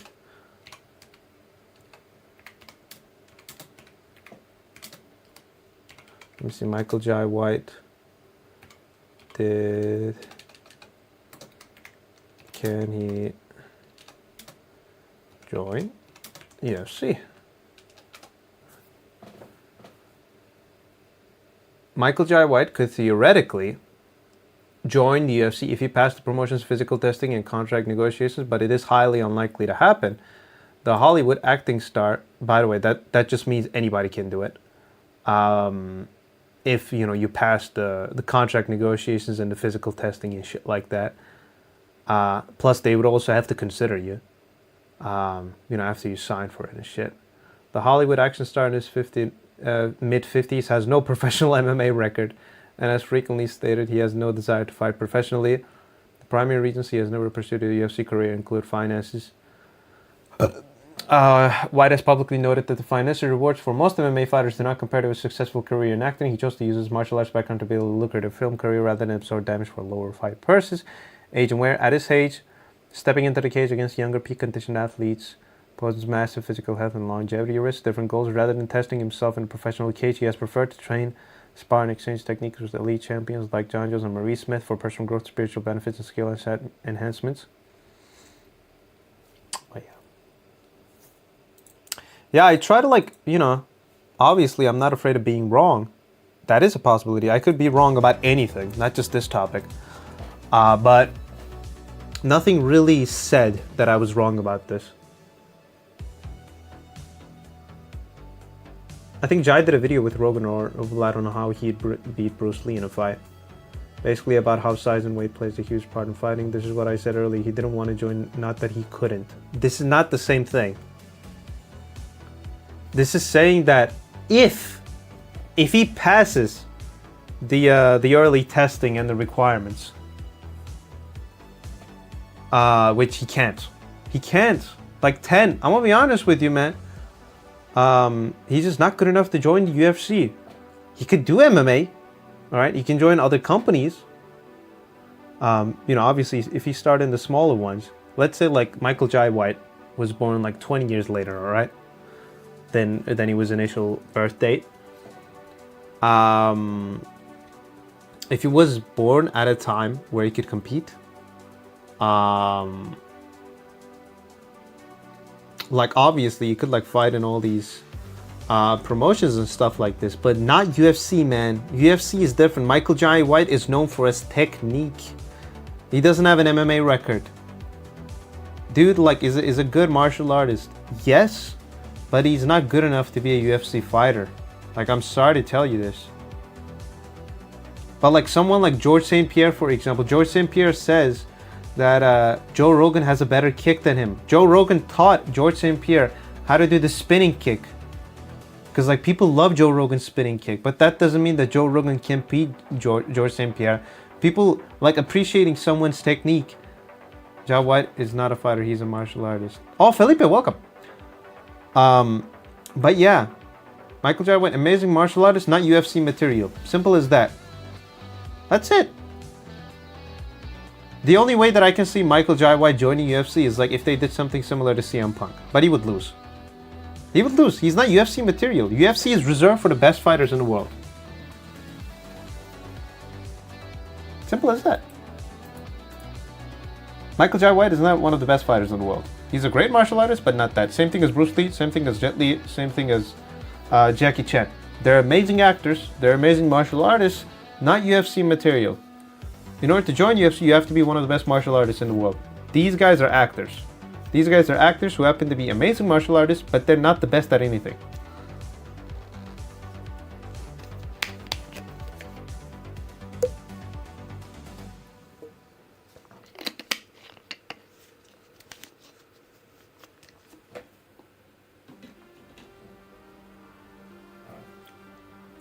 And I know how it like feels to be the best at something. In UFC 5 right now, I still compete at high levels, and I'm like in the top 300 or like top 250 in the world right now for the UFC game. And I beat 2 #1 ranked players in the world. I was officially number 5 ranked player in the world, and I'll show you the whole rank stuff.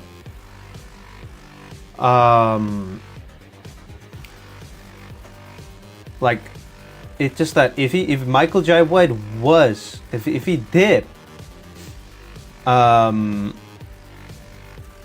you know, if he was actually good enough to join the UFC, people would have mentioned that. What an amazing thing. Obviously they would you know, say it. They would just be like, oh my god, did you know Michael Jai White had this, had that? He was good enough to join the UFC, but he wasn't. Not because he's a bad fighter, not because he's a bad martial artist. He's just not good enough at that level. Joining UFC is different, bro. It's like top of the top of the top. It's literally the top. If you join UFC, you're one of the best fighters in the world. Simple as that. There's just a lot of people that have managed to join that company. Yes. Like, look. Let me show you.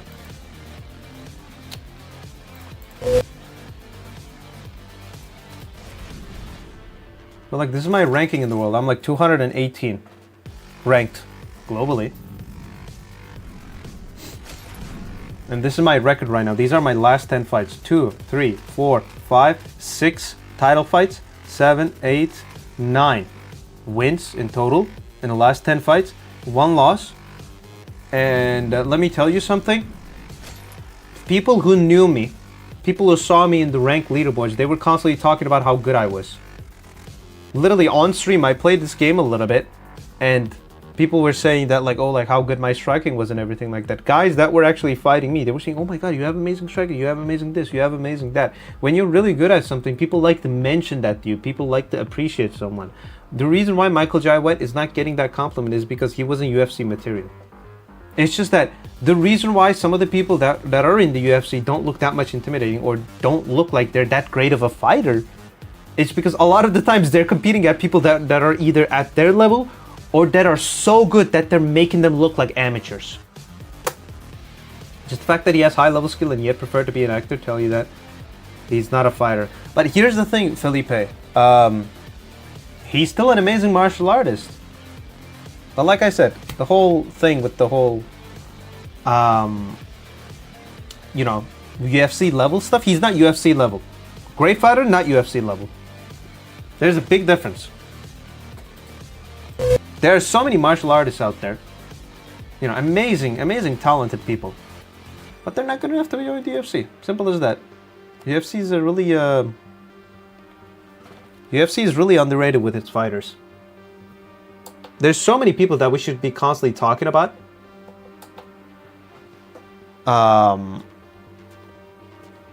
That we don't talk about right now.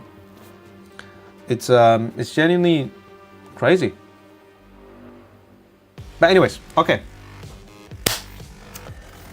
Felipe, because of this,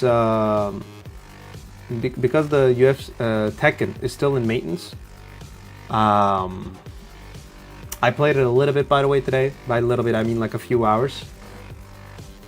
And I played a little bit of UFC as well. I tried my best to like stream as much as I can, but you know, obviously we have like 30 more minutes before the maintenance finishes, and I think I'll just like by the time it finishes, I'll play the game another time. All right, we'll explore how this patch is, if it actually helps the gameplay in any way, shape, or form. We'll check that out later. You joined a bit late, my friend. Sorry, I have to end the stream right now. Let me thank everybody. We got on the vertical stream, we got 5 likes. We got Gecko donating $2 and 386 views.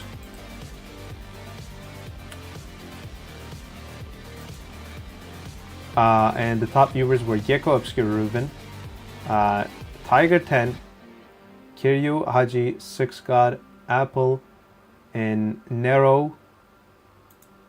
In the horizontal stream, we got 51 views, 4 likes, and Renard donating 2 Swiss francs. And the top viewers are Renard, Ishi, Tabby, Giganti, Luis, Kiryu. Hi.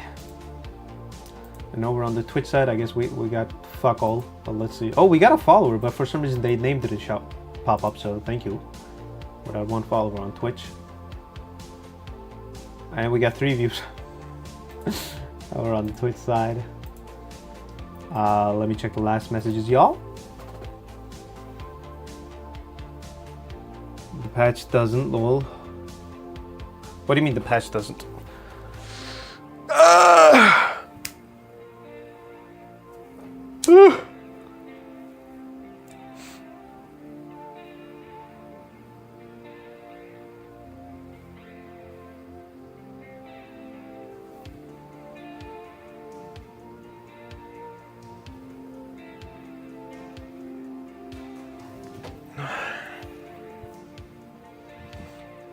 The patch is a joke, lol. So much stuff needed to be nerfed and wasn't again.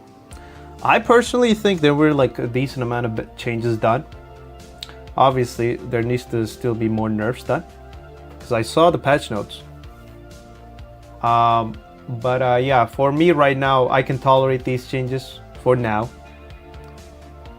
But yeah, only good thing that came was heat regeneration nerf. Oh yeah, that's good. I don't know, there's a lot of things that they need to fix about this game. Hopefully you know, they do a bunch of patches. I think the earliest patch that we're gonna have is a year away. Hopefully, you know, that changes and they actually change a lot of stuff, especially when Kunimitsu drops. I'm 100% sure she needs to be adjusted, and I hope while they do that, they also adjust other characters. Yeah. All I can do is hope right now. Okay. So yeah. Thank you guys so much for joining the stream.